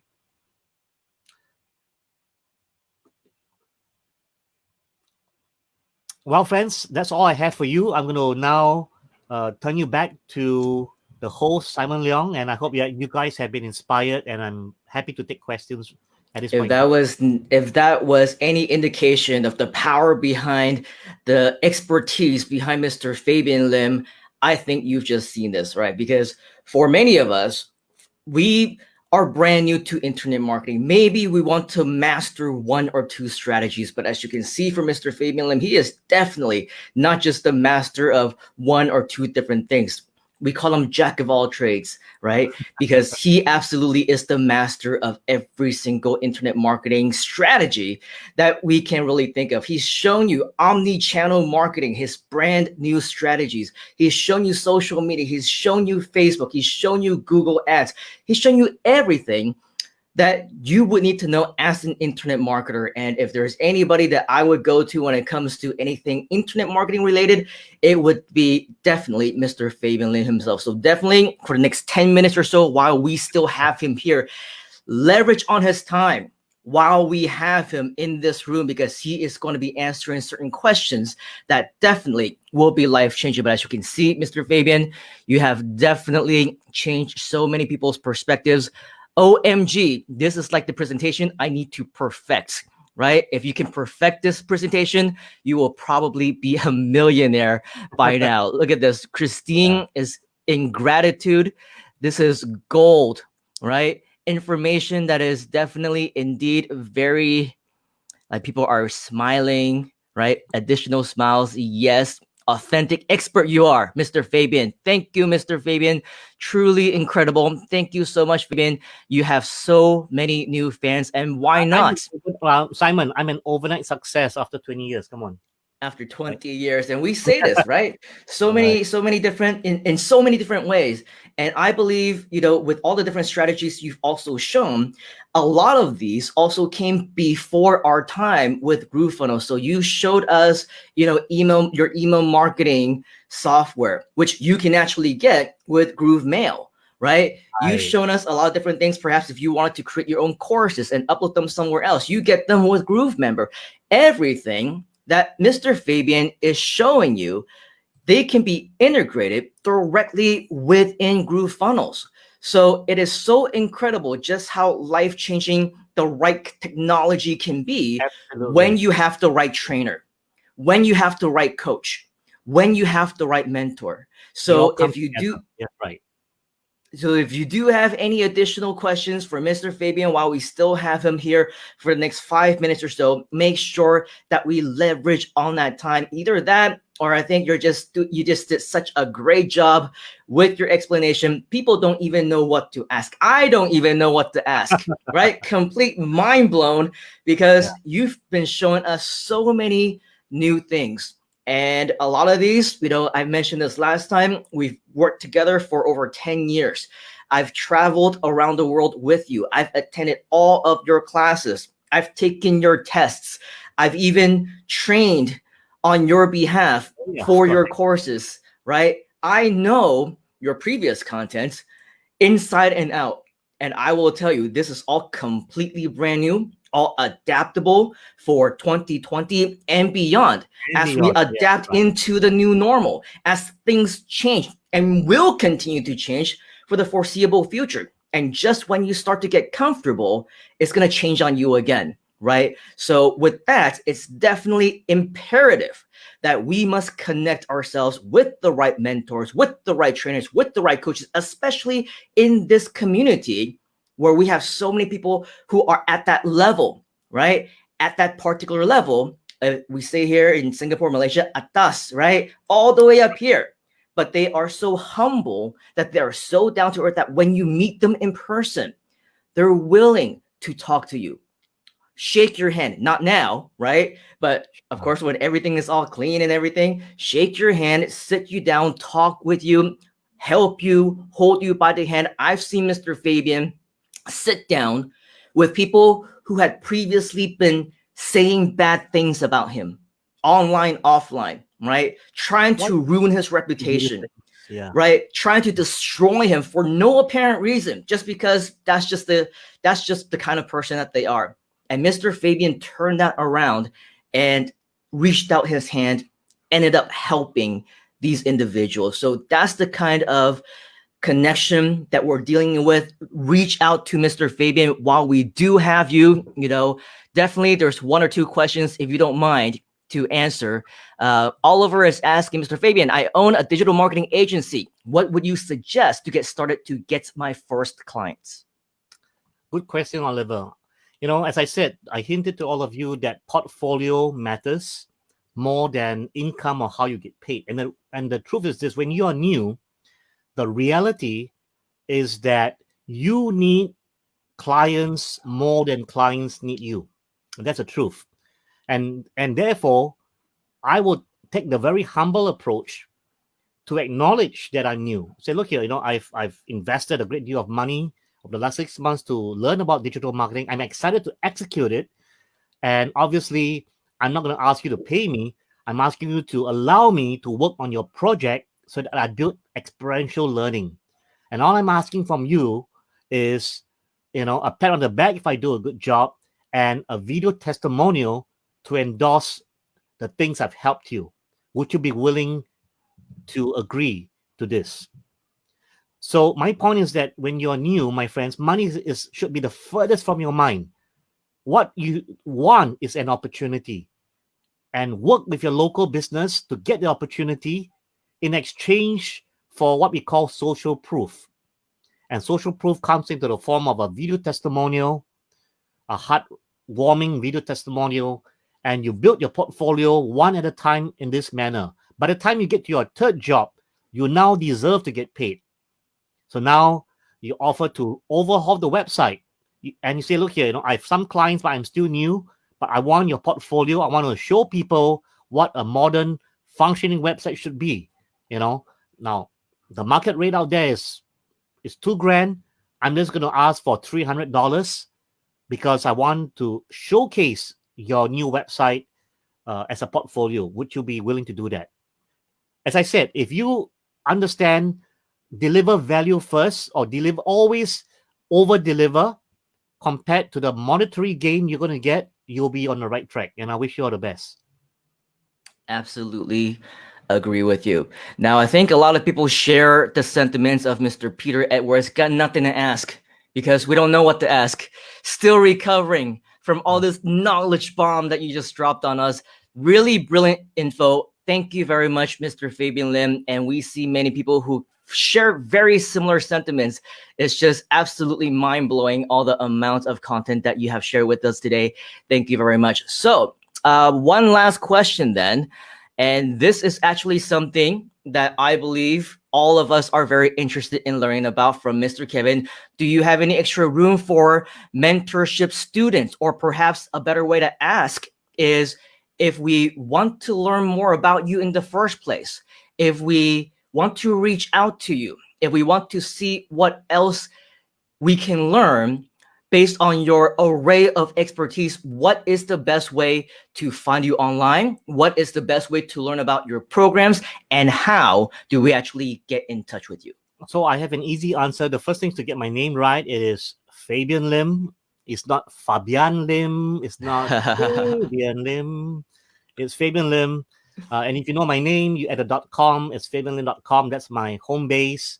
If you get to my website, you'll be able to browse ways to connect with me. And to be honest, I don't really do one-to-one mentoring. I kind of stopped doing that a long time ago, but I do group training, group teaching if there's a need to.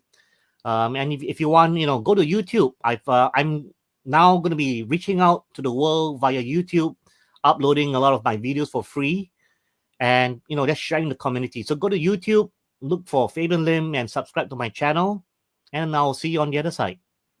Absolutely cool. And just the same, people are still coming in. Susanna is saying excellent advice. Oliver says thank you so much. The other side of the card also thank you so much. And I don't know why you're thanking me, Kevin, maybe because I asked your question, but definitely the man of the last 2 hours is Mr. Fabian Lim. Right? Not Fabian, not Fabian or whatever. It's Fabian Lim. And of course, he is, if you don't know, one of the top trainers, if not the top trainer in all of Southeast Asia on the topic of internet marketing, on the topic of digital business and agency. Lots of cool things that we can be learning from him. The good news, of course, Mr. Fabian is inside of our GrooveFunnels community. He is a fellow Groovester, just like you and me. In fact, I'm very lucky to have Mr. Fabian as a part of my team. So look forward and stay tuned for many more cool things that we have in store for you. It is going to be an amazing ride. And just like you, Mr. Fabian and myself, we will be leveraging on all the cool things that GrooveFunnels is going to continue to bring along the way. So, wow, I am so excited. And I know 2020 is a very jarring year for many people, but I promise you, if you keep yourself safe, you keep yourself healthy, you take care of yourself and your family, and you play things smart by being right here in this community, there is no wrong decision that you can make. Follow us. Let us know what we can do to help. Take advantage of any opportunity that you can listen and learn from experts like Mr. Fabian, who will obviously be very active with us, and you cannot go wrong. So with that, Mr. Fabian, your second time on the Grooveathon in this record-breaking 14-day, 24 hours a day. Oh my goodness, it has been incredible. Thank you for spending at least 4 hours with us. I think even if we give you another 4 hours or another 4 days, it would still not be enough. But for now, I think we're good. You can go back and take your nap again if you wanted to. But I think you also have a lot of work to do because you are also a hardworking entrepreneur. So hats off to you for that, sir. All right. Thank you, Mr. Fabian. I think we will catch you later. And of course, we look forward to getting in touch with you. Ladies and gentlemen, boys and girls, please go ahead and say thank you to Mr. Fabian in the comment section. Give him a virtual round of applause. Let him know that he is loved, and he will continue to share more, especially when you reach out to him on his YouTube channel, on Facebook, on his page, inside the group, or whatever. Okay, Mr. Fabian, again, thank you very much. Pleasure being here. Take care, everybody. Bye-bye. Bye-bye. Awesome. So if you thought that was good, wait till you see what we have next, because this is something that I believe is super, super incredible, because this is a man who normally would not accept any kinds of interviews that I'm aware of. Speaking engagements, even though he is very, very high in demand. If you saw my Facebook post earlier this morning, you would know just how big of a deal this guy is. I'll share more with him about him in just a moment, and you will hear his intro. You will see just how powerful this guy is and why we decided to invite him here and why we're so blessed to have him. But first, as always, let's hear really quickly for the next 4 minutes a message from the CEO and co-founder of GrooveFunnels. Let's hear from Mr. Mike Filsaime. We will be right back. Hi, my name is Mike Filsaime, CEO and co-founder of GrooveFunnels, and we hope you're enjoying this Grooveathon. And now would be a great time to learn more about GrooveFunnels and the GrooveFunnels upgrade. So first of all, if you're watching this on something like Twitch or Facebook Live or YouTube Live, and you're wondering what's going on, you want to check out groovefunnels.com. We have the best software on the planet for digital and e-commerce marketers, and our software is free for people to get started with no credit card required. Now, if you're a little bit more than a newbie, or you know that you will be a professional one day and you're looking to make a full-time income online, you really want to look into our upgrade. So right now in a new tab, you should go to groovefunnels.com/upgrade. Or just look at the link right here on this video. At groovefunnels.com/upgrade, you're going to be able to, for a very limited time, get lifetime access to our entire suite of products. There's over 17 different products for you to be a professional digital marketer and e-commerce marketer. All you got to do, go to groovefunnels.com/upgrade. There's a video there that explains everything. And here's the important thing. Right now, you can become a lifetime member for one-time price of just $1,397. And you'll never have to pay us anything again, ever, period. That means no monthly fees. And if you aren't using GrooveFunnels right now, you'd have to be paying over 17 different software products that would cost you about $1,400 per month. Now, if you do the math for that, you're going to be looking, somewhere between $15,000 and $20,000 a year to run your business, which really isn't bad to run a business. But what if you could pay just $1,397 one time and never have to pay anything again? And all of those tools were the best tools out there, and they were integrated to work with each other. Now, you want to do this today because our grand opening is ending soon. And we don't plan on keeping this lifetime option available forever. The reason why we're doing it is right now we are creating more products, and this is kind of like an extended Kickstarter. So you're going to become a backer and a charter member and a lifetime member by paying one-time payment of $1,397. Now, if that's a little bit too much for your wallet right now, don't worry. We also have a 6-pay, a 12-pay, and a 3-pay plan for you to make it a little bit easier. Just check that out at groovefunnels.com/upgrade. Remember, do this now because this offer is expiring, and after that, our prices will be going to $299 a month or $3,600 each and every year for what you can get right now for one-time price, lifetime, just $1,397. Remember, once you pay that, you'll get access to everything and you'll never make another payment to us again for anything ever, period. All right, groovefunnels.com/upgrade. Thank you very much. Welcome back to the most must-see television, late night TV, or daytime as we are here in Asia. Welcome back to the Grooveathon. More specifically, welcome back to Groove at Night. My next guest, holy cow. If you don't know this gentleman's name, you better. He is known as the Tony Robbins of Asia. I know he probably doesn't like it when he is referred to this, but of course, ask anybody. The reason why is because he holds some of the biggest events that you will ever see. He is always a top high in demand type of speaker, a best-selling author, all the credentials that the top celebrities, the top businessmen, the top business owners, businessmen and women, they all have, just like Tony Robbins. And this guy is definitely one of those people that everybody in the who's who also wants to know. You know, all those different big events that people have at the big stadiums or the big convention centers with thousands and thousands of people, usually with a sea of shouting fans and a ton of excitement that's exuberating from that actual particular speaker who is so good on stage that not only does he captivate with his words, with his motion, with his body language, and every fiber of his being while he is on stage and off walking around sharing his content. People are at the edge of their seats with every word that they say. Well, this gentleman is definitely one of those people. Now, of course, he is truly a superstar. And for me, I've been very fortunate enough to have worked with him ever since back in 2007. I partnered with him for the very first time with his company and Stuart Tan, whom you heard from a few days ago. And we created a series of seminars between Singapore and Malaysia. But in addition to that, when he had those thousands of people in the audience type of events, I was also very honored to have had been made the appearance on the Singapore stage, in Malaysia, as well as in Indonesia.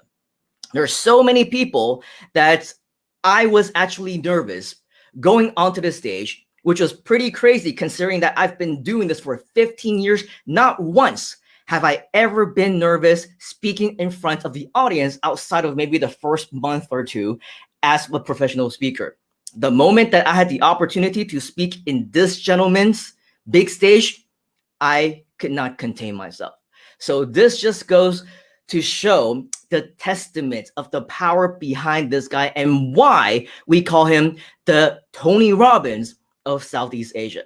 Now, I'm going to do him an incredible injustice if I simply read off a bio or share with you one or two additional things that you should know. I want to show you a video that explains more about this guy and why you should be listening to him for the next 2 hours as he shares with us his secrets to success. Now's your opportunity to guess who he is within the next 5 seconds before I play this video. 5, 4, 3, 2, 1. Check this out.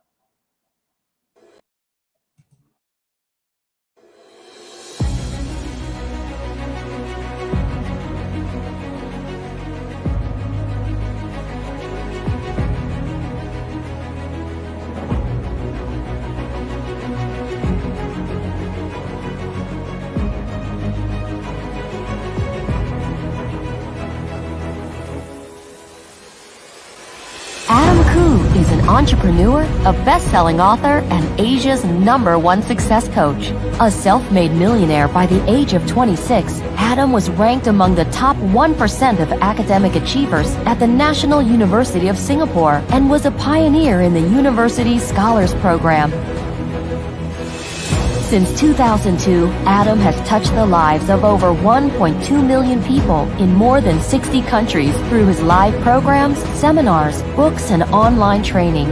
He is the creator of live transformational programs, such as the I Am Gifted holiday program for students, and the Patterns of Excellence that empowers working professionals to achieve peak performance in their career and personal lives. As a professional stock and forex trader, he created the Wealth Academy and Wealth Academy Professional Traders to coach individuals to achieve financial success. Adam has helped over 160,000 students to score distinctions in school and develop stronger relationships with their parents.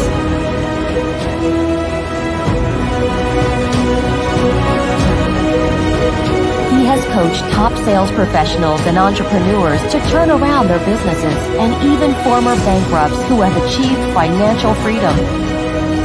He has worked with over 370 schools, universities, multinational corporations, and government ministries in the areas of leadership, communication, and the psychology of success.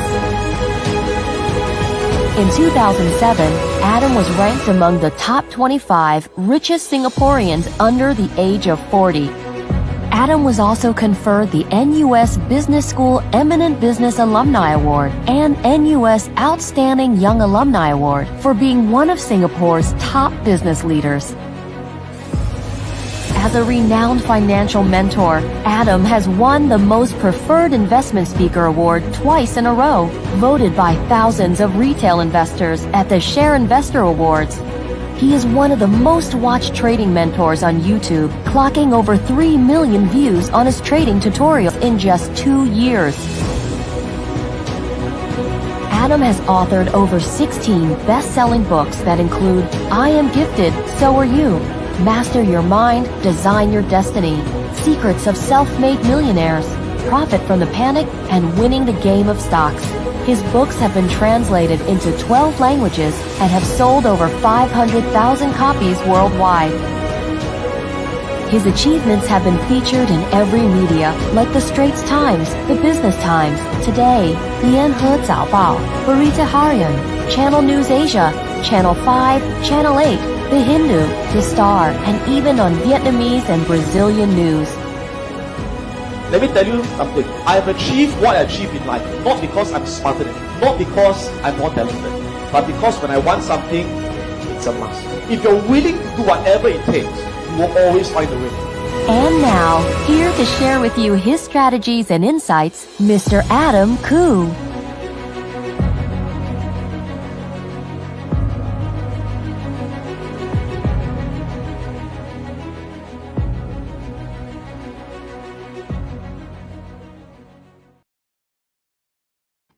Ladies and gentlemen, boys and girls, and children of all ages, it is my absolute honor to introduce to you and bring along to the Grooveathon my good friend, Mr. Adam Khoo. Let's give Mr. Adam a huge round of virtual applause. Everybody say hi to Adam in the comments section. Show him your love. This is a gentleman who definitely is a very, very busy guy, and he is here. It is an absolute honor and pleasure to have you with us. How are you doing, Adam? I'm good. Honor's mine. And yeah, thank you for having me on. I hope I live up to everyone's expectations after that fantastic introduction. I think you will over-deliver and more. If nothing else, I mean, I think that we only have another 1 or 2 hours here with you, but at the end, it is always never going to be enough to listen and learn from a master Sifu like you, because there's so much that you can teach, whether it's on the topic of trading in Forex, whether it's on investment, whether it's on business or anything else. But I believe that most people who are on this Grooveathon right now, they are much more excited to learn about how they can reach that success level. So for the next 2 hours, we're going to be talking with you on how to achieve success and everything along those lines. But first, we want to hear more about Adam Khoo. So if you don't mind, please share with us a little bit more about yourself, how you got started, and what led you on your path to greatness to where you've become today. Mr. Adam? Okay, so I mean, this is completely impromptu. I didn't prepare anything. I have no idea the questions that Simon's asking me, so I'm just going to talk off the top of my head. Well, I was very lucky in the sense that at a very young age, I found my calling, right? Because for those of you who have read any of my books, my articles, you know that when I started out, I was an underachiever. I was someone who I was lazy, I was unmotivated, and I had a lot of learning difficulties. So as a result, I hated studying. And so to get attention in school, I got into fights, I got into trouble, and my parents didn't know what to do with me, right? So they sent me for counseling, they engaged a lot of tutors, and nothing helped. And at the lowest point of my life, I was kicked out of school. I was kicked out of primary school, which is primary 3, that's about 9 years old, and got into one of the lowest ranked schools in Singapore at the time. So my parents didn't know what to do with me. So in desperation, they sent me to a program for students, a camp, and it was called Super Team. So it was the first so-called motivational program of its time back in 1987. And I didn't mind going. I was thinking, okay, my life's can't get any worse, right? So why not give it a shot? So I went for this camp, and the person I met, his name is Ernest, and he was my first mentor, my first teacher. And I would say that he was the first person to really transform my life, to really transform my perspectives. It was a 5-day camp, and there are basically 3 things that really changed my life. The first thing was really a change in my belief systems. So, for example, I mean, I used to believe that if someone can do it, I can't do it because they are better than me, they're smarter than me, right? So when I went to this camp, I was introduced to a concept known as NLP. I don't know how many of you have heard of that. It's neuro-linguistic programming. It's basically the science of success conditioning and learning the tools and strategies of how do you bring out the best in yourself. It's about personal mastery. So when I went to this program, the first thing I learned was that, we all have the same power. We all have tremendous power as human beings. If someone can do something, you can. It's a question of strategy. It's all a question of strategy. And yes, it was at that camp that I was first introduced to Tony Robbins. And I never met the guy in person, although I attended a lot of his seminars. But I would say he was the second guy that really shifted the way I looked at the world. And at the time, he was not famous yet. At the time, he was only in his early 20s, and he just wrote his book Unlimited Power. And I was one of the first people at the time in Asia to be introduced to all these concepts. So, through reading his books, through going through the camp, it changed my belief systems. And one of the beliefs that I adopted was that, again, I can achieve anything I set my mind to.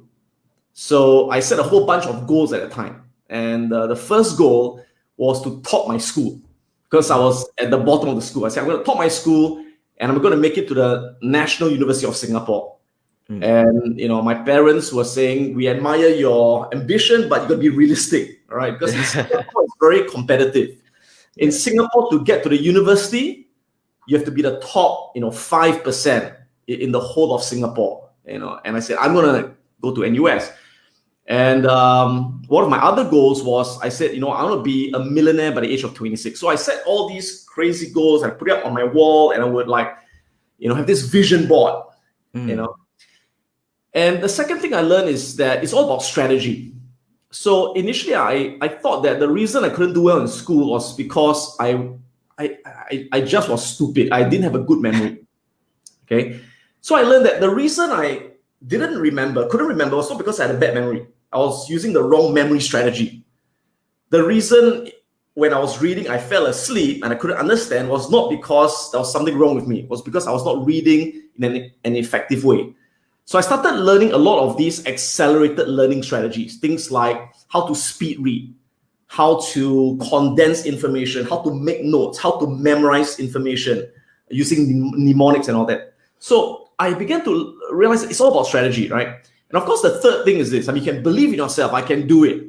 You can have all the best strategies. But the third thing at the end of the day is hard work.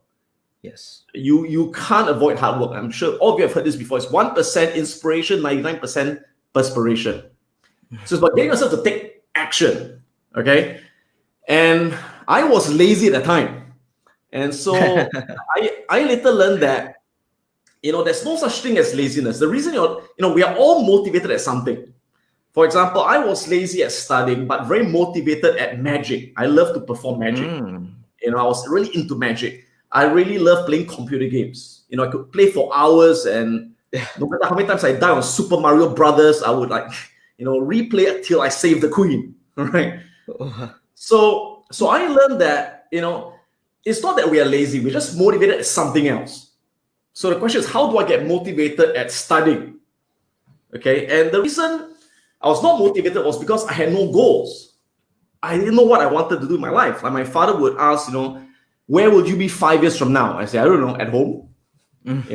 What are you studying for? To make my dad happy, so my mom won't kill me. Right? So those were my goals at the time, right? So after that, I realized that I got to have goals. So once I set those goals, I want to go to university and I want to be a millionaire by 26. By the way, that millionaire thing was something inspired by Tony Robbins. Right, so I read his book, and he was a janitor, and from a janitor he became a millionaire at 24.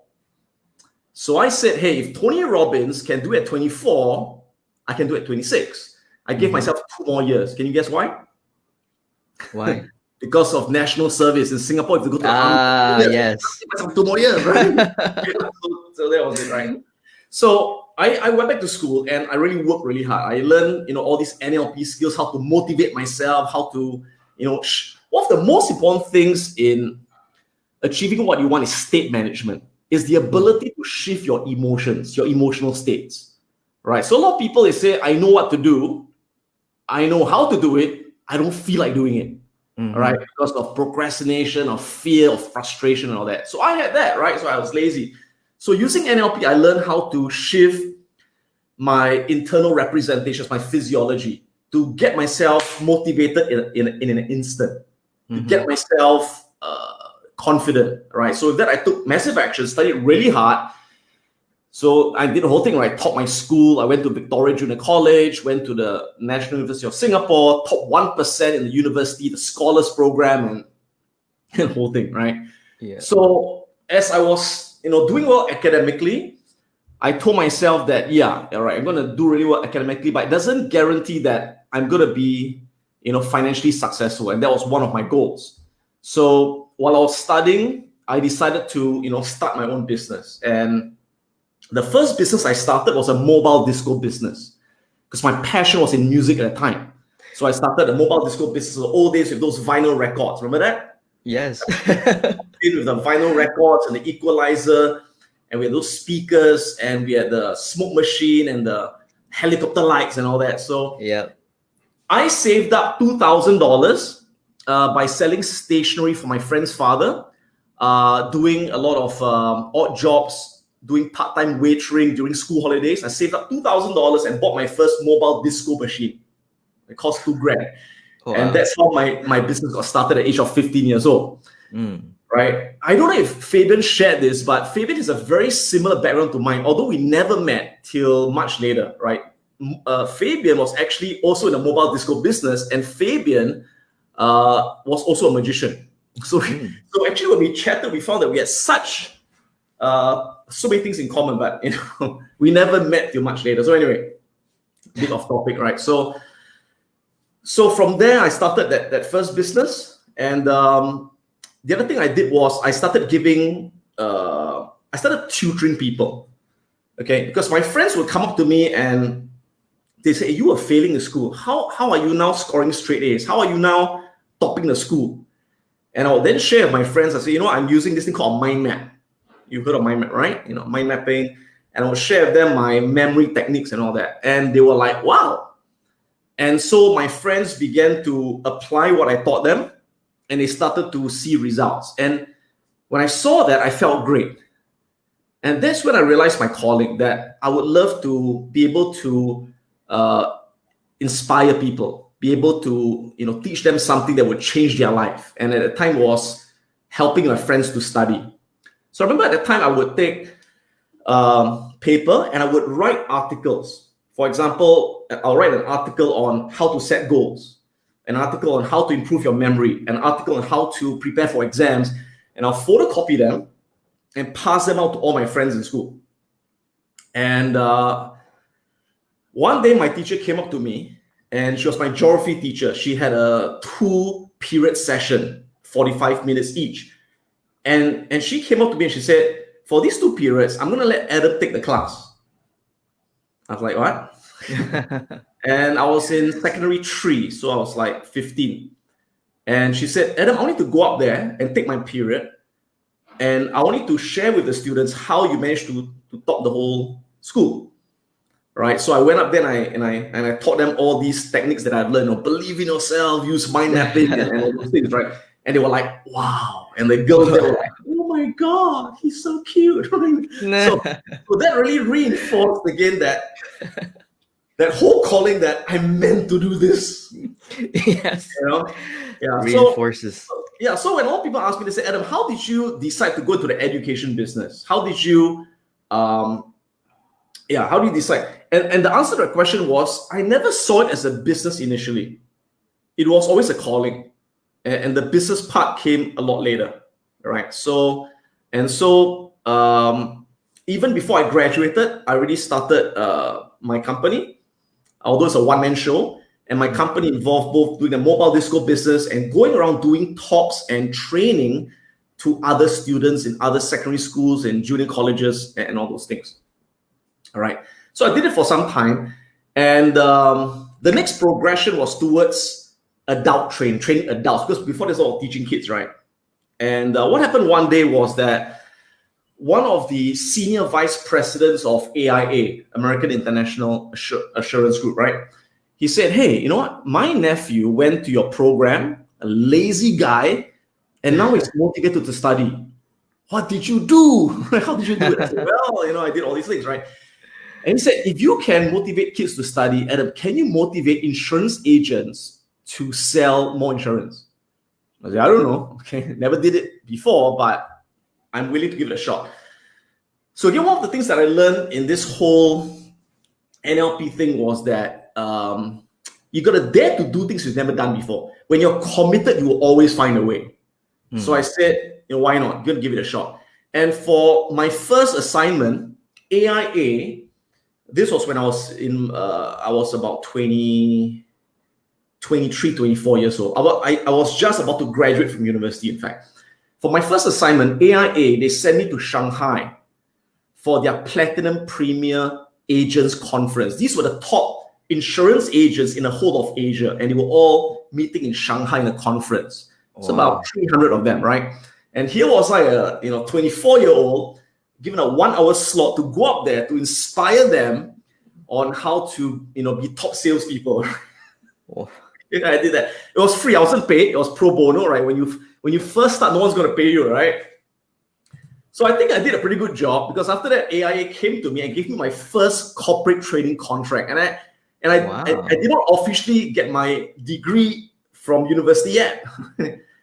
And my contract was to train 2,000 insurance agents from AIA. They were altogether at that time about 5,000 agents. So they wanted me to train the bottom 2,000. They said, these are our worst performers, right? They're productive, right? We wanted to design, at the time it was like a 3-day program for them, and train them on sales skills, on motivation, on setting goals, on time management, all that. Now, I have never sold anything in my life before. Okay. But I believe that everything can be modeled. So what I did was, I told AIA, I said, okay, can I interview your top 5 agents? So these guys are what is known as the $1 million roundtable. Have you heard of that?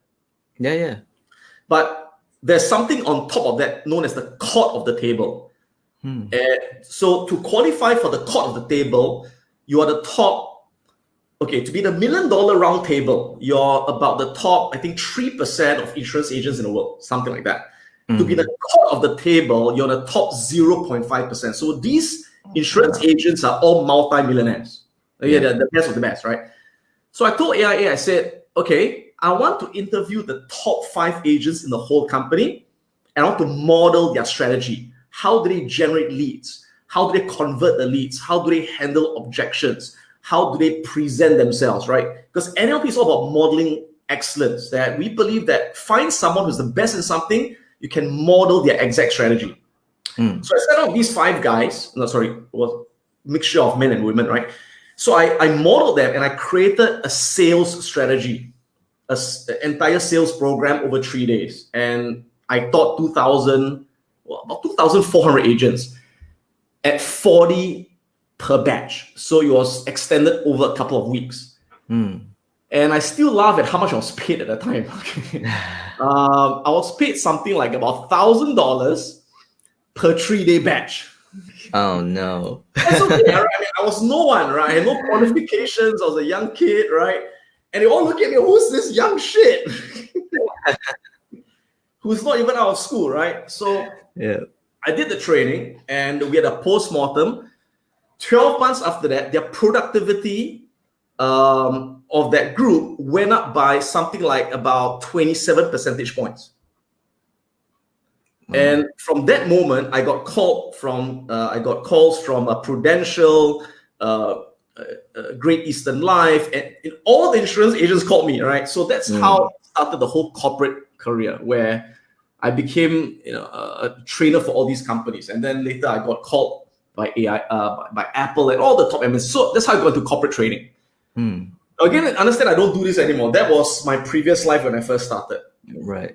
And the funny thing was that my background is actually in finance. I majored in finance in university. So, but I was already practicing finance, right? I was doing sales and training, all those things. But I was practicing finance in my own life in terms of managing my own money. So I was making really good money at the time, being a trainer, a speaker. But I'm a very frugal person, so I saved a lot of money and I spent a lot of my time investing that money. And that was actually what really pushed up my net worth tremendously. And, I hit a lot of those financial goals that I wanted. And so I then created a program called the Patterns of Excellence, which is teaching people about how to bring out the best in themselves, how to be great communicators using NLP. And the program was started in 2002, so about 18 years ago, right? And along the way, a lot of people came up to me and said, okay, Adam, now I'm really motivated. I'm doing well in business. I'm doing well in my life. But ultimately, it's all about financial security, financial freedom. Can you teach that? So in 2005, that was about 15 years ago, I started Wealth Academy, which was my very first program teaching investments. And so since then, that part of the business has grown the most because everyone's interested in how to invest and how to save and all those things, right? So so that's how I got started. And today I'm basically spending most of my time as a full-time trader, as a full-time investor, and I hardly give, like you mentioned earlier on, I hardly give live talks anymore. Very, very rarely I give them, and most of the time I actually spend mentoring my students via Telegram. And creating videos on YouTube. Right? So so kind of long story short, that's my journey. Yeah, no, it's very humbling, especially the Adam Khoo that I know. I've seen you with all of your spectacularness, right, as a rock star on the big stage, and it's very humbling to hear your beginnings. I was a lazy kid and I didn't want to do that. I didn't know what to do with my life, in a very similar situation as what many people here watching us right now are in.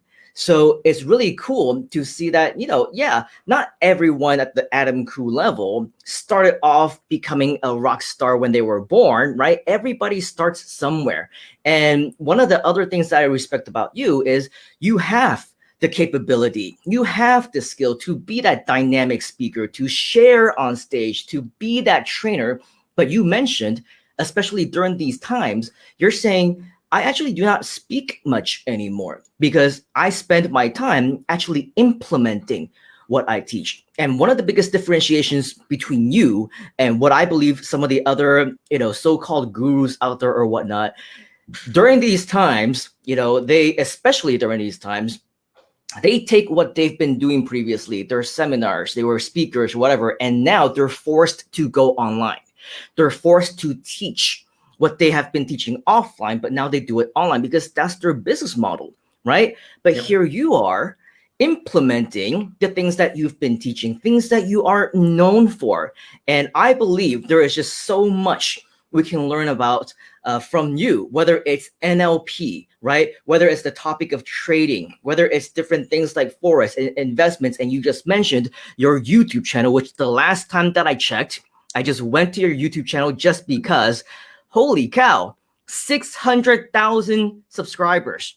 We heard previously, you mentioned Fabian, and nothing against Fabian and nothing against, all the other people that we've heard from that I've talked to said, yep, I think now we're going to continue and start our YouTube channel, whatever else. You didn't start your YouTube channel just now. You're like a doer, right? We can learn from you. 600,000 subscribers, 26 million views. That's crazy. And it's because of your reach, because of your online popularity. Yes, you're the founder of a variety of schools, investing, trading, and things like that. But what I respect about you is you're not just there to teach people and hold a class or whatever.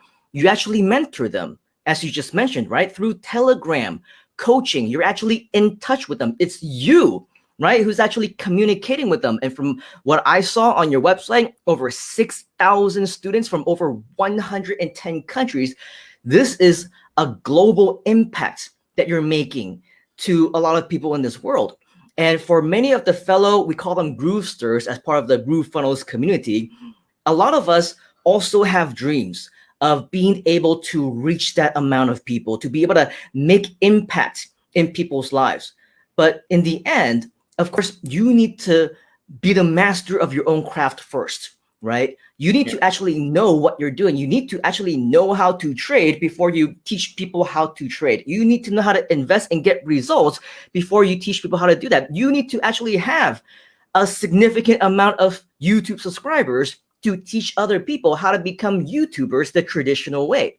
Right? So if people who are watching us right now, they're starting out, they're listening to the Adam Khoo story, they know of your authority, your credentials behind everything that you do. If they want to be, let's not call them the next Adam Khoo, because let's face it, those are huge shoes to fill. If let's just say if let's just say, right, they want to do even a quarter, a percentage, a fraction of the kind of impact that you have made in this world, and they want to start today, whether it's through a YouTube channel, through some type of dream of becoming a speaker, a trainer, learn things in NLP, investing, or whatnot, but to be a real person of honor, of legitimacy, right? Who have been there, who have done that, and know the real deal behind how to get the results. What is your recommendation on how to get started? Where should they start first? Do they need to read a book, one of your books perhaps? Do they start by watching some of your motivational videos? What would be your starting point for many of us in this community who are brand new, who want to become the next Adam Khoo? Okay, maybe let me just first start by, again, reinforcing what we just said. Your dream shouldn't be the next Adam Khoo, and my dream was not to be the next Tony Robbins. Your dream should be to be the best version of yourself that could well go beyond what I'm doing. All right. In fact, when I train my students, whether it was in studying or in investing, and I tell them that, what's the hallmark of a good teacher? The hallmark of a good teacher is someone who can train a person to be better than him. Okay, because if you can't teach someone to become better than you, I don't think you're a great teacher. In fact, let me share something really interesting with you. If you go to my Facebook page, I've got a personal page and a fan page, and it's a replicate anyway, right? And what I did was yesterday I posted my financial accounts, because what I do is that every month I would print out the statement from my broker and I'll show my accounts, right? And so I showed my accounts. I said, okay, from the beginning of the year, I've made a 36% return on my investments, which I'm pretty proud of because the S&P 500 is up about 9%. So I'm up about 36%. Oh, thanks. I think it's the one before this, the post before that. Yeah, that's the one. Okay, that's the one. Actually, if you can just go, hold on, Simon, is this my fan page? Yes, this is your page. Is this the right one? But if you can go to my personal page, because there was a comment by one of my students after I posted this. Yeah, that's the one, the first one with my wife. Okay. And I remembered how long it took me to finally make it to your friend list just because of the sheer number of friends you had. And finally, I got into that slot of 5,000 before they kicked me out. Right. But of course, we're friends now. So just go down a bit. Just go down a bit. The next, there you go. Yeah, this one. Right, great. So if you can read that, right, it says, yeah, I got a 36% return so far this year versus the S&P of 9%. So my goal is to beat the S&P 500 every single year with double-digit returns, right? So I did 45% return last year, 36% return this year. So I'm very transparent to all my students, right? They can see my accounts, how much money I make, And if you look at the comments below, you can see one of my students read his comment. 5,000 friends again. Yeah, which one? Sebastian. Right. Okay, he says, proud to be your student, Sifu.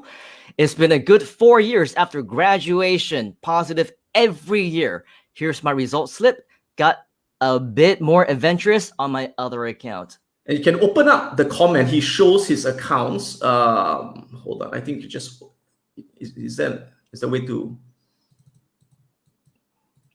I don't think we can see it for whatever reason. Okay, so... That's strange. It's been hidden somehow. Okay. Anyway, so he showed his accounts and he's up 86% for the year. Right? Versus my 36% for the year. If you want, I can share it on mine. If I can do a screen share. Yeah, so it's absolutely incredible just because, I mean, this is Mr. Adam showing you firsthand actual results. And not only is he open about his own accounts, he's also open about the accounts of his students, you know, to be able to replicate, not just replicate, but also make his students perform even better than him, right? This is a true sign of a true leader, a true expert, a good teacher, as he mentioned, right? Because this is something that I guarantee not just anybody can do. Are you able to figure out how to share your screen, by the way? Yeah, I click on it. Yep, just click on share screen. Got it. All right. Oh, I see. You're in the stream. Yeah, all right. So you can see my post over here. Can you see my screen? Yes, we can see your screen. All right. So this was my original post, right? And I did, again, the 36% return. I'm up. In fact, I made $1 million with my combined accounts in the last 5 months. If you go to YouTube, I showed verified proof. I made $1 million US in the last 5 months in my two accounts, right? And so this student of mine, Sebastian, said, proud to be your student. It's been a good 4 years since I graduated from your program. Positive every year, and here's my results. You can see he has 2 accounts as well, although he's not showing the amount, right? But 192% and 89%. And I said, super awesome, right? And so I'm the kind of person where, when my students get more incredible results than me, I'm really proud. Okay, I say, great. Absolutely. Okay. And now, so that's the thing. Now, going back to that question, I just want to tell people that, when a lot of people ask me, they say, Adam, how can I do what you do? Or how can I do better than what you do? And I'm here to tell you that the reason I've been able to do what I do is very little to do with talent and very little to do with intelligence. Okay. And I don't mean to be humble about it. I'm really, really telling you straight up. Okay. Why? I'm not the smartest guy in the world. Far from it. Okay. In fact, I can tell you that I'm a pretty slow learner, and I know that because in school, I'm the kind of person where when a teacher teaches something, I don't understand it the first time. I don't. I have to ask and ask till I get it. When I used to read my textbooks, right? My stepsister, she was in a gifted program. She's in Mensa, you know. And I've got a lot of friends who are in a gifted program. They're in Mensa, they're in top schools, and they can read a chapter of calculus or a chapter of physics, and they understand it the first time. I could never do that. I'll read the first time, I won't understand. I read the second, and I would have so I found that I had to read something 5 times or 6 times to get the same level of comprehension that my other smart friend got one time. So I realized at a young age that I'm not a very smart person. Okay, I'm a bit slow, and I accepted it. Okay, am I naturally talented in speaking? I don't think so, because back in school I was always an introvert. Okay, I was never the prefect or the student leader. I was always the guy in the background keeping quiet. Whenever there was like a school play and they got volunteers to go up there, I was never chosen, right? So I never had any of these talents or skills, right? But the one thing I do have is the ability to work really hard. I'm a damn hard worker, and you know, you can be smarter than me, you can be more talented than me, but you can't beat me at being hardworking. Right? So that's really my secret. So let me give you an example, right? So in fact, when it comes to the technology world, I say I'm a tech dinosaur, I'm a tech idiot. I took really long to even get on Facebook. I was one of the last few people to actually get on Facebook. And when my partner said, Adam, you got to get on Facebook. I said, but Facebook's for children. Okay, now this was back about, I think this was back about 10 years ago, if I'm not wrong. Okay, so a lot of our competitors were on Facebook, and I was the last one to get on. Okay, I only got onto YouTube in 2016, which is not that far ago. It's only 4 years ago. Yeah. Okay, only 4 years ago. So I was very late to get that on board. Now, in 2016, I told myself, right? I said, okay, you know, people are not reading books anymore. Bookshops are closing down. Okay, now people are consuming content from the internet, watching videos. Yes. So after writing 16 books, I decided to stop writing books, and I decided to start delivering my ideas through video. So this was back in 2016. When I decided to write my last book, or my last book was published, right? Yeah. And again, I had no idea how to create a video. So I went on Udemy and I bought a course on how to create YouTube videos for $10. And so I watched that video, and then I started to create my first YouTube video. Okay, and I don't have any fancy mics. I use my computer mic, no fancy cameras. I use the inbuilt cam on my laptop, and I created my first video, right? And I remember at that time, a lot of people, even my partner, said to me, you know, because I'm teaching investing, I'm teaching trading in the US markets, and the majority of people watching are from the US, are from the West. And they said, Adam, these guys in the West are not going to listen to you teaching investing because you're not from the West, you're an Asian. Is it? Maybe if you teach karate, maybe they'll listen to you. Okay? But they're going to listen to you, right? So that's the other thing. When you want to do something, a lot of people are going to tell you it can't be done. A lot of people are going to tell you that it's not going to work. So you got to have that rebellious streak in you. So by nature, I'm the kind of person where the more you say I can't do something, the more I got to do it. I got to prove you wrong. And of course, my parents were crazy, went crazy because of that. Because they would say, don't touch the stove, and I'll touch the stove. Okay?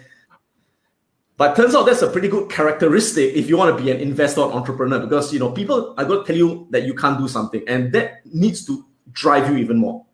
Yeah, so that's when I started my first video, and basically I just worked very hard, right? I created a lot of videos, and those that didn't work, I would then trial and error, create a new video until it worked. Yes. All right. So it's that way in everything, in my business, in investing and trading. It's about screwing up so many times, so early, that you learn the lessons as fast as you can. Right? And it's really all about hard work. It's nothing else about it. And focus. Yeah. Right. So you just got to focus on that one thing and drill really deep into it. Okay. So your question, Simon, was what's the first thing I do, right? Yeah. So let me give you an example, right? So if I want to be great at investing, for example, you know what's the first thing you do? Watch every single video ever created on investing. Not just mine, but anyone else. And you know what? 90% is going to be crap. But it doesn't matter. Because you got to watch crap before you know what's useful. Yep. Right? Read every single book written on investing. Now, when I started in my early days, there was no internet, as you know, right? There was no YouTube.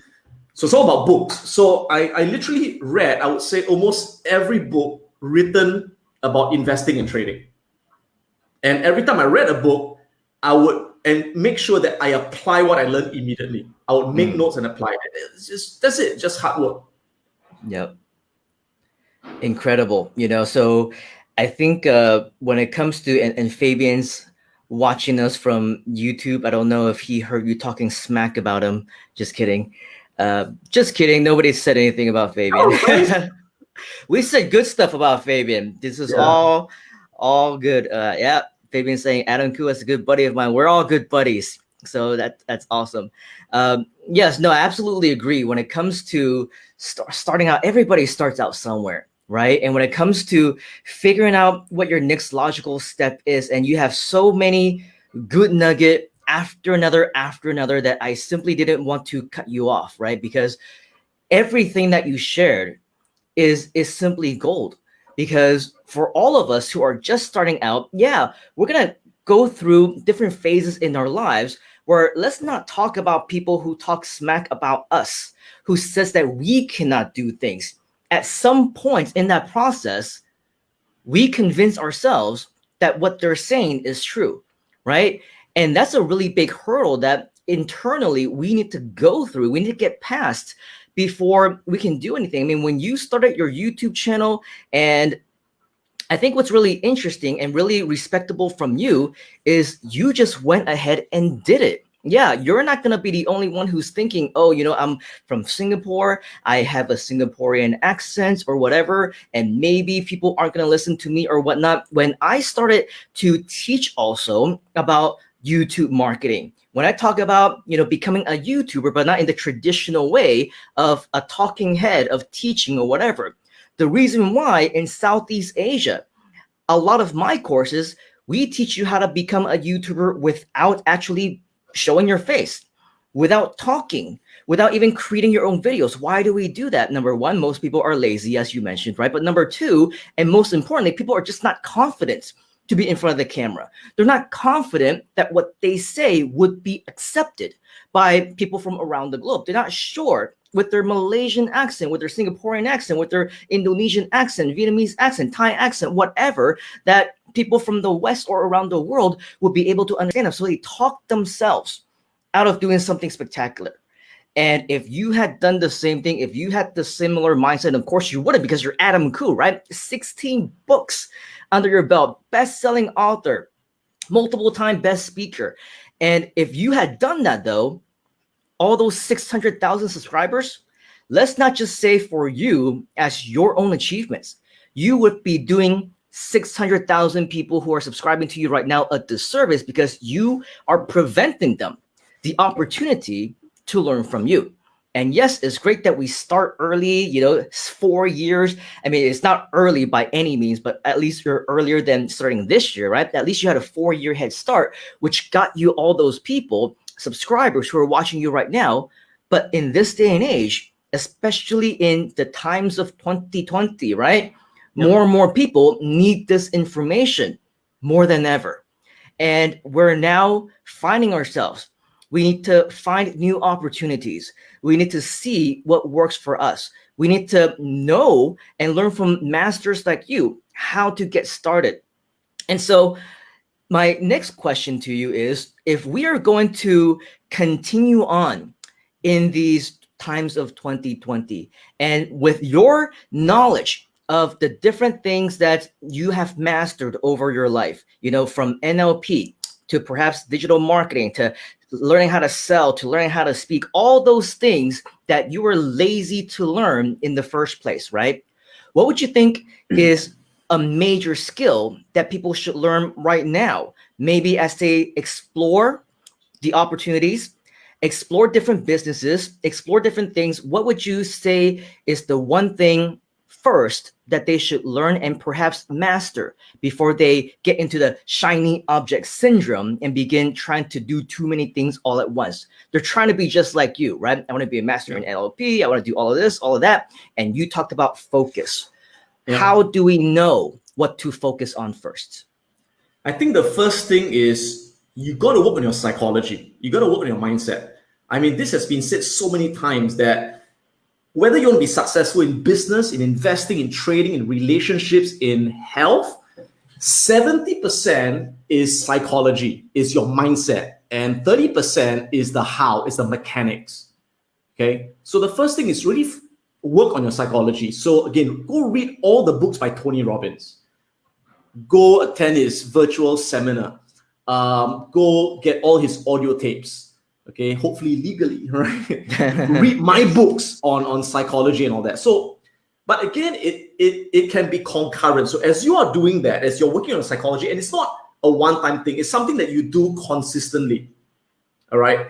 It's like you have a piano. You can't tune your piano once and say, okay, that's it for the rest of my life.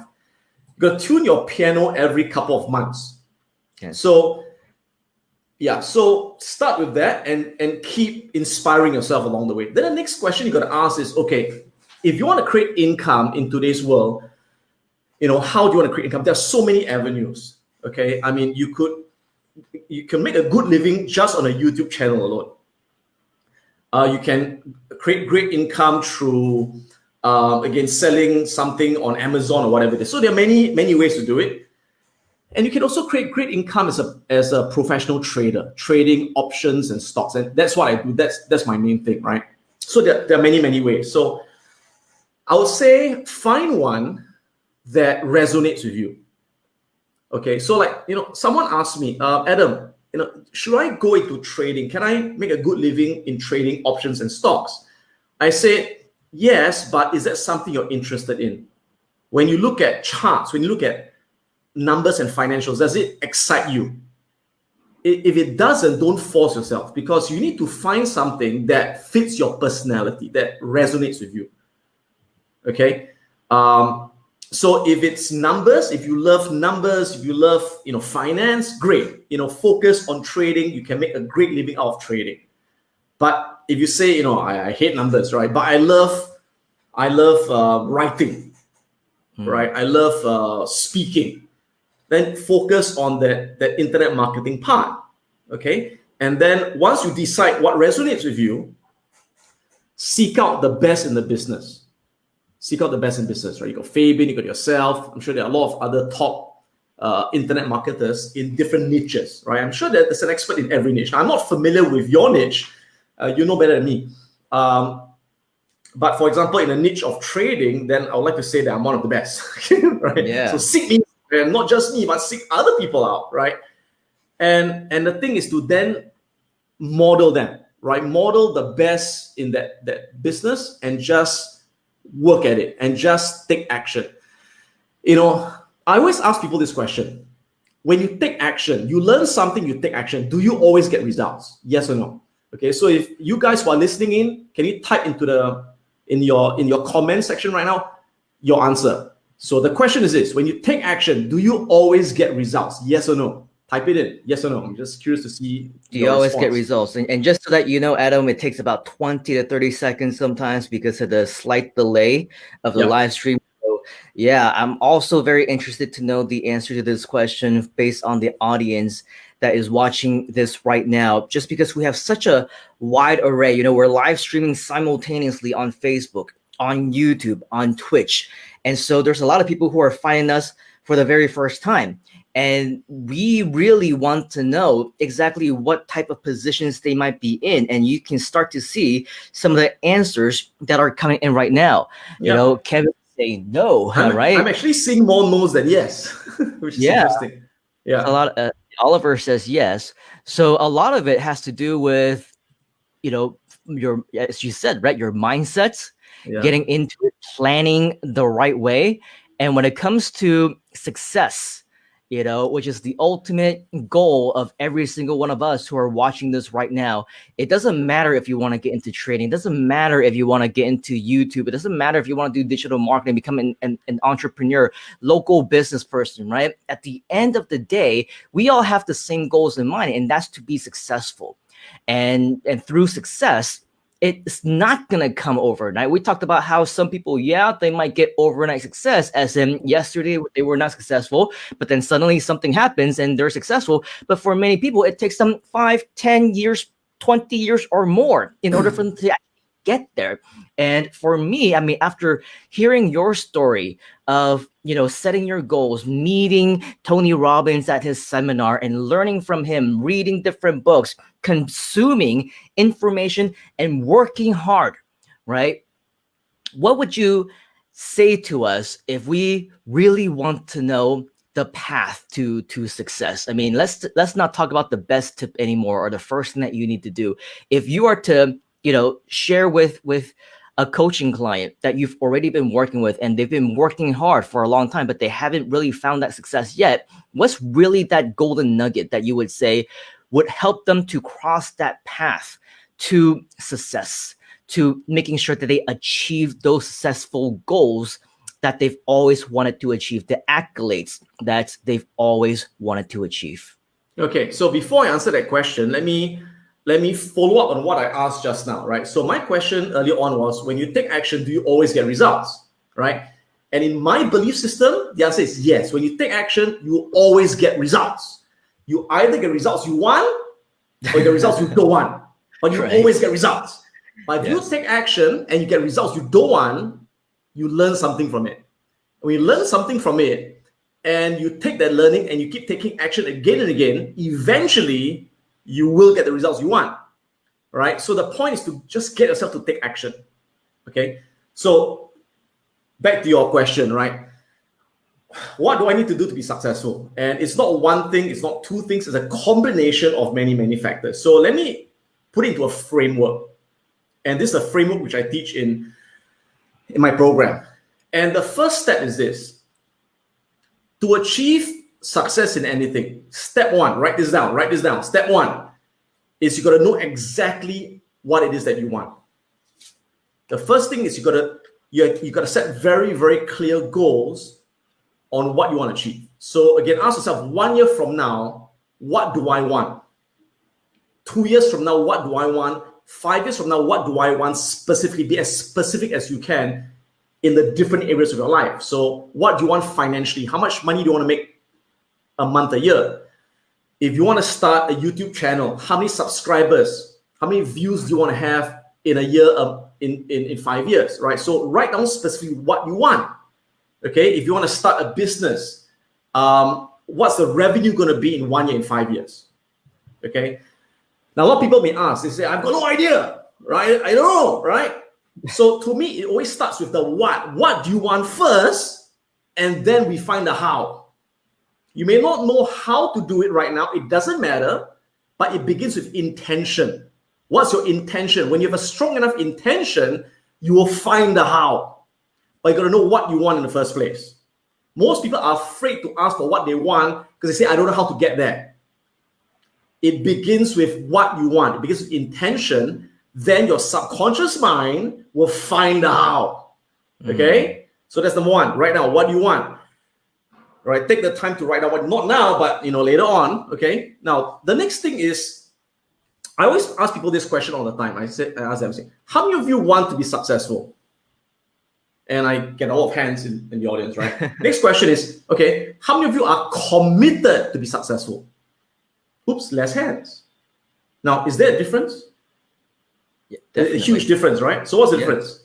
So what I found is that in life, again, whether in business, in relationships, in health, what I found is that less than 10% of people, are committed to succeed. Less than 10%. Wow. Okay. Now, 90% of people, okay, first of all, if less than 10% of people are committed to succeed, is this good news or bad news? I see it as good news. Okay, because if only 10% of people are committed to succeed, then it's easier for me to succeed because I got less competition. But if everyone was committed to succeed, it's going to be a lot tougher, right? So great for the 10%. So am I saying that the rest do not want to succeed? No, I'm saying that the 90% of people, they wish to succeed. They hope to succeed. They would like to succeed. They prefer to succeed. They think it would be very nice to succeed. But they're not committed to succeed. Now, what's the difference?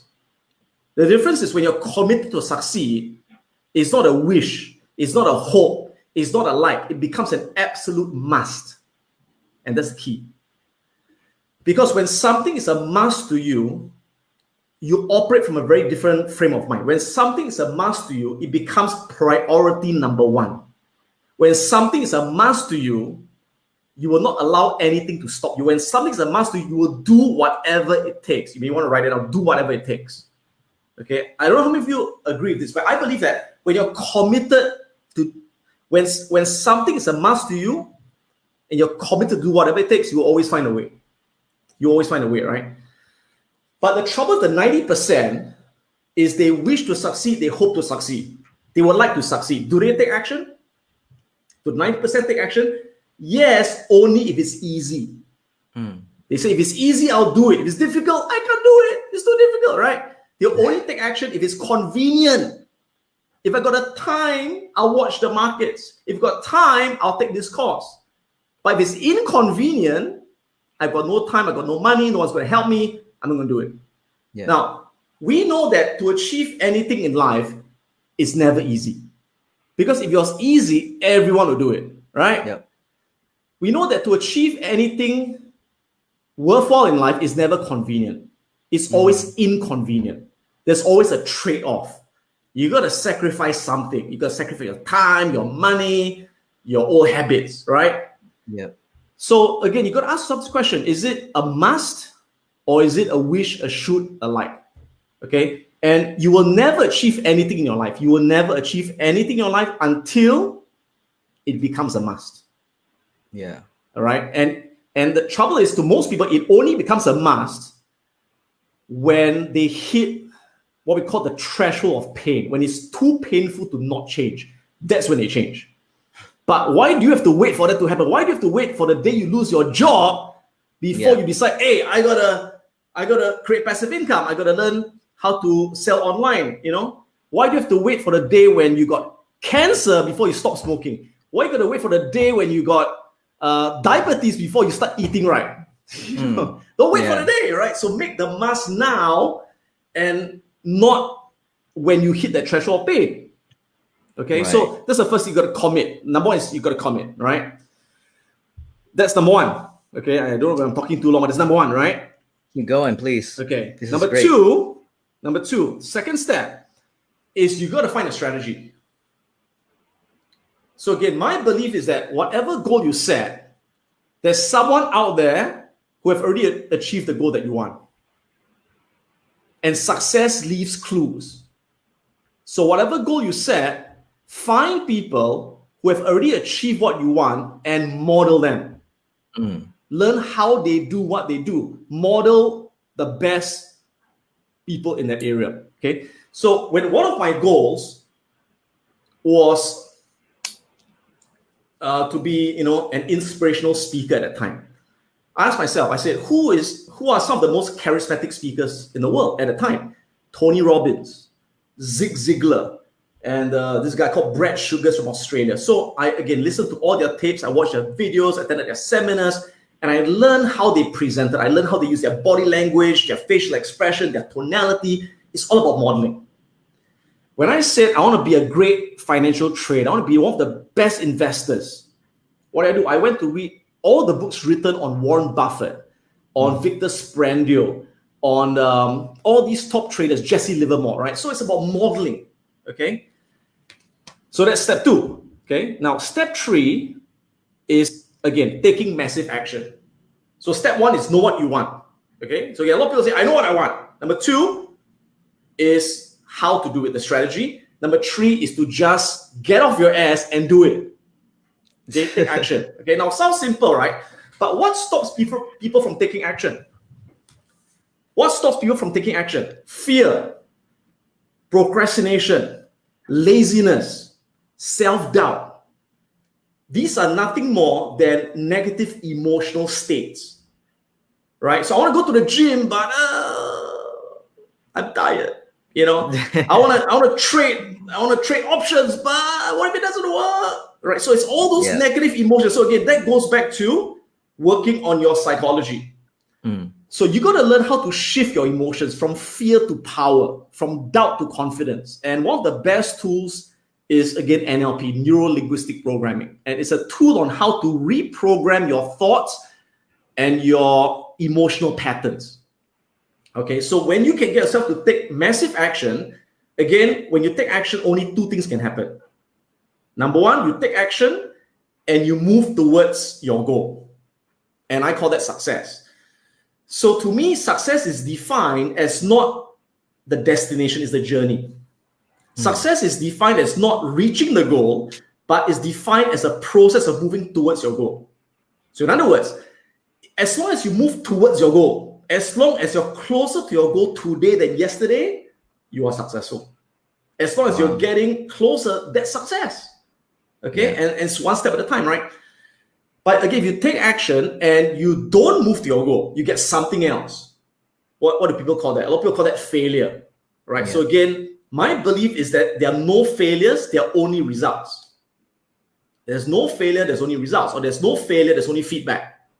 Right. So when you get that feedback, you must have the ability to take that feedback, right? Some people can't take feedback. You give them feedback, they'll start to justify, they give a lot of excuses, right? No, it's not my fault. It's his fault, right? You got to take that feedback. And the next thing is you got to have the flexibility that if what you do doesn't work, you got to change your approach. Easier said than done. Trouble is a lot of people are not flexible, right? They don't have the flexibility of changing their thinking, changing their habits, changing their strategy. They do it once, doesn't work. They say, I tried it, doesn't work. Why try again? Right? So you got to take that feedback, you got to learn from it, you got to change your strategy. If you change your strategy and take action again, doesn't work, change it again. Doesn't work, change it again. You keep changing it until you find what works. Right? You until you find what works. And again, the key is do whatever it takes. I mean, we've all heard that famous story of Thomas Edison, right? How many times did he adjust that light bulb till he succeeded? I don't know, it was 9,000 times, something like that. And when people asked him, why did you fail 9,000 times and not give up? And he said, I didn't fail 9,000 times. I found 9,000 ways of how not to invent the light bulb. Right? Same thing with the Wright brothers, right? They didn't succeed the first time. They crashed multiple times. Correct. But they said, you know, we keep changing until we find a way. It's always like that. Okay? Now, so if it's so simple, why doesn't everyone do that? Because there are 2 things that affect us up here. First thing are the beliefs that you have. Your beliefs are like the operating system, your OS in your brain. Okay, so so for example, if you see your beliefs affect the goals you set, true? So if you believe that everything is possible, you will set different goals. If you believe that I'm an introvert, if you believe that I'm not good at selling, if you believe that I'm not smart enough, you will set lower goals. So your beliefs drive your goals. Your beliefs drive your actions. When you believe you can do something, you give it your best shot. If you believe you can't do something, you don't even take that first step. So, and that's why I say you got to work on your beliefs. So you find that people who are the best in what they do, they may use different strategies, but they all have similar beliefs. So what are some of these beliefs that bring out the best in you? So the first belief is having the belief that we all have the same power inside of us. That if someone can do something, you can. Okay, that's the first belief, right? The second belief is that for things to change, I must change. Yes. Now, the trouble with most people is they don't believe that. Most people believe that for things to change, my wife must change. For things to change, my boss must die. For things to change, the economy must change. For things to change, you know, the world has to be easier, right? But you got to believe that for things to change, you got to change. Yes. Okay. Another belief is there's no failure, only feedback. So you got to have these, what we call these beliefs of success, these beliefs of empowerment. And so that's beliefs. The last one are your values. Your values are the why you do what you do. Okay. So see, I ask people this question. I say, what's more important? Knowing what you want, knowing how to get it, or why you want it. Okay. So let me give an analogy. It's like a rocket ship, right? So you see, goals itself don't motivate you. Let me repeat that. Goals by themselves don't motivate you. They only give you a direction of where to aim. They only give you a benchmark of where to hit, but it doesn't get you there. So for example, imagine a rocket. Now, if the rocket has a goal to reach the moon, it's got a trajectory to reach the moon, right? But that goal doesn't get the rocket there. What gets the rocket there is the fuel, the fire that propels the rocket against the force of gravity to get there, right? Yes. So what is this fuel? What is this fuel? The fuel is the why. So you see, a lot of people, they may say, Adam, I know what I want. I want to make $1 million a year. I want to start this business. But they don't know why they want it. What's your why? Your why is what gives you that compelling purpose. You see, when you know why when you know why you want something, you'll find a how. Let me repeat that, right? When you have a strong enough why, you'll find the how. But people can give you all the how. They can give you all the methods, all the strategies. But if you don't have the why, you will never use those strategies. Right. So you got to know why. Okay, and we all have different whys. Okay, so in my earlier days, my goal was to make my first million. Right now, at that time, what was my why? Any guesses? In my early 20s, what was my why? Why did I want that? You wanted the respect of your parents.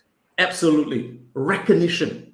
Yes. My number one driving value in my 20s was recognition. I wanted to be someone. I wanted to be recognized. You know why? Because I came from a family where I was the black sheep. Okay. In my family, all my cousins were top students. All my cousins were in all the top schools in Singapore, Raffles Institution and ACS and all that. I was in a neighborhood school, right? My stepsister was in Raffles Girls' School. She was in Mensa. She's in a gifted program. And I was an idiot. Okay. And so my initial drive was to prove everyone wrong because they were all laughing at me. That was my why. But as you grow older, your values change. Correct? Yeah. So when I reached my mid-30s, I lost my drive. I lost my motivation. I said, what happened to me? Did I burn out early? And I found through reflection, it was because recognition was no longer important to me anymore. Because I got all this recognition, right? I'm a best-selling author, people clap for me, all right. But what's next? You know, so from 35, I'm 46, by the way. I'm 46 this year, so it's been 11 years since then. And couldn't tell. Yeah, couldn't tell, right? So right now, it's not recognition that drives me. I don't give a heck about recognition because I don't drive a fancy car. I don't wear fancy clothes. I don't care about what people think of me. But what drives me right now is contribution, is the ability to share something and to teach something that changes someone's life. And that is what gives me a kick right now. Okay. And I'm not saying that's right or wrong or good or bad. It's whatever turns you on. Okay. It's like there are some people, their why is a spiritual why. They say, I want to make a lot of money to do more of God's work, to, help the less fortunate. And fine, that's your why. To some people, their why is about freedom. To some people, their why is about security. To some people, their why is about family. right? So whatever it is, you got to find why. Okay? Absolutely. So that's the whole framework. Okay, actually, there's a last one in the frame, which is your identities, how you see yourself. Oh. Okay, so ultimately, how do you see yourself?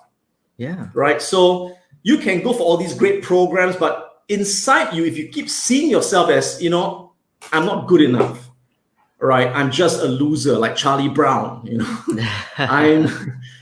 you know, I'm no one. If you keep having that identity is going to limit you and it's going to imprison you. So you got to have the identity that you are someone who was born to be great in your field. And I believe that we're all born with certain gifts, right? And you're here for a purpose, not to take up space. You're here for a purpose to change the world in your own unique way. Yeah. Okay, so once you sort all that out, you have those empowering beliefs, you have got your values that are clear, you have your identity, you got a strategy, you take massive action. And when everything clicks in, that's when you excel in what you are going for. Yes. Crazy, man. I mean, every single thing that you said is so impactful, especially when you talk about how it really is our own decisions, right? What it is, if you take action or if you don't take action, it is a decision either way. And as they say, you know, if you want it, you'll find a way. If you don't want it, you'll find an excuse. Both you and I have been doing this long enough. We've probably heard every single excuse in the book, right? Yeah. Oh, I can't do this because of X, Y, Z, because it's on the weekend. It's because I can't afford it. It's because it's something that is going to take up my time. I'm too busy. I need to do this. I'm traveling, blah, blah, blah. It's all excuses, right? And we saw Mr. Fabian earlier. And one of the things we always say in our classes to our students, to our coaches as well, is if you are going to go out there and you need to find your why, right? And most people, they do come up with very generic things like, oh, I want freedom, right? I want to be able to live the way that I want. But what kind of freedom? There's financial freedom, right? There's lifestyle freedom. There's time freedom. There's location freedom. There's personal freedom. Which kind of freedom is the one, as in your words, right, turns you on? What is it that you're absolutely after? Right. And for me, it's quite easy. You know, a lot of things I do is for my family. A lot of things is I want to be able to watch my little girl grow up. I mean, I grew up for the first 5-6 years without a parental figure. Right. And to this day, my relationship with my mother is still very rocky. And I know what it's like to grow up without the mother figure, the father figure for the first several years and don't know the path of where I want to go. And I don't want that for my own, right? And so a lot of the things that I grew up lacking is my why, is my reason to give my little one what I wasn't able to get when I was growing up. And so when it comes to really realizing what it is that you want, it can't just be about money, right? It can't just be about making that $1 million, as you mentioned, because anybody can have a goal of simply making money. That's not going to be your reason to find your why, right? That's not going to be your reason to not make that excuse to do something, because if you simply want to make money, if you think about it, none of us want money. If you think about it, none of us want money. We want what we think money will get for us. Yes. So the question is, what do you think it will get for you? And that's what you got to focus on.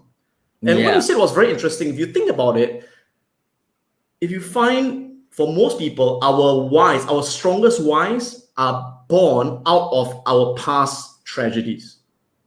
Like what you said, right? Your parents weren't there for you, so your why, that created your why to want to be there for your girl, right? And because I had a childhood where I was kicked out of school, people said I was an idiot and all that, and I was an underachiever, and that adversity is what created the why for me want to be someone. Mm-hmm. And that's why I think that as a parent, sometimes you gotta let your kids fall. You gotta let them feel pain, because if you're there to protect them all the time and you never let them feel pain, they will never find that why. Yeah. Yeah, they need to learn. I mean, there's so much to learn. And growing up in the U.S. and, having a background of, I was born in Hong Kong and my father was from China. And I moved to the U.S. when I was 5. I mean, I faced any immigrant adversity that you can imagine. I had people who were bullying me. I had people who made fun of me because of the way that I looked. Obviously, the first few years, I could not speak the language. And even after I started learning, I couldn't speak it properly. So with a really thick accent or whatever. And all those things, eventually, I think just like you, I mean, we're actually very similar. I'm also an introvert, and I also can be very quiet. And it is like this me right now, as well as the stage me, is completely opposite of my true personality. I mean, we hung out multiple times. Like we went to Makan, we went dinner, right? And then we did different things and we hung out. And the both of us were literally like just across the table and we weren't saying anything. And there was Mr. Fabian. He was actually doing most of the talking and everything like that. And so for us, it's like going out there, pushing through our comfort level to become people that we, in our original lives, right, or in our past lives, what we did before we became what we are today, it gives us the opportunity to actually shine, right, to get that recognition that we thirsted for in the beginning. But now, just like you, it's like, who cares? Right? I don't care if you like me. I don't care if you don't like me. I don't care if you subscribe to my channel. I don't care if you don't like my page. It makes absolutely no difference in my life, right? So your why really has to come from within. Again, not about making money. If you simply want to go make money, go get a job, right? You want to maximize every single second of every single day that you have to make that bottom line, grow your bank account, get 2 jobs, work days, nights, weekends, and in your free time, spare time, go drive Uber or Grab in between, right? If that's going to make you happy because that is your goal, then that's what you should do. But most people, once they go through that lifestyle, that's when they realize that money isn't everything. That's when they start to appreciate what they don't have at that point in time. While they're driving, they cannot see their family. They cannot have time to themselves. They don't know what they're missing out on unless they're actually away from that. So every single aspect of life, as you mentioned, every tragedy that we go through, every hardship, every obstacle is not an opportunity for us to throw in the towel and give up. It's an opportunity for us to test ourselves, to see how we can overcome all those things, right? Surpass all the challenges that life gives us. As Rocky says, nobody is going to punch you as hard as life. You're going to get hit the most off of things that you will never be able to control. The only question, how will you surpass that test? How will you use that as a stepping stone to become an even better version of yourself? Would you agree with that? Absolutely. In fact, what I realized, I love to do a lot of self-reflection. And what I found is that the greatest gifts that I have in life today has only been the result of the worst things that have happened to me in the past. And if those worst things have not happened to me in the past, I would not have developed those gifts and skills that I have today. No way, right? And, a great speech to listen to would be Steve Jobs' speech, his commencement at Stanford University. Yeah. Right. One of the most inspiring speeches that I have listened to, because he talked about, what led him to where he was. Right. And like, for example, when he was born, his mother was a student and she gave him away at birth. And initially, his mother arranged for him to be adopted by a lawyer and his family, a good family. Right. By the last moment, they didn't want to take him because they said, we want a girl, we don't want a boy. So at the last moment, no one wanted to take the baby. And so a family came along and said, we'll take him. But then his mother found out that this family, the Jobs family, they never graduated from high school and they were not well off. And she refused to sign the adoption papers.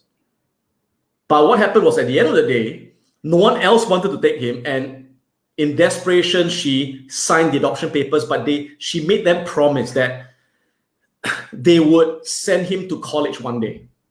All right, and that's how Steve Jobs was adopted by the Jobs family, right? And we all know the story. So, Steve worked very hard, and eventually he did go to college. He went to Reed College, but he dropped out after the first year because he didn't know what he wanted, and he found that his parents couldn't afford the university fees, right? Now, and then what Steve said was really interesting. He said that, imagine if I had been given away to the rich family instead of the poor family, would I have started Apple? Probably not, right? And if I had graduated from Stanford, if I graduated from college with my degree, I would never have started Apple.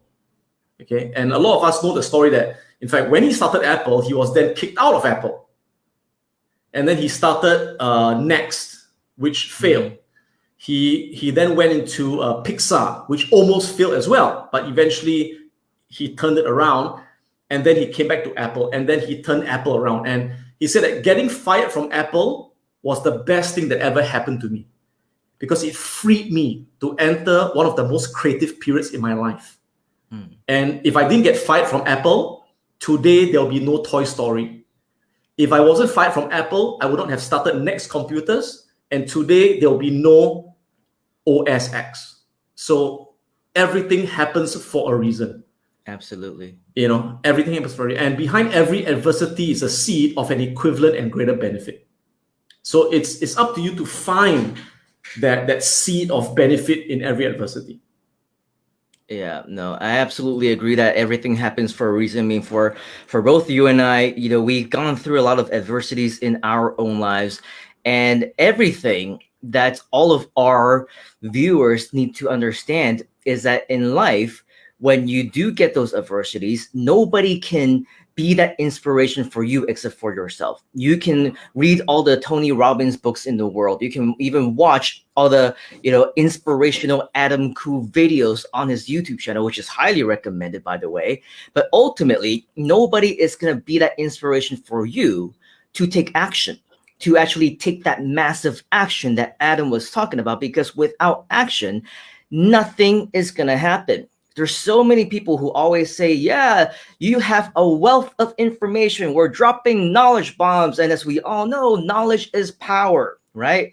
Knowledge is not power. The implementation of that knowledge is power. It will mean absolutely nothing if you don't do anything with it. And that's why for coaches, trainers, mentor figures like Adam Khoo, a lot of times, we don't even want to just take on any old client anymore, or student or customer, because as Adam mentioned, what was it, over 90% of the people, they actually don't do anything of value. Maybe they take action, but maybe they don't. For a while. Yeah, for a while. And what until if things get difficult and inconvenient, then they stop. Right? Yeah, what if things don't turn out the way that they plan to be? Then unfortunately, nothing's gonna happen, and they would have just wasted their time. And as coaches, we would have wasted our time with you, right? And so it's so important.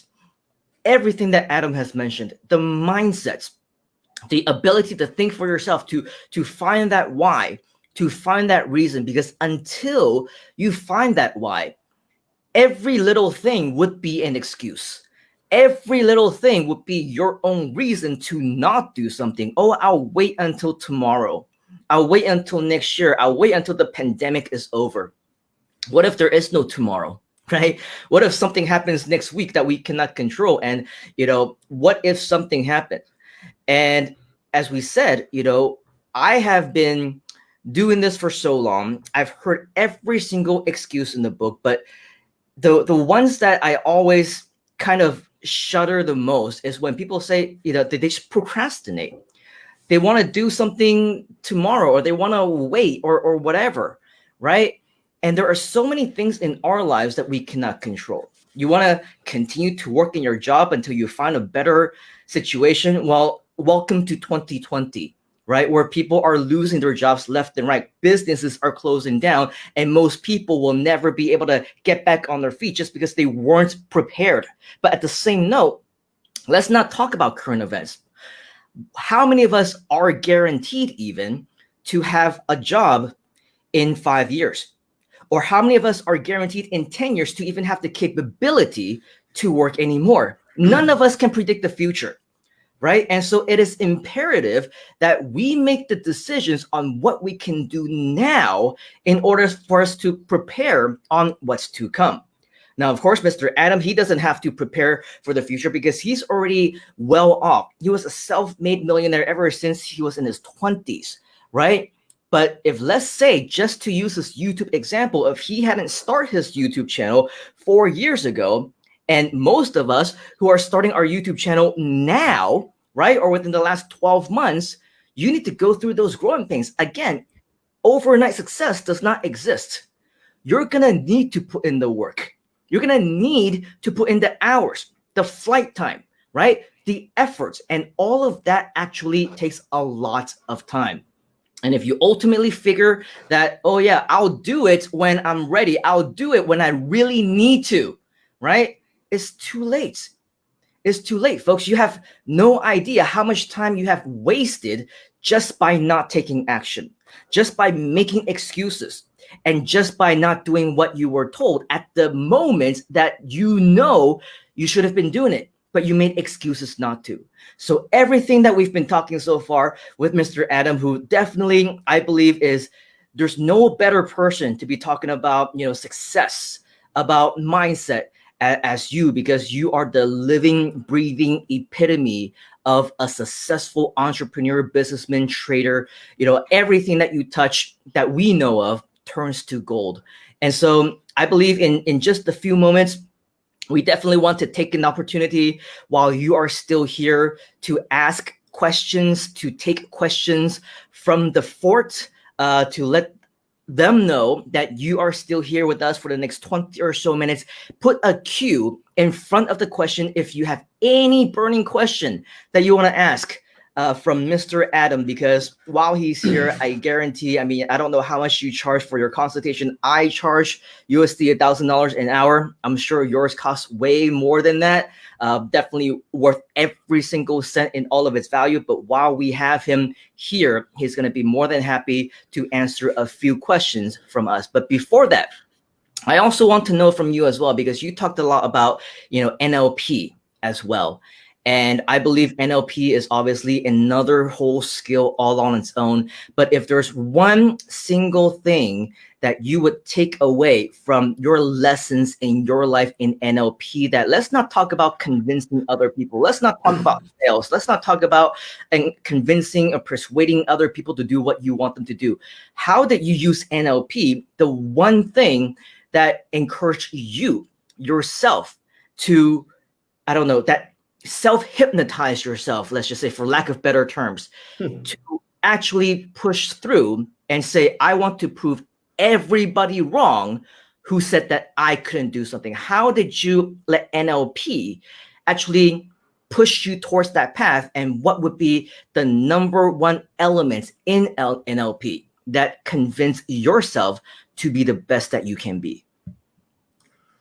It's all about, NLP is all about, it's about two things. The first thing is personal mastery, which is how do you consistently bring out the best in yourself? And number two is about people mastery. How do you bring out the best in other people? In a nutshell, that's what NLP does, right? And within that, I would say the most powerful way I've used NLP is in, again, state management, managing my emotional states. If you think about it, everything that we do it because of how we feel. How we feel determines what we do, okay?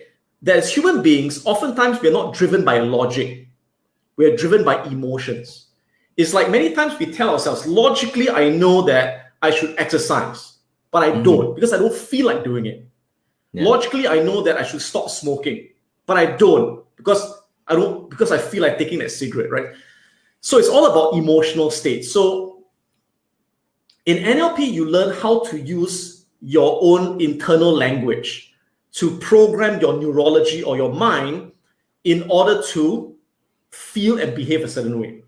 It's as simple as that, right? So again, using NLP, I'm able to motivate myself to take action now, to get out of that procrastination, take action now. With NLP, I'm able to get to break through that fear, that self-doubt, to have that confidence to do it now, right? So that's the most important application.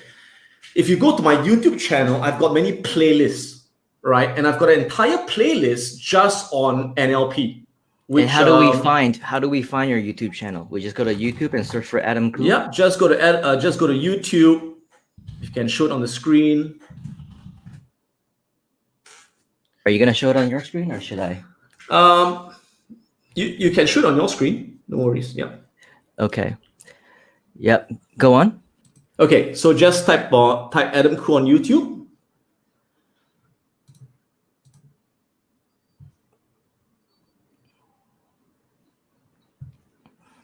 This is the wrong screen. Technology. There should only be one Adam Khoo on YouTube. Hopefully. There should be only one and only, right? This is you right here. Wait a minute. Is this mine? Yeah. How come yours is black? Okay, it's your settings, right? Okay. Go to yes, playlist. Go to playlist. All right. And yeah, under patterns of excellence, we go down, scroll down. Okay. Yep. There. This line there. Can you see patterns of excellence on your left? Yeah. Yeah. Right here. So these are all the videos related to NLP, all on the psychology of success. Wow. And of course, if you're interested in options trading, in stock trading, in investing, I've got playlists for that as well. Right. But I suggest starting with this because, like I said, you got to sort yourself out. You got to first, be in the right mental state before you can make use of any of the skills that you learn, whether it's internet marketing or trading or anything like that. Excellent. Okay, if you're okay, Mr. Adam, we do have some questions that are starting to pour in, and wow, there's just a lot of people who are just asking you a lot of different things, from trading questions to success questions to time management. Let's take this one from Kimmy. She's asking, what's your time management tip for a person who has a full-time job and is also trying to do business in today's world? Okay, it's all about planning. Okay, so before you sleep at night, plan exactly what you're going to do the next day. Exactly like you would run a seminar. So for example, again, from I don't know. So for example, from this time to this time, you're traveling, right? From this time to this time, you're working. From this time to this time, you're watching the markets. From this time to this time, you're working on your YouTube channel.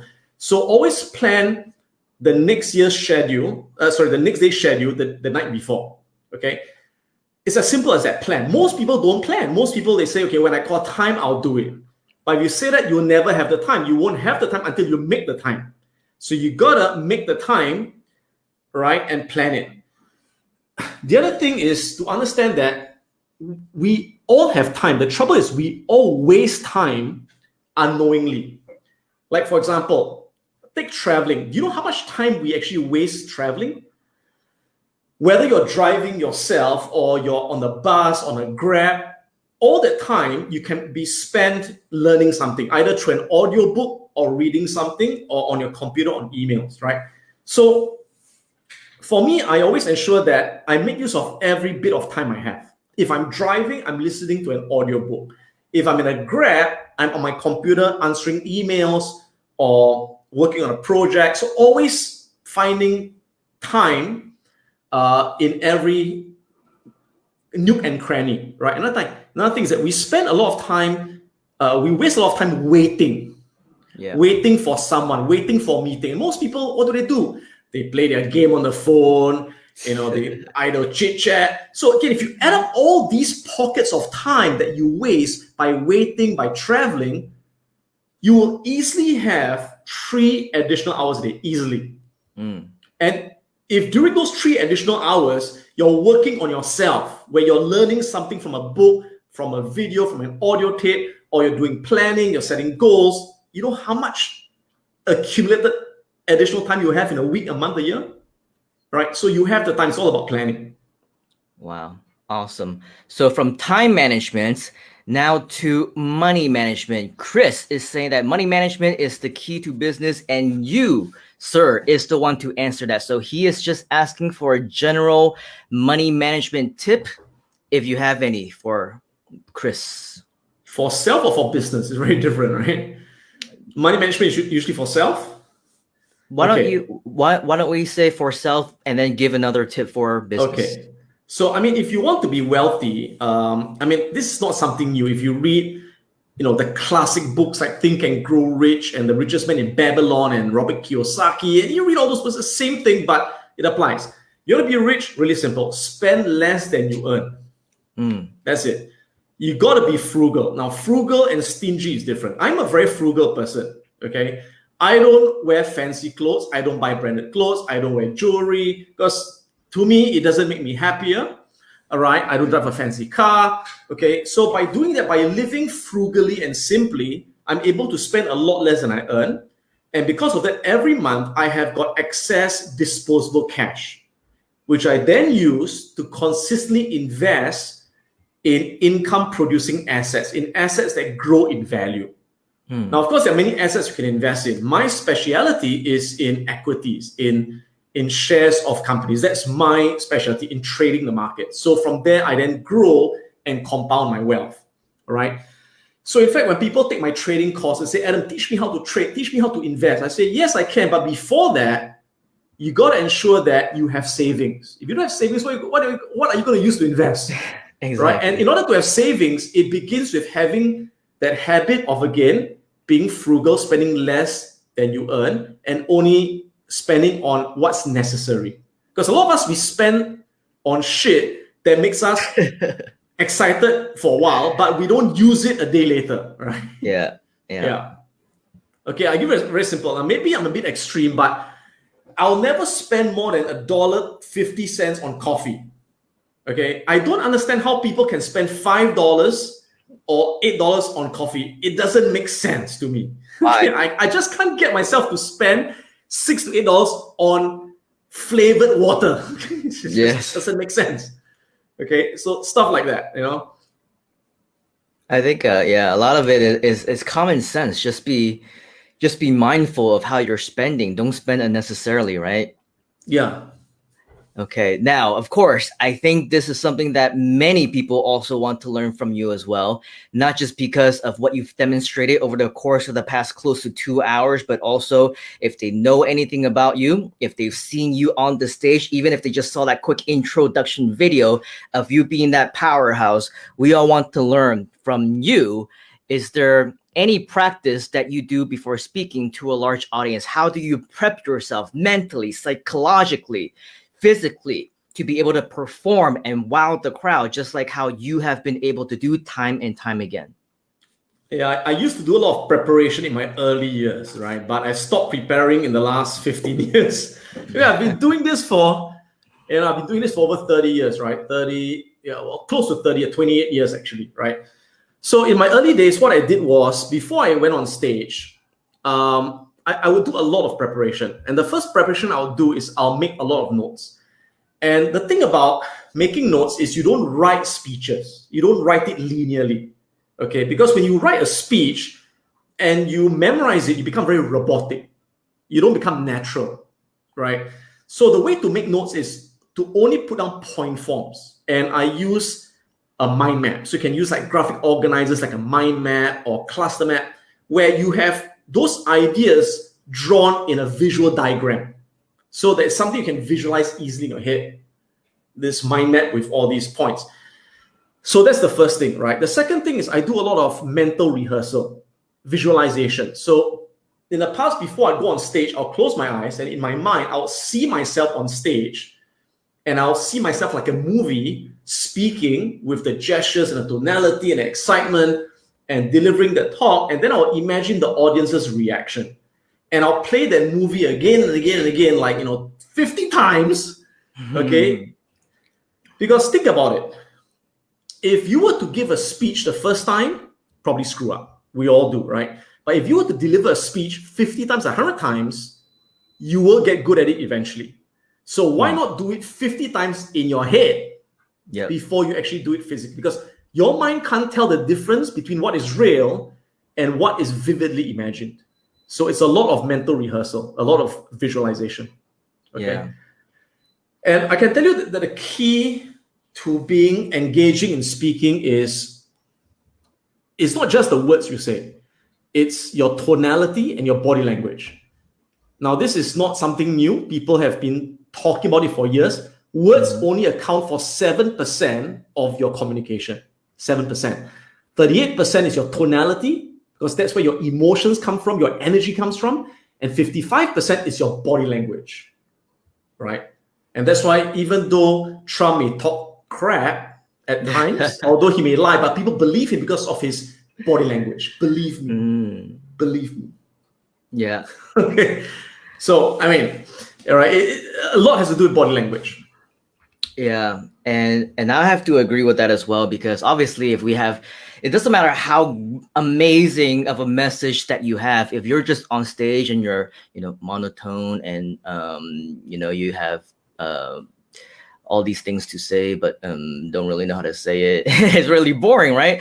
Yeah. People are not gonna be in tune. They're not gonna listen to you, no matter how great that message is. On the contrary, even if you're talking about absolutely nothing, you know, if you can't do the exuberant gestures or once in a while, things that you obviously would never do if you're talking to just a friend across the table or something like that. But now, whether you like it or not, you're in the center of the stage and people are looking at you. You are more or less a performer, right? You're performing, and depending on what it is that you are communicating, you're also a teacher, you're an entertainer, you're somebody who is just sharing, right? So when it comes to prepping yourself to be in that state, It's mentally, all about state. Again, state. Yeah. State. Yeah, it's preparation. It's mentally prepare yourself to do that. And it's not always practicing. Yeah, when you practice, it's fine. But a lot of times, you know, in these days, once you start doing it long enough, you don't really need to practice anymore. Like, I'm sure for Adam and for, you know, people like Fabian, you give them a brand new topic, you know, you take a look at it, as long as you get the gist of what it is, go up on stage within 10 minutes, you're fine, right? So once you start doing, you start doing it long enough and you know how it works, you know, you find yourself that you don't really need to prepare much. Like for us, for even this little session over here, we have absolutely zero preparation, right? I had no idea what I wanted to talk to Adam about, and Adam also had no idea what he wanted to talk about. I mean, initially he wanted to talk, you know, he was thinking about talking about investing, he was thinking about talking about, you know, stocks, he was thinking about talking about this and that, and ultimately we just said, why don't we just leave it open, you know, and Let's chat. Let's see what comes out. Yeah, see where the conversation takes us. And so once you start doing it after a while, you do not need to practice anymore. You're just you, right? Be who you are. Share what you can share. Eventually, I believe that everyone will find their value, just like how they'll find their why, just like how they'll find not to make excuses for every little thing that comes up in their lives. They will find their calling. They'll know what it is that they need to do, and they will ultimately find that value to be able to share to the world as well. So I think that's very cool for us to have that experience with you. So now we're looking through a lot of these other, you know, questions, and you know, people are responding to things that you said earlier about coffee, right? Theater of the mind, practice makes perfect, and we agree with everything that's been said over here. But since we are winding down towards our last 10 minutes or so, what we usually like to do, especially towards the end of the day, is we, through the Grooveathon, want to give away prizes. And of course, you being our star of the last 2 hours, we want to give you the honor of giving away these prizes. The way that this works is we're going to ask, I think we have time for about 2 questions. Any 2 questions that you want. We have people who asked questions about their presentation, if they gave one, some tips that they also shared. We had people who randomly asked what's the first day of summer in Australia, right? So Mr. Adam, since you're here, I want to give you the honors of asking the first of 2 questions that you want to test, you know, or or just simply ask. And the first person who actually answers the correct answer, you will win a prize. So, Mr. Adam, do you have a question in mind? What kind of question again? I'm not clear about that. Any kind of question. A question about you, a question about what you shared, a question about anything about Singapore, or anything around the world, anything. All right, okay. So earlier on, I talked about a framework for success. I said to be successful, you need to have all these factors, right? Yep. Okay, so who can name me at least 3 of those factors? That's why we said write this down, right? Because it's when times like this where you find your notes and a question like this will come in handy. So what are the at least 3 factors of success that Mr. Adam Khoo actually shared with us during his sharing that will take us to where we want to be? Okay, so again, it takes anywhere between 20 to 30 seconds before we start to see some comments coming in, or maybe right now it's taking a little bit longer because people are thinking and they're planning and they go, I should have written down those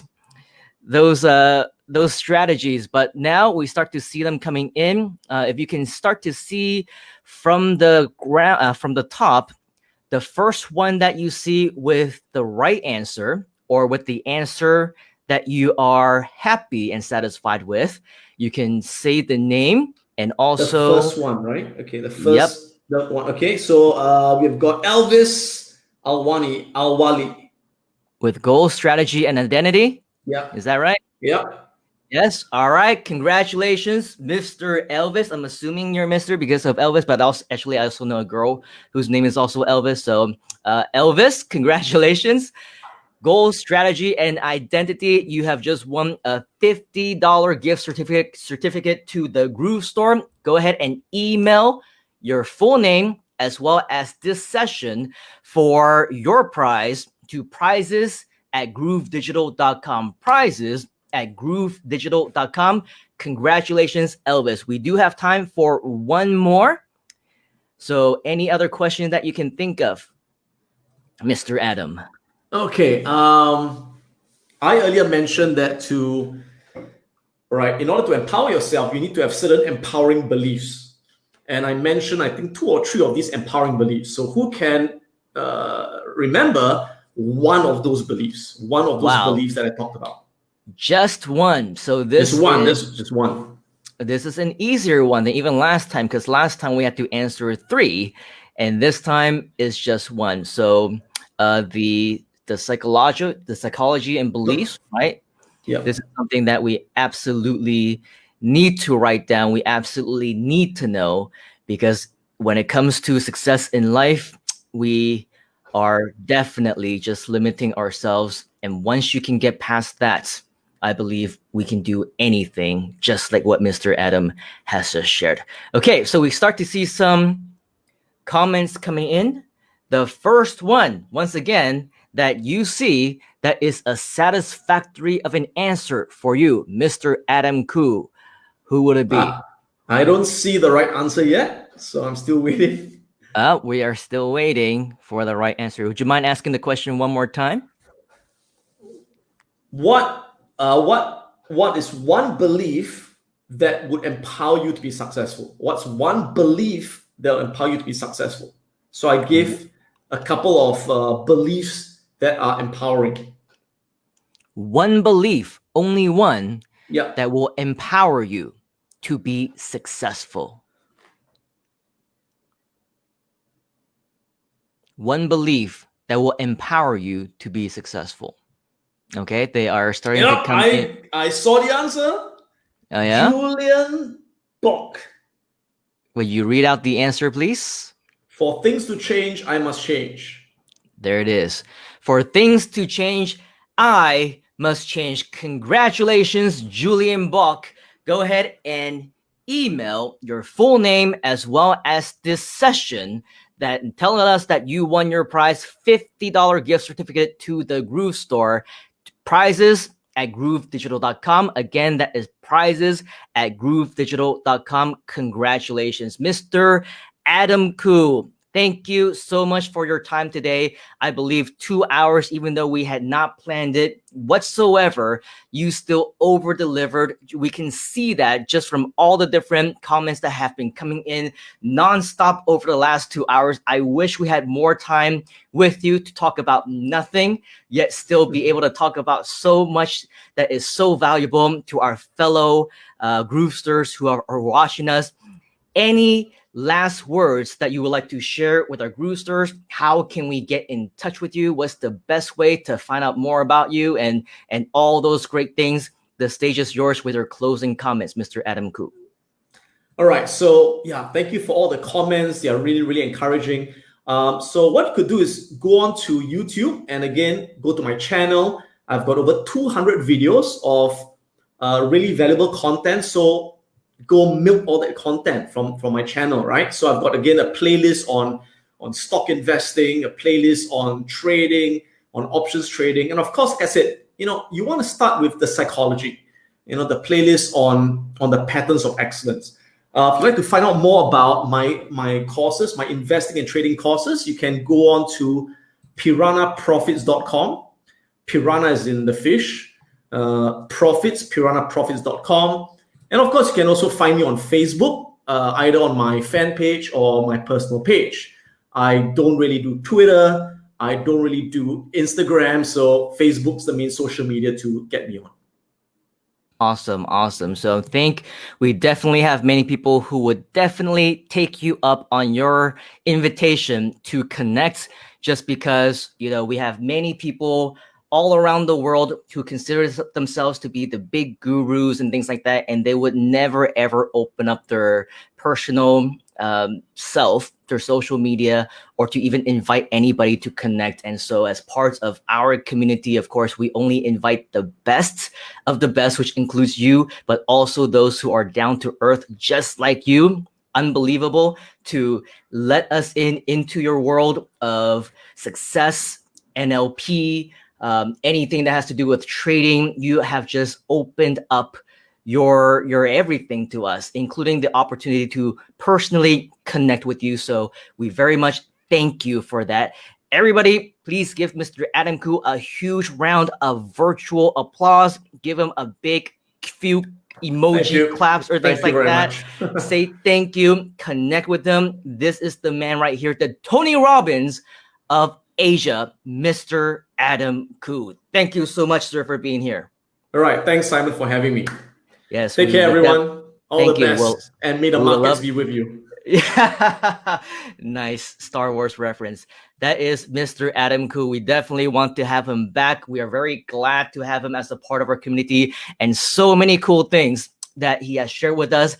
Absolute gold. If you didn't get the chance to watch him, make sure you watch the replay. Again, this is the Tony Robbins of Asia. This is the man that everybody looks up to, and we have him right here on the Grooveathon. Coming up next is the man that we all know and absolutely adore, because he is just the face. The whole Grooveathon is happening because of him. So I'm sure you know who I'm talking about. Believe it or not, 8 hours has already passed. The Groove at Night session for today is already over, but tomorrow is another day. We're going to start around the same time. The schedule changes all the time, but we're always in for some brand new surprises. So stay tuned in our Facebook group when we announce the next Groove at Night session. And of course, when you are here, you will learn from the very, very best. And we look forward to sharing more with you as well. So the man of the hour is coming up very, very soon. In the meantime, as always, we are going to hear from Mike Filsaime, the CEO and co-founder of GrooveFunnels, for a few minutes. And then we're going to welcome back Mr. Lemon himself, okay? Mr. David Lemon, he is going to be joining us very, very soon. In the meantime, on behalf of everybody on the Groove at Night, Grooveathon, and everybody else in between, have a good night. If you're here in Asia, have a good day or good morning, good evening, wherever you might be. And I will see you here again tomorrow. Cheers. Hi, I'm Mike Filsaime, CEO and co-founder of GrooveFunnels, and we want to thank you very much for watching the Grooveathon, and we hope you're enjoying it. You know, normally we would never ask you to take a break from the Grooveathon, but there are a couple of things that are more important that you want to be aware of. The first one is our Groove affiliate program. The second one is an upgrade, and we're going to talk about that in another video. But for right now, we want to let you know why our affiliate program is so important, and that just this week, just Wednesday, we paid out over $300,000 in commissions. That means we're paying out over $1 million each month to people just like you. So here's what you need to do. If you're not a GrooveFunnels member, you need to go to groovefunnels.com and you can sign up with no credit card. Anyone that signs up at groovefunnels.com is automatically already an affiliate. To get your affiliate links and your promotion tools and learn more about the affiliate program, all you need to do after you sign up is go to groovejv.com. That's groovejv.com. In fact, you should pause the live stream right now and open up a new browser tab and go to groovejv.com. Over there, you will find, as I said, all of your affiliate links and more information in a video explaining our two-tier affiliate program. Now, free members get paid 20% commission on anyone they refer, and if you upgraded and you're an upgraded member, we double your affiliate commission to 40. And on top of that, we pay you 10% on tier 2. Now, there's a video that explains this math and why people are making so much money promoting GrooveFunnels. People will love you for it. It's a free product with a suite of products and no credit card is required. Now, we do a really great job convincing people to upgrade based on the value of our software and our value proposition. So all you need to do is get your affiliate link and start promoting. We give you banners, blog, written blog reviews, email swipe copy if you have an email list, a place where you can get solo ads, do press releases, post on Facebook, post on YouTube. We give you all the tools to get your affiliate link out there. People absolutely love GrooveFunnels, and there's a movement going on right now. And the reason why you want to get your affiliate link out there is we do something that you'll find at GrooveJV in a more informative video. But in a nutshell, it's called First Tag Wins. What that means is if you simply have somebody click your link and they sign up for GrooveFunnels with no credit card, if they sign up an hour later, a day later, a week later, a month later, 6 months later, or a year later, or several years later, it doesn't matter. They are tagged to you without using cookie technology. We have an exclusive technology that does that. What that means, if they sign up on their phone or on a laptop and a month later or a week later, they sign up on a completely different computer or at a hotel lobby using the internet cafe at a hotel, and they decide to upgrade to Groove, they are hard-coded and locked into you for life. That means all you need to do is get the word out, get people to find out that Groove is awesome, just like you do right now. They'll sign up for free. They'll thank you for it. And when they upgrade, you'll get a 20% commission. And if you're an upgraded member, you'll get paid 40% commission and 10% on tier 2. These commissions are massive. And we have people that are making a full-time income. As we said, just this week, we paid out over $300,000 in weekly commissions. So take a little break from the Grooveathon right now. Press pause, go to groovejv.com in a new browser, make sure to get your affiliate link, follow all the steps in the promotion tools, and then we're going to welcome you back to the Grooveathon. Thank you very much. Ladies and gentlemen, welcome to not Groove at Night. This is Groove at Day, and this is the Grooveathon. So thank you very much, Simon. Thank you very much, everybody that was here during the Groove at Night. It was amazing. I jumped in a couple of times when I opened my eyelids just to see who is on, and it was really, really good. But we are continuing our sessions during the day, and it is, at this moment, it is noon in Europe.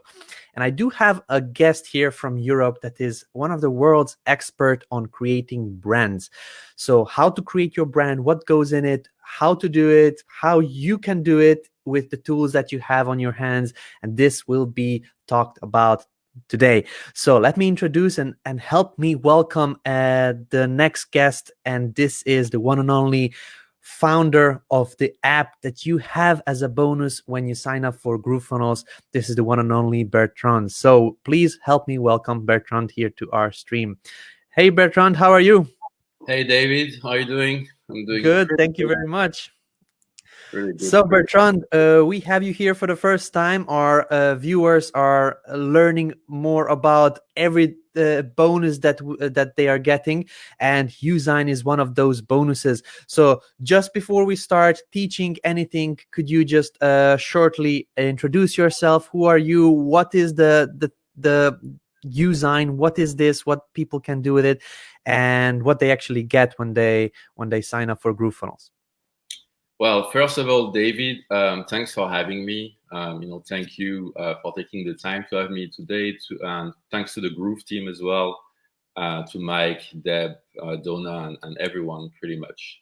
And I wanted to say hi to the audience as well. I see we have a pretty cool crowd today. So just wanted to say hi and hope you are doing well. You're having a great day or a great morning. Like you say, it's noon here. I'm in Europe. I'm in Brussels. And I founded Usign about 5 years ago. I started my company about 8 years ago.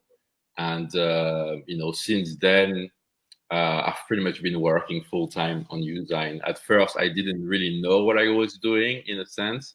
But like you will see in this training, I went through some stuff and I started understanding better, what makes a good design. And a lot of it has to do with branding. And branding has a lot of influence on your business as a whole, on your motivation, on the purpose you give yourself. I was watching the talk with Adam and Simon before, and I feel we have the same understanding that without a purpose, without a reason why, it's really hard to get motivated to do things. So today I wanted to show you pretty much how to find your purpose through your business that you'll use as a vehicle for your purpose, and how to create an entire brand. So it's gonna be a couple sessions. I think we are scheduled until Friday. So we have a session today, tomorrow, and Friday. And by the end of it, we will have created your brand. We'll have created your website in Groove, and we'll do a bunch of visuals in Usign as well. So that's pretty much the plan. How does that sound, everybody? Do you like the idea? I love the idea. We have a lot of people that are talking about mindset, a lot of people that are talking about the software and how to use it, and then different strategies, but not a lot of people talk about the visual aspect of the actual business that we are putting out there to the world. People sometimes, when they see something that is kind of, I should say it, ugly, they actually don't trust it that much when they see something professionally created, professionally made. And I believe, Bertrand, and you and your software can help with that a lot. So would you mind talking a little bit about Usign, what Usign is and what can be done with it? So Usign is a visual marketing software, but it's really the I have my screens over here on my camera here, so don't mind me if I'm looking both ways. It's gonna be like that. I have a weird setup, but Usign is really almost the end product of what we are gonna do through this session. What we're gonna start really is your message, and what you want to convey, what are your values, and how they can align with your customers. So that's pretty much the whole concept. So if you don't mind, I'll just get straight into the presentation. Absolutely. Feel free to leave comments, guys. I'm having a quick eye on them, and we're going to go through it now. Okay, so first, I'd like to start by a little question, like how would you define success? Because I saw this was a recurring trend in the Grooveathon. I watched a lot of the talks. I probably watched like 20 or 30 hours of the Grooveathon in the past week. So how you define success in the chat? Let me know, and I'll share my understanding of it. And because this informs a lot the way I think about business, and the idea I like to share with you about business. So there is a little bit of delay between the comments and the actual live stream. I will answer a question from Deras. At this moment, if you signed up for GrooveFunnels, there are still being automated emails sent out for your access to Usign. So in case you didn't receive that yet, you still need to be a little bit more patient. There is a 300,000 users that are being sent, basically receiving these emails. So in case you haven't gotten that yet, please just be patient. You'll get your emails with the access. But in the meantime, we can actually learn how to use the platform you'll have in your hands in just a couple of moments or couple of days. Back over to you, Bertrand. So Bertrand asked, what is success for yourself? So please answer that in the comments. Yeah, I can see already a few answers. Thanks, David, for helping me out here with the waiting for the questions. So yeah, regarding the Usign access, it's being sent, like David said. We're creating about 300,000 accounts. So it's just technical stuff we're going through with the Groove team. But today it's not going to be about Usign. We're going to use another software, and I'm going to give you free access directly to it. So I'll give you the link. So hopefully by the time we use Usign, which should be Friday on our sessions, you should have your account by then. All right. So how do you define success? So William was saying benefiting others in the desired way. Hellis was saying success is about achieving my set defined goals. A genial success is freedom. Laptop life success, being able to live the life you want, whatever that may be. And Ron, that I can do every day what I love to do. And Jackie, being able to do what you like to fulfill your life purpose, your why, and impacting as many people as possible along the way. Brian, to have a business that is known visually and by reputation. And Rodriguez, when you step forward ahead into one thing with zero knowledge and take action, is success to me. Okay. So these are pretty great. I love them all. I particularly like Jackie answer, being able to fulfill your life purpose and impacting as many people possible along the way. Because in my short career or experience in business, I've been in business now for about 14 years.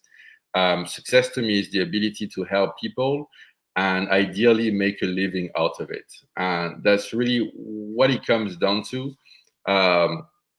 Obviously, being able to make lots of money might be great for you if you're really money motivated. But most people are not. We just want to make a living, and that's how I would define success. And that's how I would segue into what is a brand and how does that relate to success. So I have a few slides here. So to me, the most important thing in life is to find your purpose, and business can be a great vehicle for your purpose. And so for a long time, personally, I didn't have a purpose in my business, so much that I was lost and feeling miserable at some point altogether. Because when you have a business and you don't know why you do what you do, it's like when you have a job that you don't feel invested in, you're really not in the right place, okay? And that's until the day when I understood that to find purpose, I must become a servant of people and help my customers. So I looked deeply into their lives until I was able to understand what was my customer's journey. And this is the beginning of the training here. This is a framework we're going to use to build your brand, okay? And to build your brand, start with understanding who your customer is and how you can really help them, okay? And to do this, we follow a framework called the customer journey, which is based on pretty much the hero's journey. Which is a script writing or storytelling framework. And so we imagine that our customer is going on his own hero's journey, and we build our entire brand, our entire purpose, our message around this. And this is a way, we can create a business which has a reason to be and which gives us purpose, okay? So this is what the customer journey is. So first, you have to think that your customer, before he or she comes in touch with you, they don't really know you, okay? They're going through their own stuff, okay? So at the beginning, your customer has a need or has a problem. So he wants something, okay? So then he realizes, or she realizes, he needs help. Then he meets you as the helper. So before they even meet you, okay, there's all this that goes on. They want something, they need help, and then they meet you as the helper. And you, because you understand that you are here to serve your customers in the best way possible, you are actually expecting your customer. And that's when you have a brand which is in tune with your values and what your customers expect, okay? So here you have a content. It could be your brand, your website, your social media, whatever platforms you are using to communicate with your customers. It could be prints as well. But your content is 100% in tune with your customer hero. And we call it the customer hero because your customer is going through his own hero's journey, okay? So then what we do is that we give guidance to your customer. We show him what steps he needs to take in order to solve his problem or solve his needs or his wants. The customer goes through some challenges. So, if you do coaching, if the customer has to do some work himself, if the customer has to pay something, that's the challenges you will go through. And then the customer is transformed. Okay, so that is the entire framework. All right. And this is how it will fit in what we are doing today. So a brand, a common definition is a gut feeling. Okay, that's a textbook definition of a brand. That's one of the best definitions I found online. And a brand is really about a gut feeling. Wherever your customer finds you, whether it's on your Facebook page, in person with your business cards, or even your appearance, how you speak to people, it's a gut feeling. And it's also the essence of your biz. It's invisible, but it's powerful. You see what Mike and the whole team is doing with the Groove branding. Obviously, it's very subtle, but it's very engaging. There's really a lot of meaning behind it, and it gets people on board. So that's why I say it's the essence of your biz. It's not necessarily something that you see up front. Okay. And your brand is also the sum of the following. So it's the sum of who your customer hero is. So that's your ideal customer. What's their day like? What's their aspiration?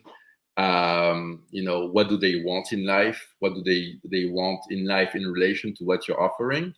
Then secondly, it's your brand strategy. Okay, so your brand strategy is the reflection of your principles and values as a human being and how you project that into your company. So that would be your vision, your mission, your value proposition, your principles, your slogan, right? The third component of a brand, according to the framework we're going to follow today, is the brand identity. So that's your how you present yourself to your customers in a visual way and in a way that makes sense with what your customers expect and what your values are. Okay, so that's your logos, your colors, your imagery, your fonts, and your icons, and so on. And finally, the fourth component is your brand media. So your media is the point of touch, the point of contact where your that's what you call as well your brand touch points. Sorry. So your touch points or your brand media are the points where your customer will first come in contact with your brand. So that could be your website, your Facebook, your Twitter, whatever platform you are in. That's your brand media. Okay, so these are the four components of a brand: customer hero, brand strategy, brand identity, and brand media. Okay, and this is what we will be going to see today. So how does that fit into the customer journey? Okay, so I kind of built it in there, so it's not I hope you can see here. But what I did is I had it where do these parts fit into the customer journey? Okay, so at the beginning, your customer wants something and he needs help. this is what we call the customer hero section here. This is where we understand who is our customer before they even come in touch with us, in contact with us. Next, we have your customer meets you as the helper. You're going to help him on his journey, and you are expecting him. And this is where the brand strategy comes, because again, it reflects your values. And this is where as well the brand identity comes. This is how you present yourself on your website visually, and how it aligns with what your customer expect and what your values are. And finally, you have the brand media. So this will be the different platforms where your brand will be represented in a consistent way. All right. So that's pretty much the idea here. So now let's talk about the tools we're going to use to achieve that, because we're going to do all that. We have a 2-hour session today, a 2-hour session tomorrow, and a 2-hour session on Friday. So if you follow me at these times, we're going to go through this entire process here. So the tools we will use to achieve that are the following. First, we have the branding app. Okay, so the branding app is a platform that allows you to create an entire brand based on the formula we just discussed. So your customer hero, your brand strategy, your brand identity, and then your media. All right. So that's the first tool we're going to use. It's actually free if you are on this call. Normally, it's part of a subscription. But if you are here with us, and if David, you can paste that in the chat for the user. So I'll leave this link available until the call ends today, and you can go to branding.app/groove to sign up for a 100% free account. Okay, because I want you to be able to follow along and do the things we do. The second tool we will use, and this is something you might not necessarily need right now, but basically everything I will teach you in the next 3 days, it's on the platform called usigner.com, and you go to usigner.com/free training. Okay, and here you can get access to this entire free training about creating a brand. It's really in depth. There's about I think about 20 hours of video content, and it's very, very, very, very detailed. But obviously, because we only have 6 hours ahead of us, I will move pretty fast. So if you want to go deeper into some of the concepts, then go to the free training. We will use GroovePages for the website building portion, of course. And then we will use Usign for all the visuals, like your business card, the Facebook covers, and so on. Okay, so that's the plan pretty much. Let me know how does that sound, and we're gonna get right into it. Put a yes or 1 if you like it, or cool, and we're gonna get right into it now. Okay, and so that's the agenda. Together today we're gonna be building a brand. On Thursday, so that's all the brand strategy, customer hero, brand identity, and the website, pretty much the website mockup, which we will generate with the branding app. On Thursday, we might be building visuals with Usign, and Friday we'll be building a website with Groove. So depending on how things go, I might move the Groove training to tomorrow and the Usign to Friday. So we'll see how that goes. All right. All right, cool. I can see Dara say I'm so stoked. So I am. It's pretty cool to be here and share all this with you all. Okay, so let's get into it. So first, let's have a look quickly at the tools, so you know how to navigate the tools. Okay, so the first 2 tools we will be talking about today is mainly the branding app, but also talk about the Usigner website. And let's start with the Usigner website. This is where you'll find the training. So if you go to usigner.com/free training, right here, there is a little message. I show you how to sign up for a free account and how to get the training.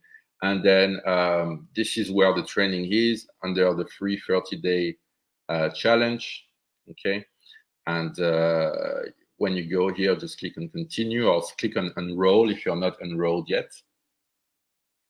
Okay, and this is the entire training here. All right, so it's very detailed. We go into a lot of things, but pretty much everything, which I will talk about in the next 2 hours. There's 20 hours of it on this page. Okay, so make sure to go through it if you struggle with some of the concepts, because everything is here pretty much. All right, so that's the first thing. The second thing is the branding app. So the branding app is this little software here. You can register with the link branding.app/groove here. It's going to be available only in the next 90 minutes. So make sure to register before it ends. So basically the way it works is you log in. You can either create a new brand, edit your brands, or get some help. So let's go to my brands, okay? And I will show you what it does, all right? So the first thing, let's say I have the Tesla brand here. So this is a sample brand. So I will just open it here. I'll open the editing screen.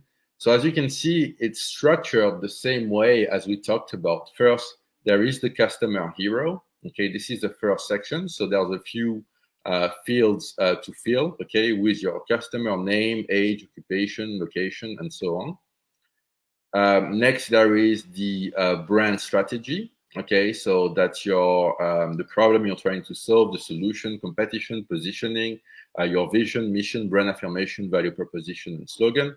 Next, there is the brand identity. So that's you can see that's your logos, your colors, your imagery, your brand images, your product images, your icons, which I will explain, of course. And then there's your main brand media, which is going to be your website here. So headline, sub-headline, call to actions, problem, solution, story block, services, 3 steps, and so on. So we're going to go through all that. But that's basically the branding app in a nutshell. That's actually the back end of the branding app.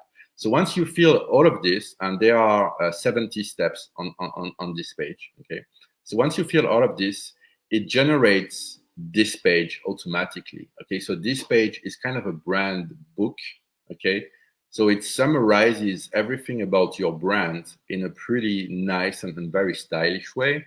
You can see here, this is the brand strategy here. This is the customer hero.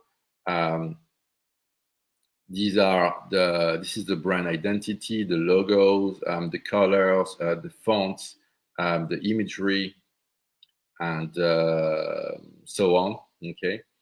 The icons, but it also generates a website mockup, okay? So right now you can see here, basically based on everything you input in the backend in here, it generates this automatically. So you have your headline, your sub-headline, your call to action, your problem, solution, story block, your 3 steps, your products, and your target market, and then so that's like your landing page, your home page, and then your footer. It also generates some social media mockups, and it also generates some print mockups and some ads mockup. Okay, so that's what the branding app does. So it's a pretty cool software. I've worked about 2 years on this thing. I mean, the software is reasonably simple, but the process is what really took the longest time. All right, so let's get into it. So we're going to be creating a new brand from scratch. So I'm going to be creating a brand for the branding app. So to do that, you want to click on you can go back to the dashboard. That's simpler to you, and then click on the create a new brand. All right, so that should do it here. And let me see the comments here. All right, so Brian say, what? The software is incredible. Yeah, it is pretty cool. It's again, the software is something, but the process is pretty solid, I would say. All right, so let's get into it. Let me close some tabs because I have too many tabs open here. Okay, so the way it works is we're going to go through the step. It's a pretty linear process. We just have to take it one step at a time and fill all the blanks pretty much. Okay, so let me move my windows here. All right. Americans, Indians say, wow. All right, cool. So let's call this brand the branding app. So obviously this would be your brand name, whatever idea you have for a brand, and the use of this exercise is gonna help you really align your brand with a purpose, your business with a purpose, with a reason why. And I forgot to show you some of the brands that some of our users have been creating. So this is one of our users. This was our website before, okay? Just being mindful with Mary Christopher, okay? And this is our website after here, okay? And Mary, she is someone, you can see her here, right here. She had no technical knowledge, no branding knowledge. And you can see what she was able to do by following this process. And that's the beauty of the process. Like, you don't need to be very talented. You just need to do it step by step by step and move forward. This is another of our user here. This was his brand before, called Grappler Media. It's a digital marketing agency. And this was what his website looked before, okay? And now this is what his website looks now. Okay, so the branding is not only about, it's about three things really. It's about the message, the layout, and the imagery to have a good brand show up on the website. And so here, the message is a big part of it. To me, that's probably 30% of it. It's your message must be right, must resonate with your customer hero. Secondly is the layout. It's a much more classic layout. And the third is the imagery, which is only high quality imagery. And I have a lot of examples here, but I'll just show you a couple more.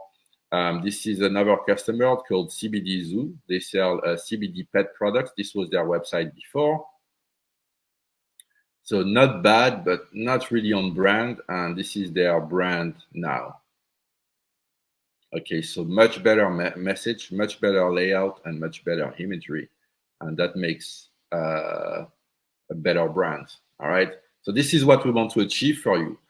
Maybe you have a website, a brand already. Maybe you don't. It doesn't really matter, but you should just be able to settle on an idea, and we'll take that idea and turn it into a proper brand. And once you know the process, so this process, there's a lot of training for it. Like I said, there's about 20 hours of training for it. But once you know it, you can do it very quick. Like, you need to do it once or twice, but then it goes very, very quick. Like myself, to create a new brand from scratch, I could usually do it within 2 hours. So that's, that's what you need to see as well, is learn this once. And then for all your other businesses, maybe for your clients, if you're an agency, you'll be able to take this process and reuse it for them. This is another customer called Vida Studies. You can see their website and their brand before. So it was okay, but nothing groundbreaking. And this is what they have now. Okay, so much better message, much better layout, and much better imagery. Okay, and that's what we're going to be doing throughout this training. Okay, so I just wanted to show you that, to show you where we are going. If you have an existing business or website, it's good. If you don't, it's okay. Just follow along, and we're going to build something cool. All right, cool. So let's start with the customer hero. Okay, so we're just going to follow the steps, follow along. You can try to follow along as I do it, or you can, follow along or do it later, with the training. All right. So first, we're going to talk about our customer hero identity. Okay. So the idea here is that at the beginning, you want to settle on a single customer hero. You might be thinking, but I have like 10 different types of customers. The truth is, it's going to be very hard to serve them all at once. It's going to be very expensive to advertise to all these different types of customers at once. So you have to settle on one single customer archetype and then go for it. Okay. Once you have mastered that archetype in 6 months, in 1 year, when you really understand that customer psychology perfectly, you know where they hang out, you can market to them pretty easily. Then you can go out and have a second customer hero second customer avatar or customer persona. But at the beginning, just settle on one, okay? And I like to give the example of Facebook. They started with university students, and you know, they nailed that for like a year or two, and then they open up to the whole wide world. Okay, so that's what you want to do. Try to settle for one customer type at the beginning. So you want to give your customer a name, an age, an occupation, and a location. You can do that either by looking, if you have existing customers, you can look at your customer data. You know, if you have a fan page or, you know, a group, you can try to Google your customers, look them up, see what kind of age they're in, what kind of occupation they have. The other way is to do some research. You know, just look around, what kind of group your customer will hang around, what kind of topic they will follow, and try to find them, pinpoint who they are, and then come up with a sample name and age and occupation for them. Okay. So for mine, I might say my ideal customer is called Jason Williams. The age is 49. So for the age, usually you can do the median age of your customer. So if you say my customers are in between 40 and 60 years old on average, you'd say so the median age is 50. Okay, so that's how you can work this thing out. The occupation, just enter something specific enough. Don't just say small business owner. Usually you want to be reasonably specific. It doesn't matter if it's not perfect. Or what I forgot to mention at the beginning is we're building a MVB. Okay, so MVB means a minimum viable brand. It's not going to be perfect at first unless you hire a professional, you know, research consulting firm. So for your brand, you want to build a minimum viable brand. So you know, if 80% of it is okay, it's okay. You don't need to have. It doesn't need to be 100% perfect. All right. And then the location. So let's say Orange County, California. Okay. So this is based on my data and my customers, but yours might be different depending on where your customers will hang out.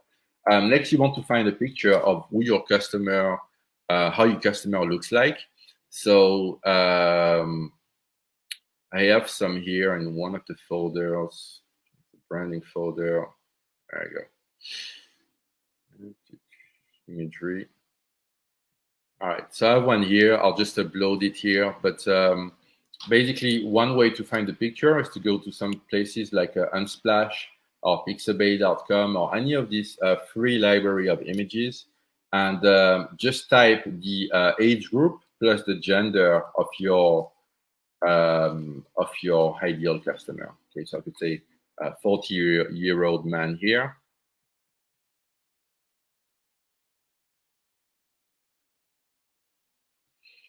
All right, and there's a bunch of pictures that you can see here, and you'll just find something that's suitable. So it might take a minute or two, but you really want to find, you know, an image of how you picture your ideal customer. You want to, you know, give your ideal customer a face. All right. So in my case, I had some on my desktop, so I just use that for now. I see there's some comments. Some people couldn't access the Groove. Cindy, try to type HTTPS before the branding app. So try to type the full URL. That might be that. If not, don't worry. I'll take a minute at the end to you know, make sure the link works for you, and that should be fine. And Facebook user say yes, Cindy. So that must be it. All right. So next, we have the backstory. Okay, so again, we are still in your customer hero section. This is about who your ideal customer, the archetype of your typical customer is. And the backstory is about, you know, what's their average day like? Okay, that's the big question here. Okay, so in my case, I would say Jason. So you can just edit the text here. So Jason is a 40 9-year-old, and you can remove the brackets, of course, and make it proper. A digital coaching consultant. Okay, lives in Orange County, CA. Right, so next we have this template. So name is family situation and start his day by morning activity. After that, he does the day activity. In the evening and weekend, he likes to hobby. Okay, so this might sound a bit trivial for you at first when you come across this kind of stuff, but it's actually really helpful. You really want to put as much empathy as you can for your average customers and try to figure out what their average day is. Okay, so Jason is married with 3 grown-up kids and starts his day by checking his email. Right, checking his emails for new orders. Okay, after that, he manages the day-to-day operations of his business. And in the evening and weekend, he likes to spend time with family, with friends, and watch with friends and family, and watch sports on TV. All right. If you want to write something, it doesn't have to be perfect. Again, if you have some existing customer, do some research, look through the orders that you have, your existing customers. If you don't, then look at try to find the customers of your competitors and do some online research to try to find what kind of people they are, And then he also likes to use Facebook. So that's the media use. Okay, what kind of media he will use? So Facebook for connecting with people, and he likes to browse online for new online digital marketing products, okay, and strategies on sites like AppSumo and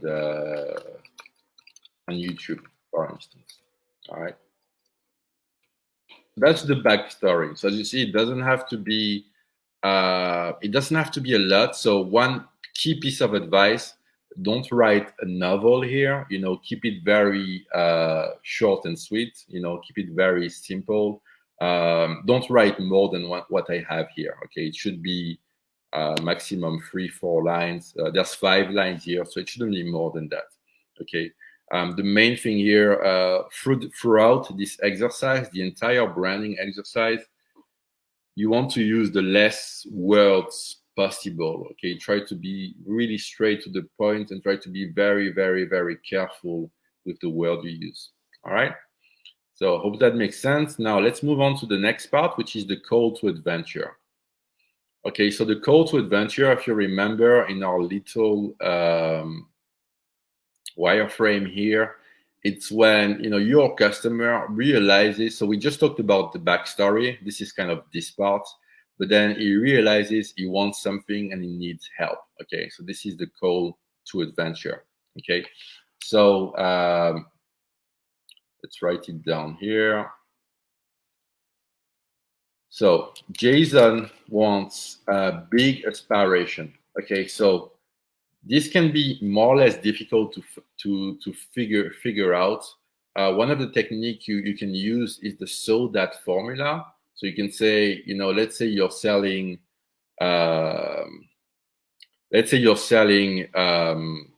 software, or you're selling training. Okay, so you can say, my customer wants to get more leads, or my customer wants to get to have a beautiful website. Okay, but have a beautiful website might not be what your customer really wants. So you use the so that formula to figure out what would be the bigger benefits to it. Okay, so it could be my customer wants a beautiful website so that you know, he can convert more customers, or so that he can impress his business partners. You know, that might be his reason. It depends on the, I guess, the niche, but you really want to try to get to the bottom to what is the big aspiration of your customers. What do they really want? And again, you can use the so that formula for that. So in my case, I could say, in a lot of the case, it comes down to that. You know, people, or a lot of small businesses, they want to get more customers, especially if you are an agency. Then it's likely that your customers, your clients, they usually want to get more customers. Okay, but he has a problem. He needs to achieve goals first. So what is the goal he needs to achieve in order to get to his big aspiration? And this goal should be in relation with our product or services, of course. So in my case, I would say he needs to build a stronger brand and website first. Okay, and he's not able to solution it on his own, because so here you try to explain, you know, why. Because if Jason could figure it out on his own, he wouldn't call you here. He wouldn't try to find, you know, the helper. It would just be I want something, I figure it out, and then, you know, I'm out of the loop. But here he can't figure it out on his own. So that's why you want to write down, okay, what's the internal or external conflict that's preventing him from being able to figure out, you know, how to build a stronger brand and website. Okay. So in my case, I could say, you know, that, you know, he already spends a lot of time on his business, and he doesn't have time, you know, or he lacks knowledge about branding. Okay, so he doesn't have the time and he doesn't have the knowledge. Okay.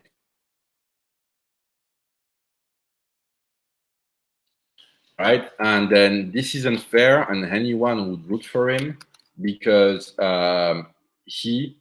okay, so this sentence here, it serves to figure out why you are passionate about solving this problem for Jason here.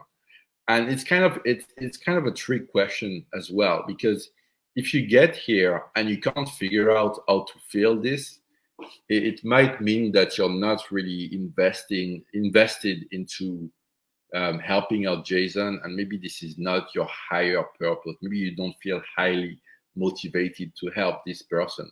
So here, basically, the template says this isn't fair. Anyone would root for him because he shouldn't have to, or he deserves to achieve dream. Okay, so you want to write out, you know, why you think, you know, Jason shouldn't be allowed to fail or allowed to not be able to fulfill his needs, right here. Okay, so in my case, you know, I would say because, you know, we believe that small businesses are incredibly important to their families, communities, and the economy as a whole. And they should not be limited, or they should not fail because of poor branding knowledge. Okay, because I saw a lot of time, you know, sometimes you might have a good business, but you have a bad message, and you're hitting a brick wall because you're not communicating properly. So to me, it's really a shame to see, you know, a business not being able to make it because they can't really speak to their customers. All right. All right. So that's the call to adventure section. Next is the helper section. All right, and let me know if you're with me here. We've just gone halfway through the customer hero. So let me know in the chat if you are with me and if it's all going smooth for you. Okay. So the next section in the customer hero is the helper. So the helper, if you see here in our journey, it's you pretty much, okay? And we're going to talk about you and your relationship with your customer in this case. So as Jason learned about company, so that would be you. So in my case, it's branding app, okay? He's thinking. Oliver says he's trying to catch up. Let's go, Oliver. Jason learns about branding app. He's thinking that this could be the tool that helps him to achieve goals and big aspirations. So remember, we wrote these here in the code to adventure. So achieve goals was this, okay? And big aspiration was this, get more customers. So I just want to repeat those sentences. The reason I have those here is because this will help you see if it all fits well together.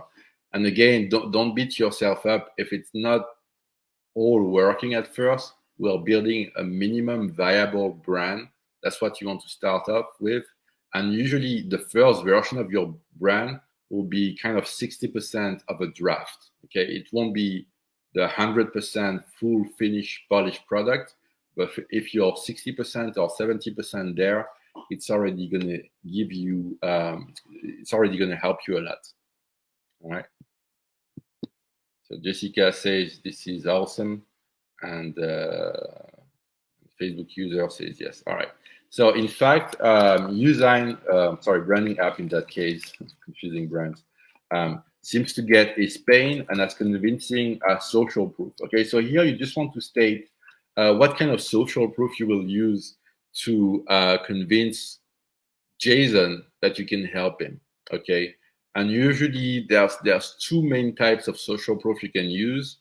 You can have testimonials or endorsements, or if you don't have any, you can use statistics. Okay, you can say like, 80% of businesses without a brand fail online. You can find statistics to prove your point. Okay, so here, just want to select what you have. It could be testimonials if you have some, or if you don't, statistics. Okay, it doesn't have a big. It's not very important at this stage, but it's just part of the flow. Okay, so Jason feels he can picture himself big aspiration. Okay, so this was get more customers, following the steps outlined by branding app.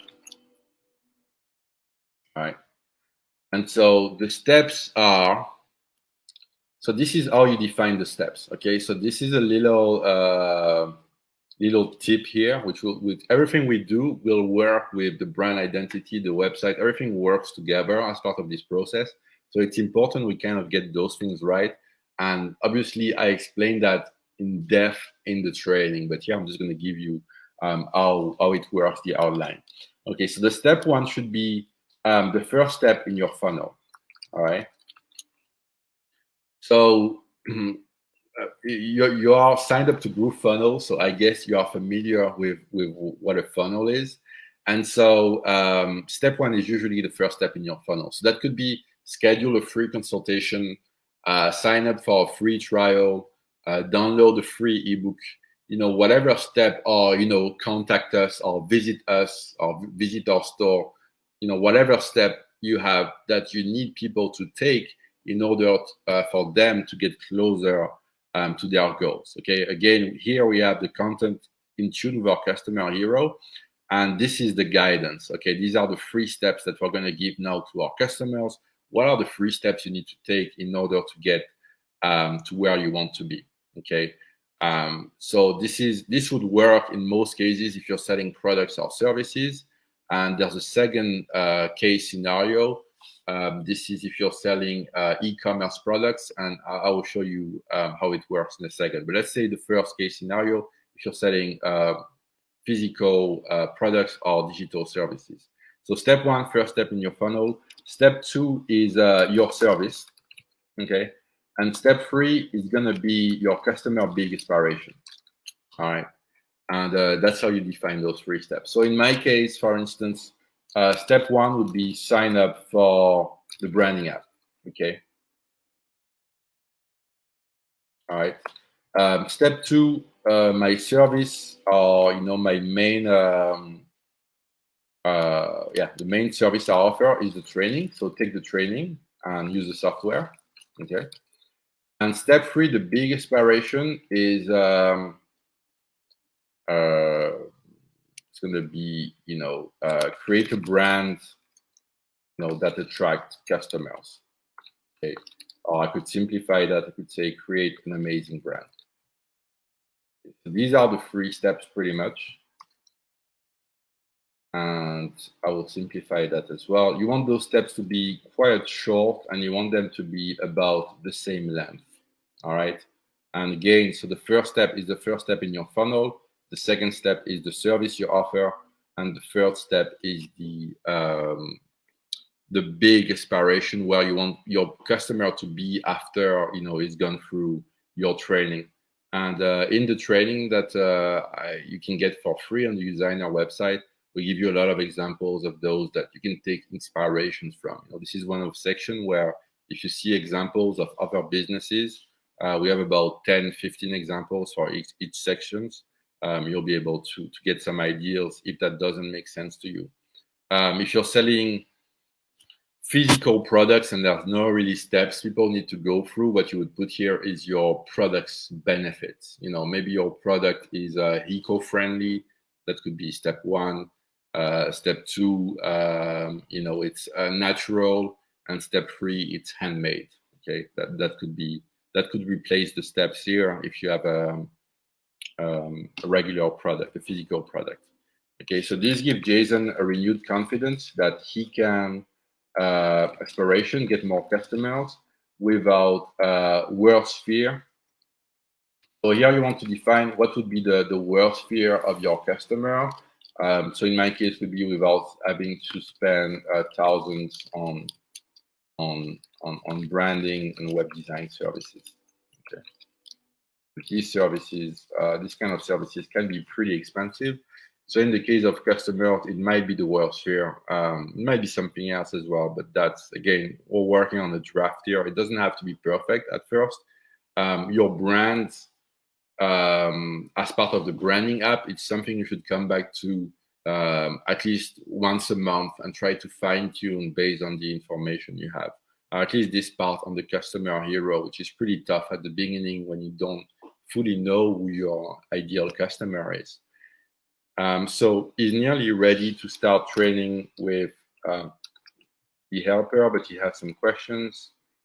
So this will be the objections that your customer might have about your service. Your customers might think, let's say you're selling an IT service where, you are, maintaining their IT infrastructure or, setting up network